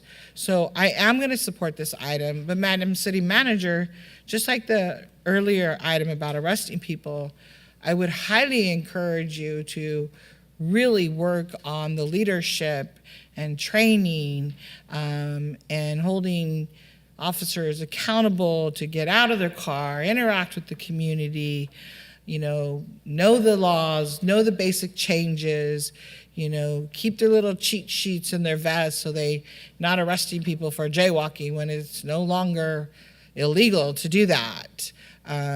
So there's a lot of things, and I'll stop there. But I would just say that I'm going to support this item. It's great we're doing the 30 for 30. I don't care male or female. I just want officers to get hired that are good and that are qualified, and we pay them this bonus. So I'm also going to support this item. However, I want to be really clear that I really would like to Google Santa Ana PD and see all the good stuff that's happening and how they're interacting with our community and how we're doing true community policing, not what we say is community policing, but we are doing true community policing. And we know our neighbors, they know us, and officers know them by their names, and they feel comfortable and safe around them. So with that, was there a motion to approve? Motion to approve? Let's prepare to vote.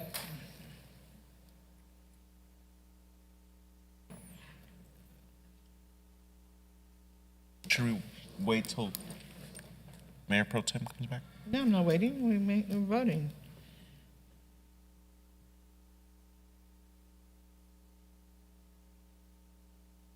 Vote is 5 ayes, 1 nay, nay by Councilmember Hernandez, and a temporary absence by Mayor Pro Tem Lopez. Motion carries. All right, so let's go now to 36. 36. Who pulled 36? You're on the business calendar now. I'm sorry? You've made it to the business calendar now. I'm getting there, I promise. I'm making my way. I'm trying to flip through my papers here. 36, business calendar. All right, Mayor, that's me. Item number 36 is to select a voting delegate and up to 2 alternates for the League of California Cities Annual Conference. Do any council members have a nomination? I do. I want to nominate Councilman Becerra for... I second. Oh, great. Yay, that was really good. Okay. How about 2 alternates?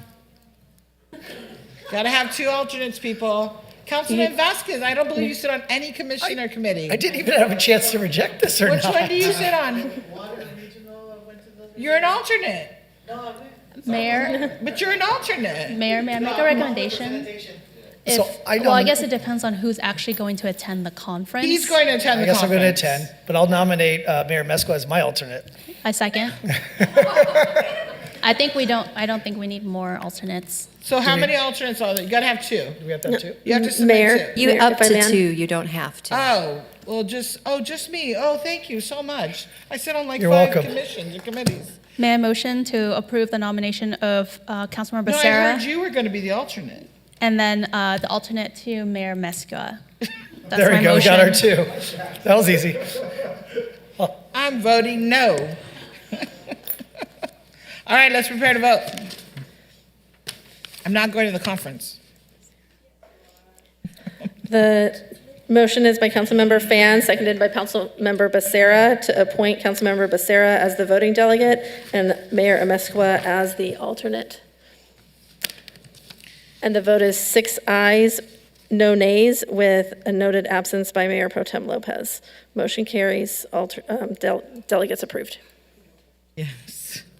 All right, hearing no further discussion, we're done with that. Item number 37. Item number 37 pertains to city council meetings, rules and procedures, as well as teleconference options. Madam City Manager, may we have our staff report, please? So I believe the city clerk is going to have this one for you. Yes, thank you very much. Mayor and City Council, the item before you is to consider 3 recommended actions. The first is to adopt a resolution amending the rules and procedures for City Council meetings. There's various components to that piece, but part of it does allow for changing the noted time of the regular meetings, updating the rules of procedures, clarifying decorum regulations, and addressing teleconferencing. And I can go into those in more detail if you would like.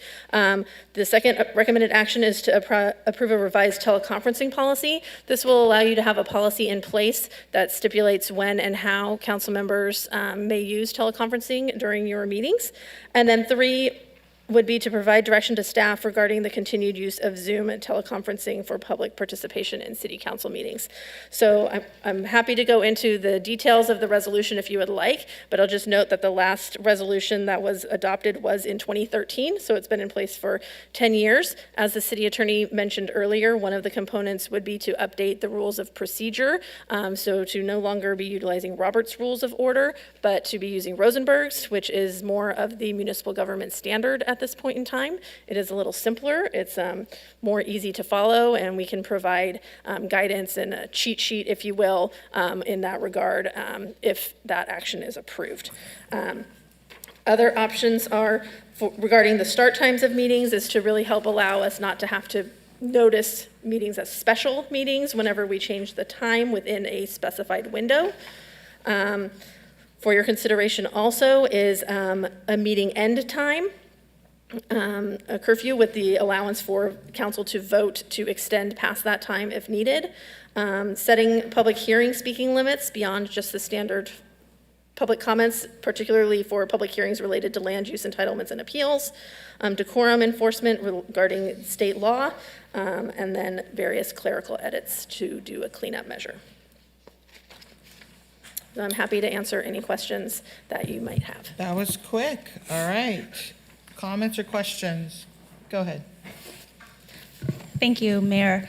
So I'll just go down my list. First, I just want to make sure that we retain the public's ability to speak via Zoom or teleconferencing. That was an item that we had kept after even, shut down, lockdown, and all that other stuff. The city of Santa Ana maintained that ability for the public, and I just want to make sure that we continue to allow the public to do so. Section 2, page 37-6. I'm fine with the general idea that we have the 11 p.m. consideration to terminate at 12 a.m. However, I would like that to be changed to 4 votes instead of a supermajority. If there are items that, the council majority still wants to consider before closing for the night. I guess I will accept Rosenberg's rules. The city attorney convinced me, so we'll go with that. Item 5C, or section 5C of the resolution. I do agree that the mayor would have the ability to shorten the time, but I also would like to clarify that the mayor, or the presiding officer, would have the ability to increase time, and that should the mayor or the presiding officer decide to decrease time, the city council would be able to adjust that via motion with a majority vote. On section 5D, I do see why we want to limit the amount of public hearing time, the 10 minutes, 3 minutes for comments, and 5 minutes for rebuttal. I see that in our previous resolution, it was kind of generic, reasonable. I'm a little worried about the 10 minutes though. I think applicants, they behoove themselves to not spend 20 minutes on a presentation, but if they have testimony and other presentations, I don't want us to stop them, especially if it's a big matter. I want to make sure that they allow it. So, maybe 20 minutes, up to 20 minutes. They don't have to use the whole time. I've never seen an applicant use all 20 minutes in a public hearing. The other item is the 5 minutes for rebuttal comments. I would remove the time period because if we have a lot of public comments on a public hearing item, 5 minutes just really, I think in some cases, won't be enough time to respond. So I think placing a limit on that isn't really necessary. And then section 5F, page 37-8, it says that the presiding officer, it's the first sentence, may direct the group to designate a spokesperson or a limited number if the speakers are speaking on the same thing. I think that it should be changed to may request that the group choose a representative and not direct. I think that if people want to come here, even if they're with a group, but choose to make public comments, they should be able to. And then regarding the teleconferencing policy, I would support the policy that includes the ability to do teleconferencing with, I believe it's AB 2449 as an option. So it gives flexibility. I know that with typical Brown Act teleconferencing, we have to do the 72 hours and posting and whatnot, but some of us, you might have a medical emergency or you're sick for some reason, whatever. I think having that flexibility is really helpful. I believe that would be all. Thank you. So, just for clarification, so once we do the comments, I would support a motion to approve with those edits if the council agrees. Which one? Councilman Penalosa? Thank you, Mayor. I just wanted clarification, Madam Clerk, if you could. Under section 2 in subsection C,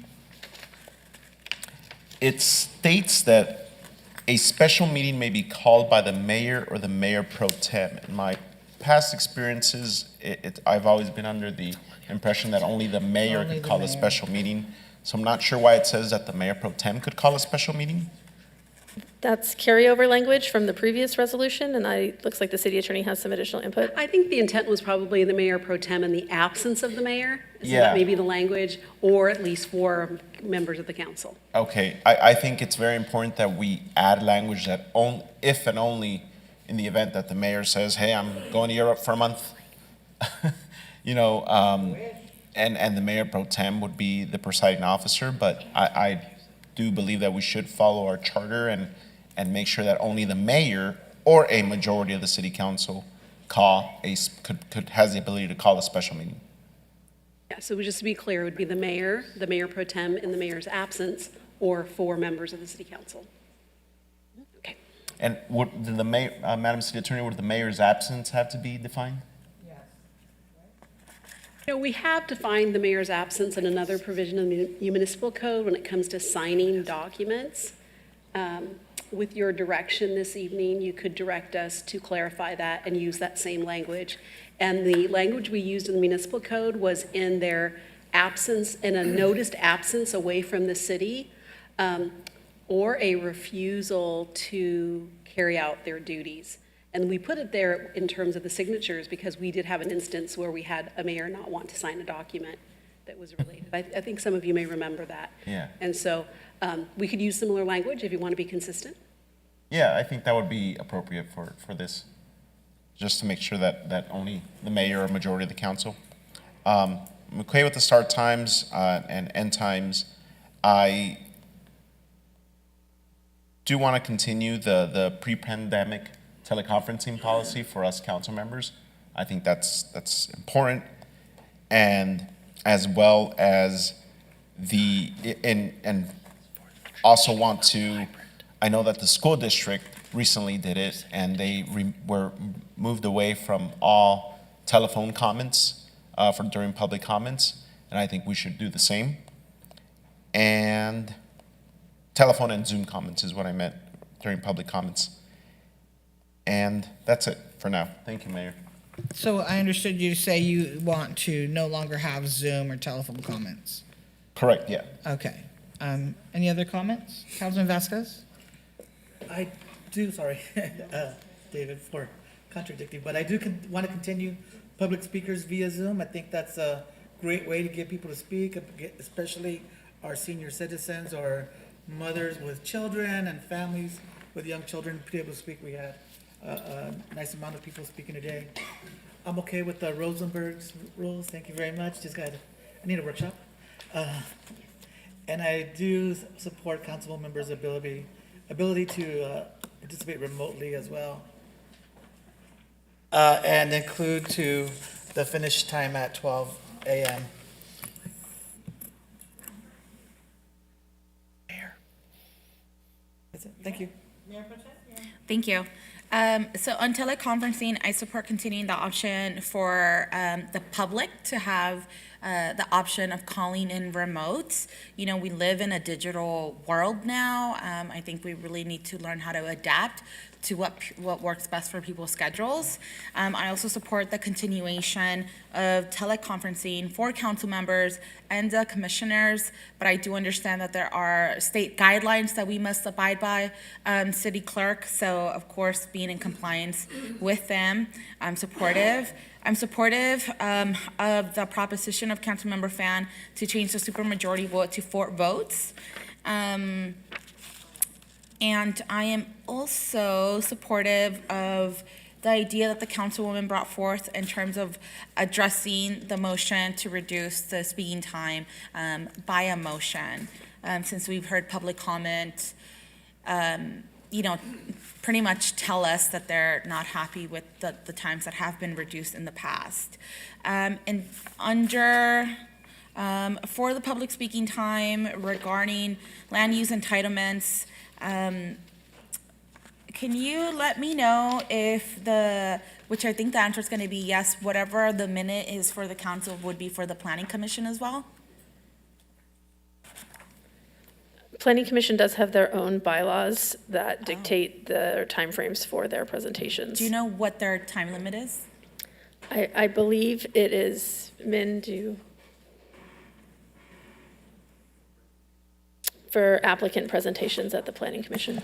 The Planning Commission has practiced that if there's a presentation by an applicant, they're limited to anywhere between 5 to 10 minutes. But it really, the commission has shifted back and forth a little bit, but historically it's about 5 to 10 minutes. Okay. Thank you. So I think I'm fine with it being 10 minutes. I'm under the impression that the chair can always, that the chair does have leeway to say you can go for longer and whatnot. Let's see, what is the other, and then, Councilwoman Fan, can you please repeat, one of the last suggestions you made in terms of who gets to be designated to be a spokesperson for a group? I don't think I caught that. Yes, so on section, I think it's 5F, it indicates that if there's a big group of people who are talking about a similar topic, let's say a nonprofit group, and so the language here in the resolution says that the presiding officer may direct the group to designate a spokesperson or a limited number of speakers to address the city council. I would like to change that to may request that the group, choose a spokesperson.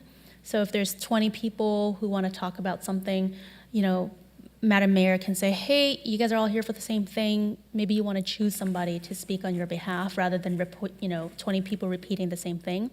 I think I'm just personally uncomfortable with the idea that any one of us or the presiding officer can say, hey, you organization need to pick somebody to speak on your behalf. And to me, that's what the word direct kind of says. So that's why I wanted the change in that language. Thank you.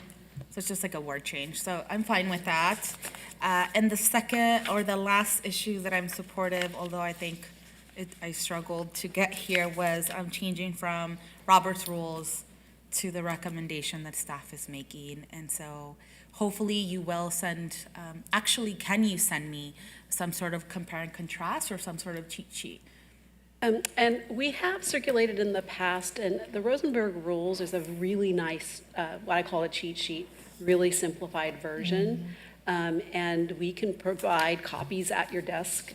They're up there on the dais for you. And it really is easy to understand and how we do these substitute motions and so on. So we could provide that to you. I already have it. I've shared it this evening with some of you that have asked me for it. Thank you. You're welcome. Thank you. Anybody on this end? Go ahead, Councilman Becerra. Thank you, Madam Mayor. I also join my colleagues in supporting, I think it was said that, we are in a digital age and, COVID really showed us that we can function remotely. I do prefer that we're in person. I think it's important, but I think the flexibility when it's absolutely necessary to be mobile, I think we should preserve that. With that being said, I too have a couple of specific requests for changes. So in the resolution, section 2A, I wanted it to read, regular meetings of the city council shall be convened in the council chambers or as noted on the agenda and at the time specified on the agenda rather than and time as specified. Because I want to make it clear that we need to try to start as close as possible to when we post it, because I think it's fair for those that attend physically here in the chamber that they know that we're going to come out as darn close as we can to the actual stated time on the agenda. On section 2D, now this is going to be a small thing, but I think it's important just so there's clarity, but I wanted it to read, all meetings are scheduled to terminate at 11:59 p.m. on the same day that the meeting began, just so that we're clear. What does 12 a.m. mean? We'll just say 11:59 on the same day, so there's no ambiguity on that. And then any other places where it says 12 a.m., I'd like it to reference 11:59 p.m. on the same day. And then as far as in the teleconferencing policies, let's see, there was in section 3C4, there's a language that says the member participating remotely shall publicly disclose at the meeting before any action is taken whether any other individuals 18 years of age or older are present in the room at the remote location with the member.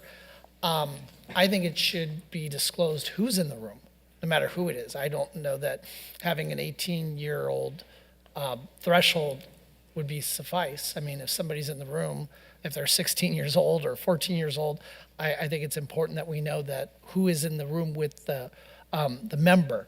Other than that, I would support the other recommendations. I agree with Councilmember Finn in that, when you have the back and forth with a developer, that you want to afford the ability to respond because, in a perfect world, there are no reasons to respond, but if there are and there's a voluminous amount, then yeah, you want to have the ability. You don't want to be, there's an hour's worth of comments, but you get 5 minutes to respond. I mean, you may need a little bit more, so I think it's important to afford someone that. So that would be my recommendation, and then I support the change from Robert's rules to the new rules. Thank you. Councilman Hernandez? Thank you, Mayor Mesqua. I'm in full agreement with my colleagues, Madam City Attorney, with the exception of the time. I believe that we as a council should end our meetings no later than 11 o'clock p.m. That's the only area where I'm not in agreement. I'm in agreement with everything else. Councilman Panalosa? Thank you, Mayor. I have a question, Madam Clerk, for Councilmember Becerra brought it up, and I just wanted to get clarity. When it comes to closed session, I was trying to find this section, are we moving towards allowing us members to participate remotely again?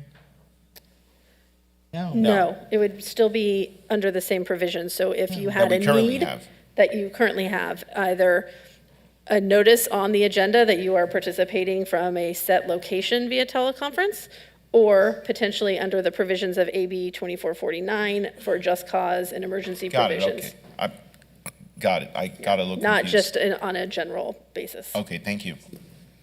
Yes, it's very limited in scope under the state law as it currently exists, and that does sunset currently on January 1st, 2026.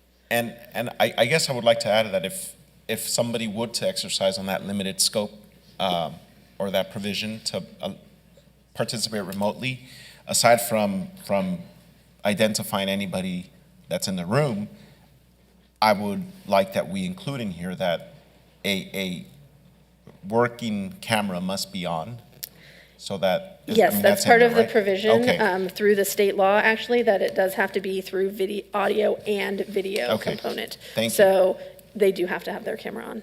Thank you, Madam Clerk. Other comments? Go ahead, you want to clarify? Thank you.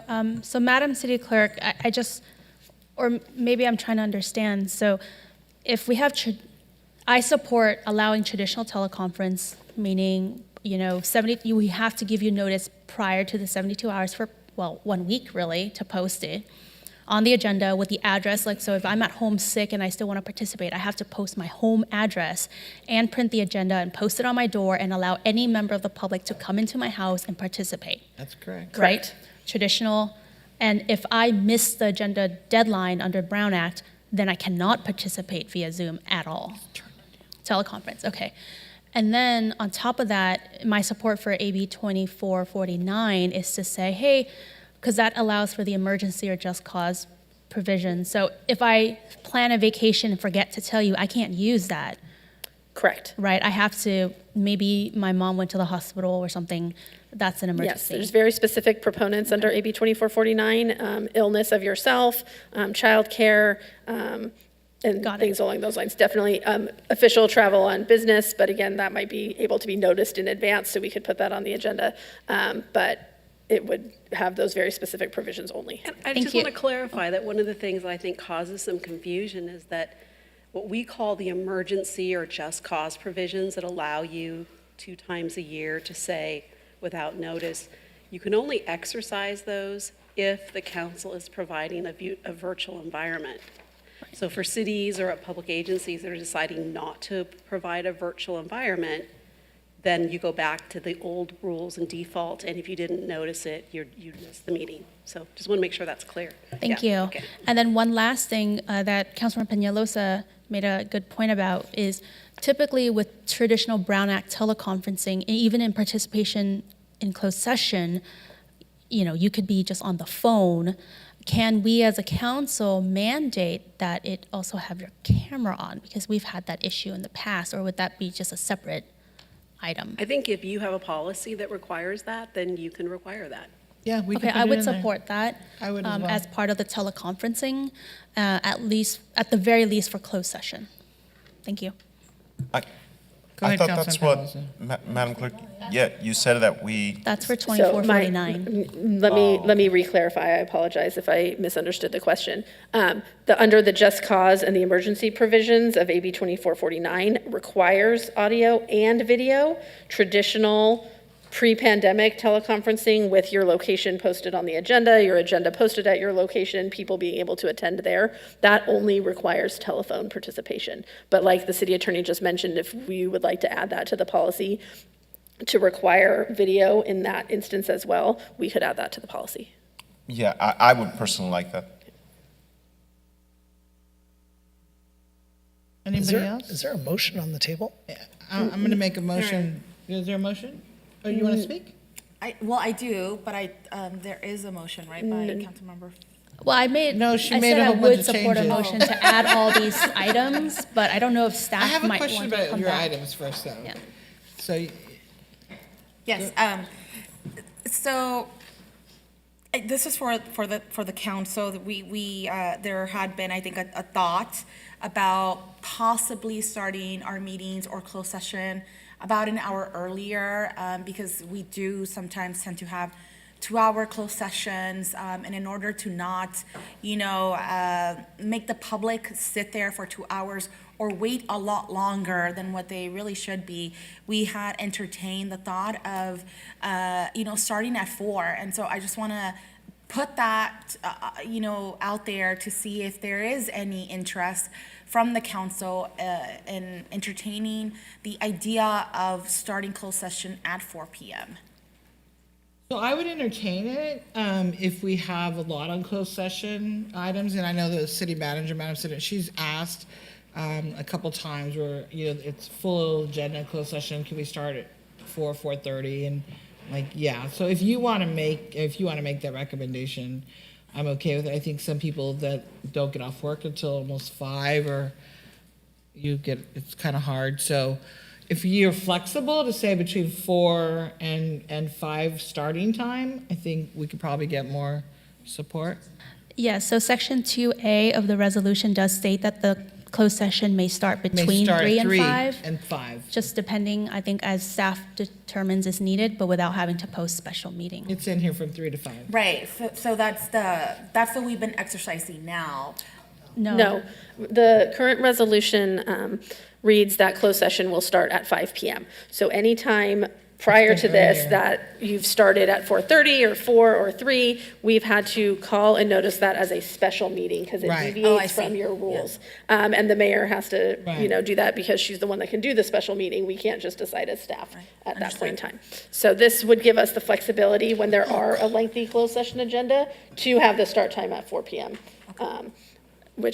Or 4:30, just depending on what staff determines how long each item may potentially take. Okay, but it's not set at 4, correct? No, it's not set at 4. We start between 3 and 5 p.m. Okay, thank you.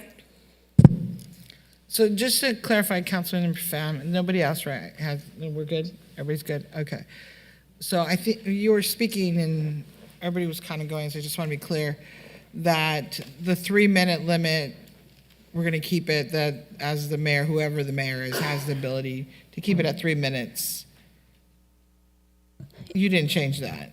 Correct. My change is that provision kind of below that on subsection, so section 5C, it just says that the mayor has the ability, or the presiding officer shall have the discretion to reduce the time allotted to speakers. I Okay. want you to also be able to increase the time if it's necessary. Okay, perfect. Okay, thank you. I just wanted clarification on that.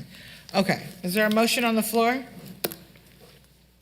Can you read back what we agreed on? That was a lot. Let me see how much I can capture of what you all said. Maybe you can go item by item and we'll just straw poll.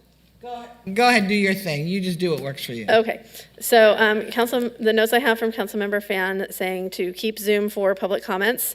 Okay with the 11 p.m. Allocation for setting the meeting to end by midnight or 11:59 from what Councilmember Becerra suggested, but having 4 votes to potentially extend past that if necessary, rather than a supermajority. Providing the presiding officer the ability to increase the time for public comments. And then when the presiding officer may decrease the time, allowing the rest of the council to address that by motion and majority vote to not allow for the decrease. She expressed concerns about the 10 p.m. or the 10-minute public hearing presentation and suggested up to 20 minutes. But I think I heard some other members just in favor of the 10 minutes, so that would be a section for clarification. And she requested to remove the rebuttal time limit, and I believe Councilmember Becerra also was in support of that. Asking that the mayor could request a group to set a designated spokesperson as opposed to direct them to do that, and allowing the AB 2449 flexibility, just cause emergency provisions for teleconferencing. A clarification to calling a special meeting for the mayor pro tem's ability to do that only if the mayor is absent, and using the language that we already have existing in the municipal code. I'm sorry, these are Councilmember Penaloza's comments. Okay with the starting and ending time, keeping the teleconference policy for the council members, but to remove the public comment portion of Zoom. Councilmember Vasquez requested to keep Zoom public comments and was okay with Rosenberg's, the AB 2449 provisions and the meeting times. Councilmember Mayor Pro Tem Lopez keeping public comments via Zoom, keeping the AB 2449 teleconference provisions, and then she agreed with the 4 votes to extend the meeting, reducing the time, and the other provisions of that, of Councilmember Fans about reducing the time limits and the like. So Councilmember Becerra requested specific revisions to put that we will start the meeting at the time as stated on the agenda, and within the council chamber. Suggested changing midnight to 11:59 p.m. on the same day the meeting begins for clarity, making sure that it's disclosed anybody who's in the room with a council member who is teleconferencing regardless of age. And then support for the other recommendations. And for Rosenberg, Councilmember Hernandez agreed with, or he preferred to end the meeting at 11 p.m. rather than 11:59 or midnight, and agreed with the other provisions. And then we had the request to include in the teleconferencing policy that a council member would use video and audio whenever using teleconferencing, regardless of if it's under the AB 2449 provisions. You're good. Wow, bravo. So may I make a motion? Wait, is she done? Are you done? Yes, that concludes what I have. Okay. So I'll make a motion to approve staff's recommendation with my suggested changes, except the 20-minute thing. We'll just keep it at the 10 minutes. And to include Councilmember Becerra's inclusion or the change in language to 11:59 on the same day instead of 12 a.m. And to require that anyone using teleconference also provide a video teleconferencing with Identify who's in the 2449. room. And well, that's, yeah, already in the, identify all people, including minors, in the room, regardless of age. And I believe that covers all of it. Okay. Yes. And to continue allowing teleconferencing, which was part of my comments. Thank you.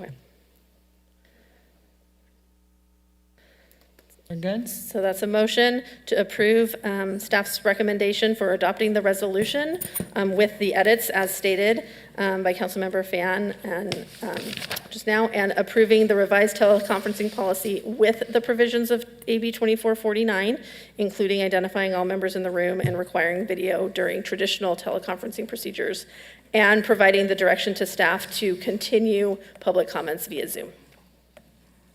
You also have there the 4 votes to, Yes, the 4 votes in order to extend the meeting past midnight. perfect. So there's a motion on the floor. Is there a second? Second? Councilmember Mayor, may I? Yeah, go ahead. I wanted to, does that include the language to, when it comes to calling a special meeting, defining that? I wanted to. Yes, that was already included in staff's recommendation. That the mayor. No, the specific part about that the mayor pro tem can only call a special meeting in the absence yes. of a mayor. Yes, In the I think that's absence a of a clean, mayor. oh, yes. Okay, Apologies, Yes. yes. Okay, okay, wanted to So make yes. sure that all those things were. So I have all of Okay, that. thank you. okay. I'm sorry, real quick. What is, okay, when we define that in the absence of the mayor, what does that mean? In our current municipal code, it's when the mayor has announced an absence, like I'm on vacation, or we know that the mayor is out of town. So when just as when a department head leaves and puts someone else in charge, so that's when the mayor pro tem could act based on maybe the request from the city manager because there's an emergency situation. So just to be clear though, so if the mayor's in town, but for whatever reason, the mayor's not picking up her phone for maybe a couple No. hours, that doesn't qualify, correct? Doesn't qualify. Okay, No. perfect. Thank you. Okay, are any other questions, clarification? We're good. You did good, Jennifer. All Thank right, you. there's So, a motion. The motion by Councilmember Fan, seconded by Councilmember Hernandez, as stated, adopting the resolution with stated edits, approving teleconferencing policy with AB 2449, and keeping public comments via Zoom. All right, let's prepare to vote.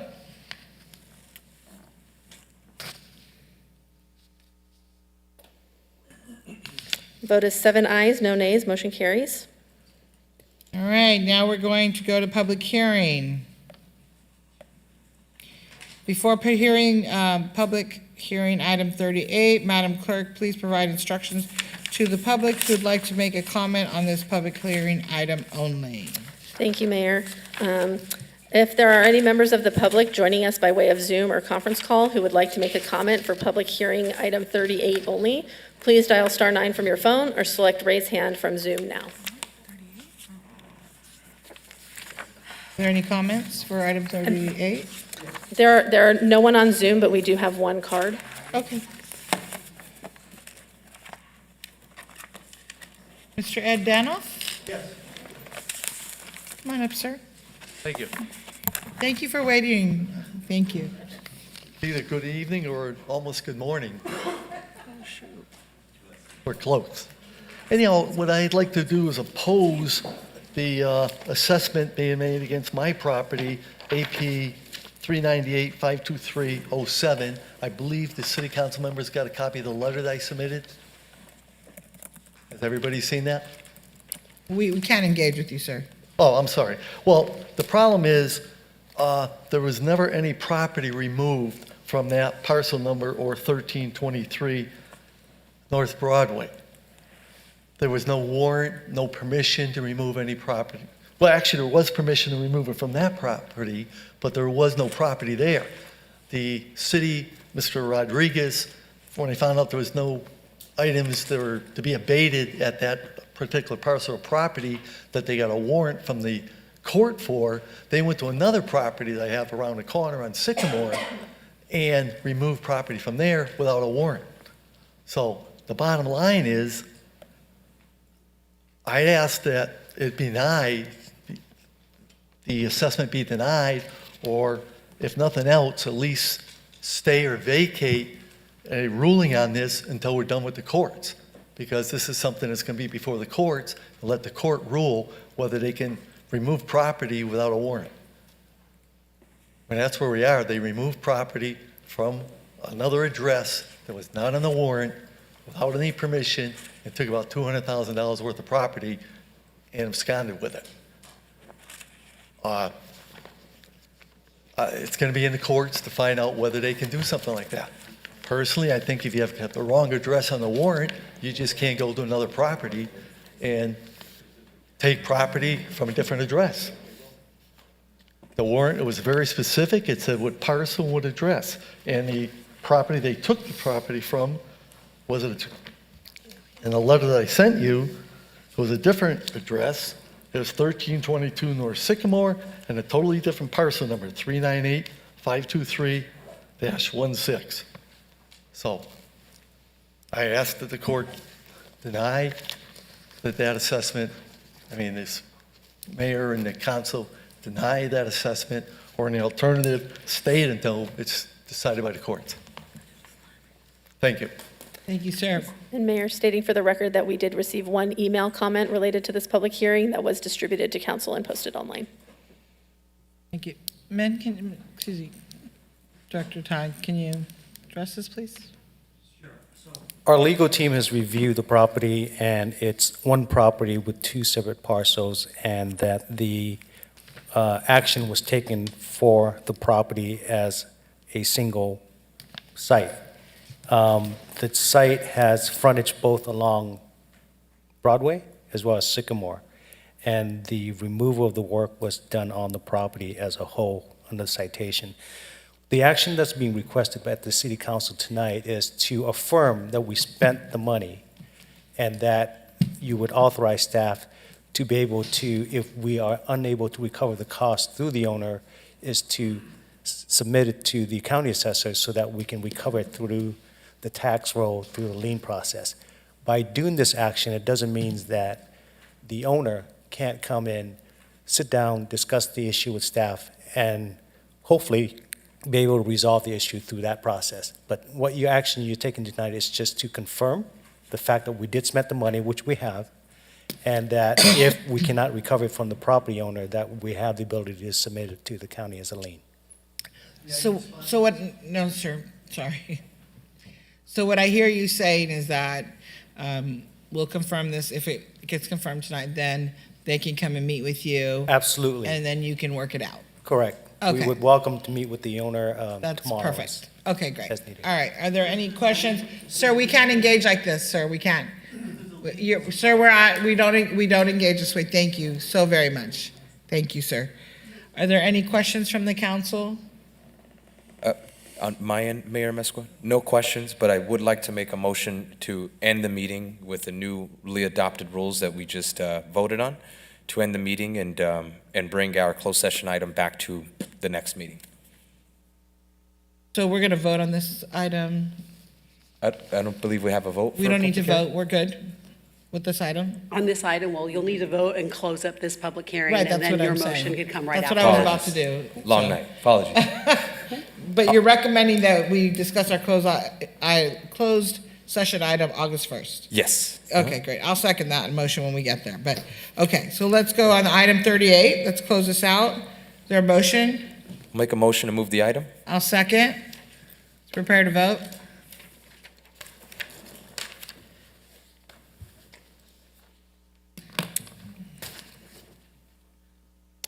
A motion by Councilmember Hernandez, seconded by Mayor Amescua, to approve staff recommendation for public hearing item 38.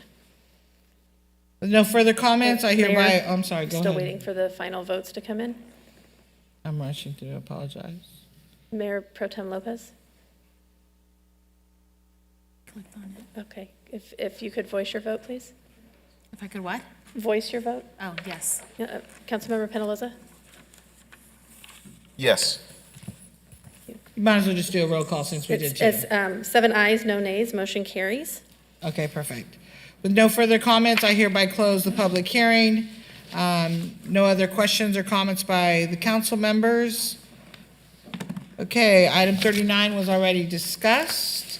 Are there any closing comments? Because there was a motion by Councilman Hernandez to end this meeting at this time. Mayor, if I may, I apologize for the interruption, but besides your potential closed session item, there is a special housing authority agenda that you need to address. Where are we at here?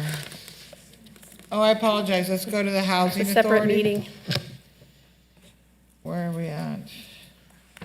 Do we have any speakers? I'm going to open up the housing authority. Do we have any speakers for items within the housing authority? We do not. And I'll note for the record that all 7 members are present in the chamber.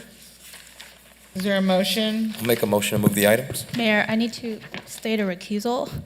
So I need to recuse myself out of abundance of caution, as item 3 on the Housing Authority agenda is related to the Illumination Foundation, which is a client of my law firm. And so if it is pulled, then I will leave the room. Thank you. And I'll be registering a no vote on just item 3. Okay, so you're registering a no vote on item 3. Councilmember Fan, if they do not pull this off the consent calendar, you don't have to leave. Okay, and that's the one we had earlier, the Bewley the Santanita one. I'm a registered no vote as well. So items 1 and 2 and 3, the rest of the council, if we can vote, please. Can I get a motion to approve the consent calendar for this housing Yeah. authority, please? I made a motion to approve. I'll second. The housing authority meeting is now adjourned. Mayor, if we could take the vote, please. Oh, Jesus, take a vote. I know it's late. I told you I turned into a pumpkin. So, Madam City Clerk. And I saw the bill Go ahead turn the air and vote conditioner on off. the I saw consent him. calendar as a whole, and I'll state the recorded no's. You'll state that no on 3 Yes. and the mayor's. Yes, Okay. correct. Okay, So- can you tell me? I'm so sorry. I'm a little embarrassed here. What am I voting on? Because it's warm in here. You are voting on the Housing Authority consent calendar, which are items 1 through 3. And if you could I'm a basically no vote on on 3. 3, but if you could cast your vote related to items 1 and 2. Okay, let's vote on 1 and 2. I turn into a I'm pumpkin just when it waiting gets for your warm. vote, Mayor, please. If you're I vote on the first 2 items? Okay, perfect, thank you. So the motion on the consent calendar, the vote is 7 ayes, no nays, with the recorded no votes by Mayor Amescua and Authority Member Becerra on item number 3. Motion carries. The Housing Authority meeting is now adjourned, and I'm going to reconvene to the City Council meeting. Let's start with, Madam City Manager, do you have any announcements? Just a few, Mayor. So I did want to comment on did it Fiestas right. Patrias. We have been, that is one of our largest events and our most popular event, and it takes almost a year to plan. So for 2023, which is My well city. underway, it was planned to be on Flower Street and not in the downtown area. We certainly can reevaluate Fiestas Patrias for 2024. Madam City Manager, I want to apologize because I'm in the wrong here, and I can always admit when I'm in the wrong. So there was a motion on the floor to close the meeting and to not go back into closed session and discuss that matter, but actually we're going to completely close the meeting at this time because I second it. So let's vote on closing the meeting right now as the motion was made. I apologize. So let's vote, please. I'm sorry, point of clarification, Madam City Attorney, are we closing, just ending the meeting? That's correct. That was the motion by Because Councilor you adopted Hernandez. the resolution earlier, and the resolution takes effect immediately upon its adoption. That's You right. have a council member who made the motion to And I exercise seconded it. that right. I Okay. love that. So now we're going to vote to close or not. So let's don't take 20 minutes to make this decision. I Ready mean- to vote? We were at closing comments, but all right, whatever. No, this is what we voted on. Let's vote. A motion by Councilmember Hernandez, seconded by Mayor Amezcua, to adjourn the meeting immediately. I have a quick question. So no one gets to have closing comments? No. He made a motion. You just adopted a And resolution that's that right. said that when it turns 11:59 PM, someone can make a motion to end the meeting. It can be overturned by 4 votes, but the motion is to close the meeting. Understood, thank you. Okay, Well- let's vote. I'll make a sub-motion to not close the meeting tonight, since we're almost done with it. I'll second. Okay, let's vote on the sub-motion. Jesus, Lord. I didn't vote on any motion, any sub-motion. I'm going to clear it out. Hold on, please. So the sub-motion is to go ahead, literally, the sub-motion is to go ahead and proceed with the meeting instead of. But it has to be canceling the 4 or more. That's right, so we have to vote on this. meeting. You'll need 4 votes. Might as well just let the city manager finish. We're gonna do this every meeting. Okay.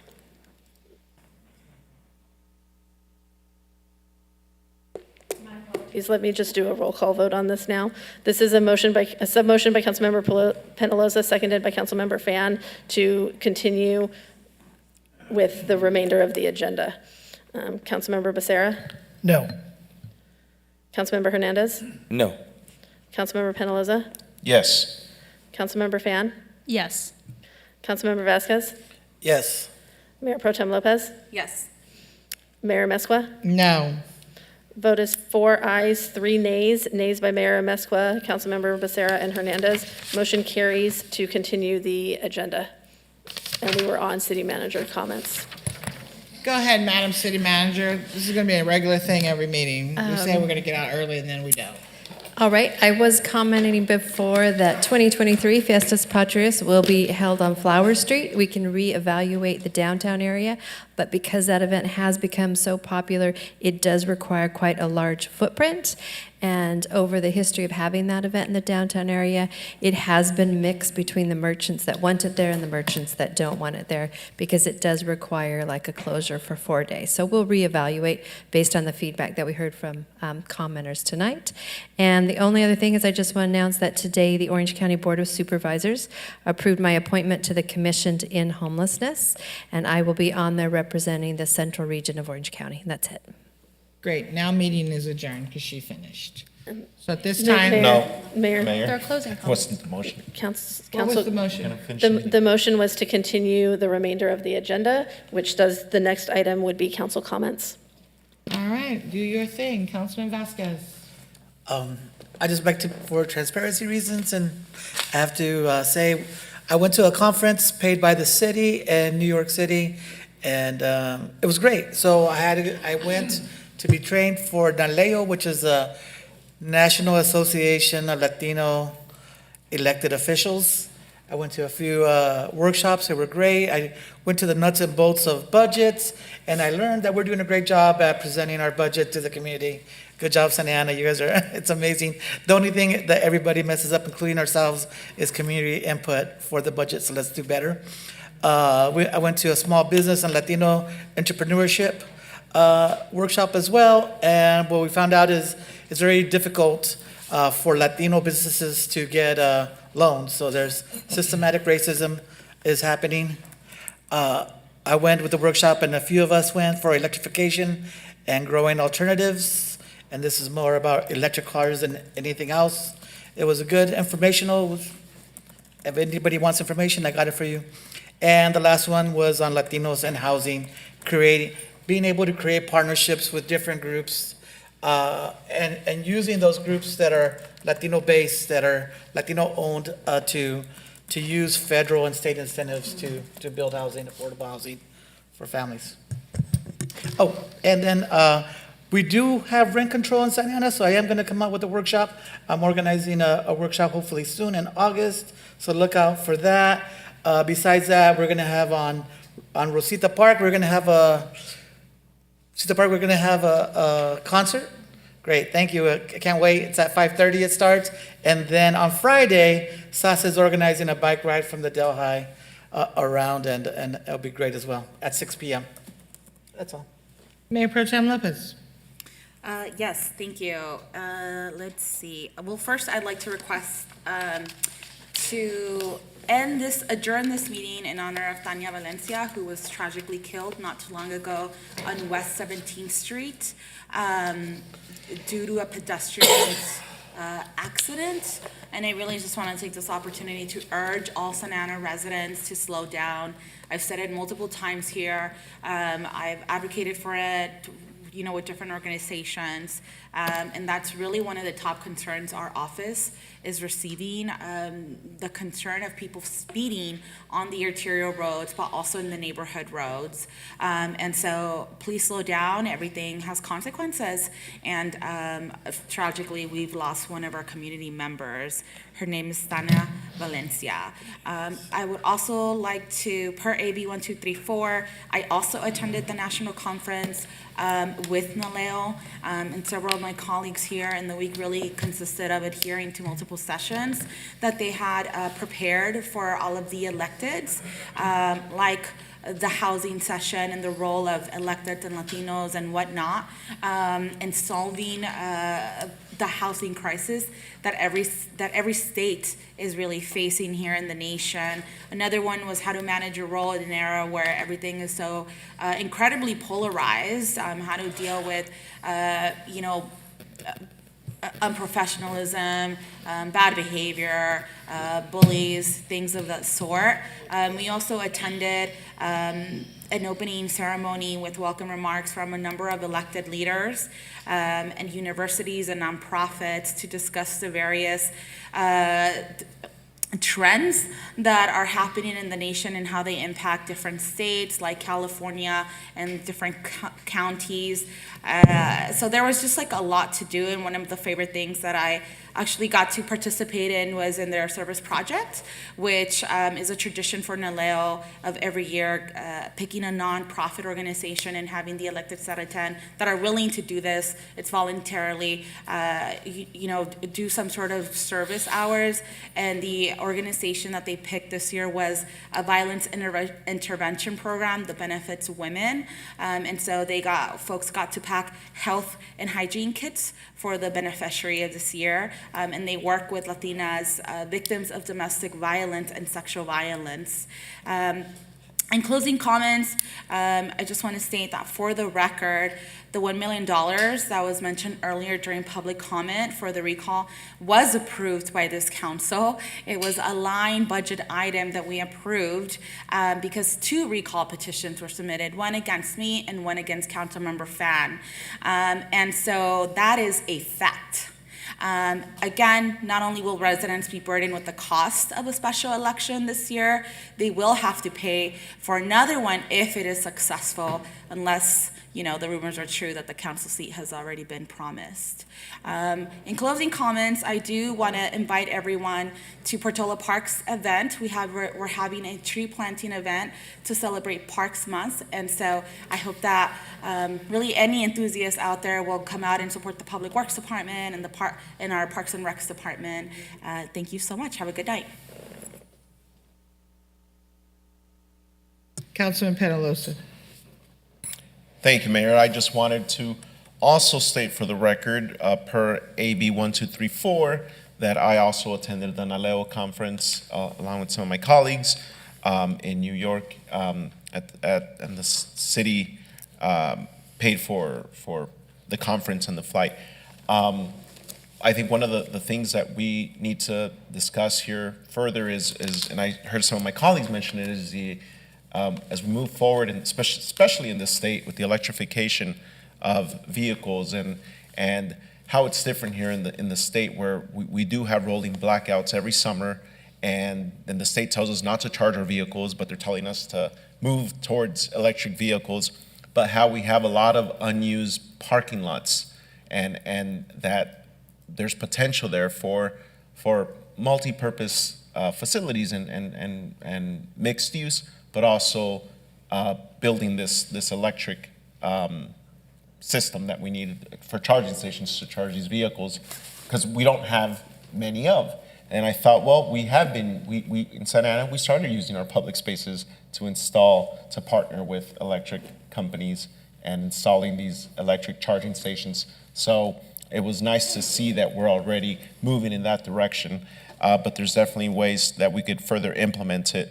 So just wanted to state that for the record and not violate AB 1234, which is why I wanted to continue the remainder of the meeting. But with that, thank you, staff, and good night. Councilman Hernandez. Thank you, Mayor Mesqua. I wanted to adjourn today's meeting in honor of a resident from Ward 5. Helen Romero Reyna was the fourth oldest of 10 siblings. Helen was raised not too far from the local dairy farm by the Santa Ana riverbed. And Helen is a Santa Ana native and completed her education in Orange County at a time when segregation was still in place. Although she lived in Santa Ana, she was bused to Hoover Elementary in Westminster and attended Santa Ana High School and was a scholar athlete. Helen and her husband, Thomas Rangel Reyna, raised 4 children: Thomas Reyna, Denise Reyna, Kenneth Reyna, Roman Reyna. And in the same city, her family roots were established in the 1920s in Santa Ana. She worked at Baxter for over a decade until 1990, in which she became a crossing guard for a school district within Orange County. She enjoyed her family to the fullest in the past 30 years. She loved family time, especially with her 8 grandchildren, her 25 great-great-grandchildren, and she also enjoyed her weekly bingo and was an avid sports fan, cheering for the 49ers, the Lakers, and the Angels. Helen leaves behind a legacy of love to all of those who knew her. Let us join in mourning the loss of Helen Reyna. Her family and her community will never forget her. May she be remembered. Thank you. Councilman Becerra. Thank you. July 17th, we celebrated the 134th anniversary of the voters of Orange County selecting the city of Santa Ana to serve as the county seat. So next year will be the 135th. So hopefully, I'm looking over towards the city manager and Hawk at maybe some sort of celebration, or Brian's already left. I know Brian can probably bring some good things to that celebration. And then I would also like to acknowledge that we are adjourning the meeting in memory of Robert McCullough and Kim Sinclair. Robert, or Bob, as many of us at the Santa Ana Elks Lodge knew him, he was a 70-year elk, passed away at 94. He's the reason why, for those that are members or those that have visited the Elks Lodge, see a brand new contemporary building that's state-of-the-art. And that was something that Bob pushed for and Bob was able to get. Bob was an amazing man, and we're going to miss him. Kim Sinclair is somebody that served this city, was a longtime resident of Floral Park, and served on various commissions and committees here in Santa Ana, and we're going to miss her. These are folks that have given so much back to the community, to the greater Santa Ana community, and so it's unfortunate that we've lost them, but we should remember them, and tonight we will adjourn our meeting in memory of those two as well. Thank you, Madam Mayor. Councilman Fan. Thank you. So first, I'd like to say congratulations to the Garden Grove Unified School District, particularly Santiago High School. I believe Councilmember Becerra was there, that's his alma mater, for the ribbon cutting for the athletics facilities. And I know that there are a couple more coming up, including Los Amigos High School. So I'm very excited that the Garden Grove Unified School District is working to improve its athletic facilities for students. I'd like to say that as a member of the Metropolitan Water District Board, or your representative, we had 3 cities meeting because the cities of Anaheim, Fullerton, and Santa Ana are original founding members of the largest water importer in America. And we meet quarterly or periodically to talk about how to advocate for our cities with this large water agency to ensure that our residents are getting the benefits of our advocacy and that they don't just choose to increase rates or do what's common or easy for other cities, but that we work in unison. I'd like to thank staff for the second ever Santa Ana Vietnamese Business Forum held on July 13th.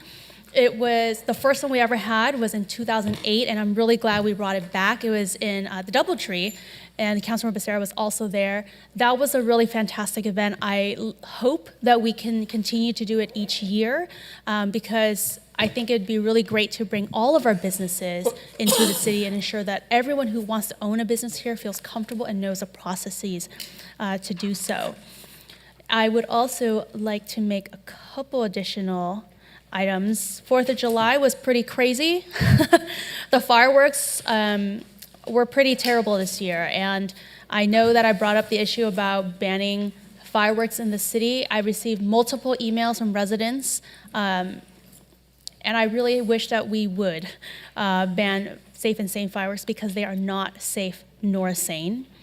And a couple additional, announcements.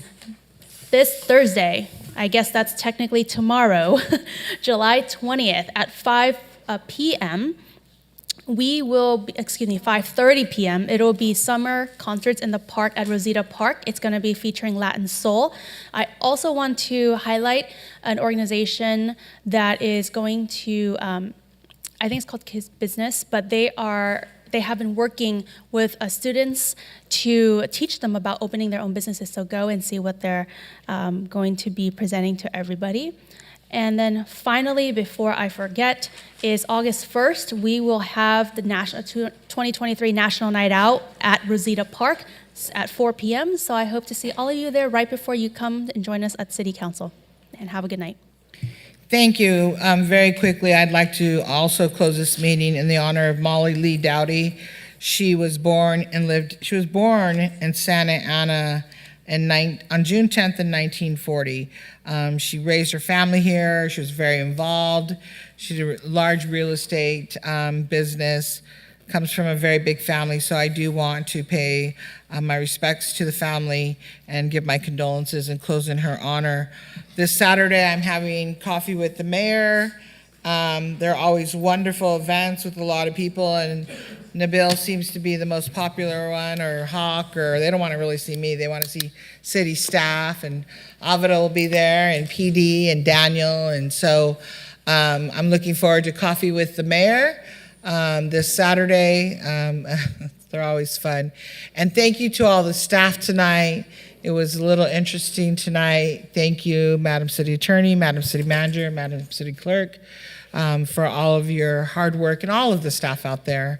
I really appreciate it. The next meeting is on August 1st, and hopefully we will be out here at 5:45.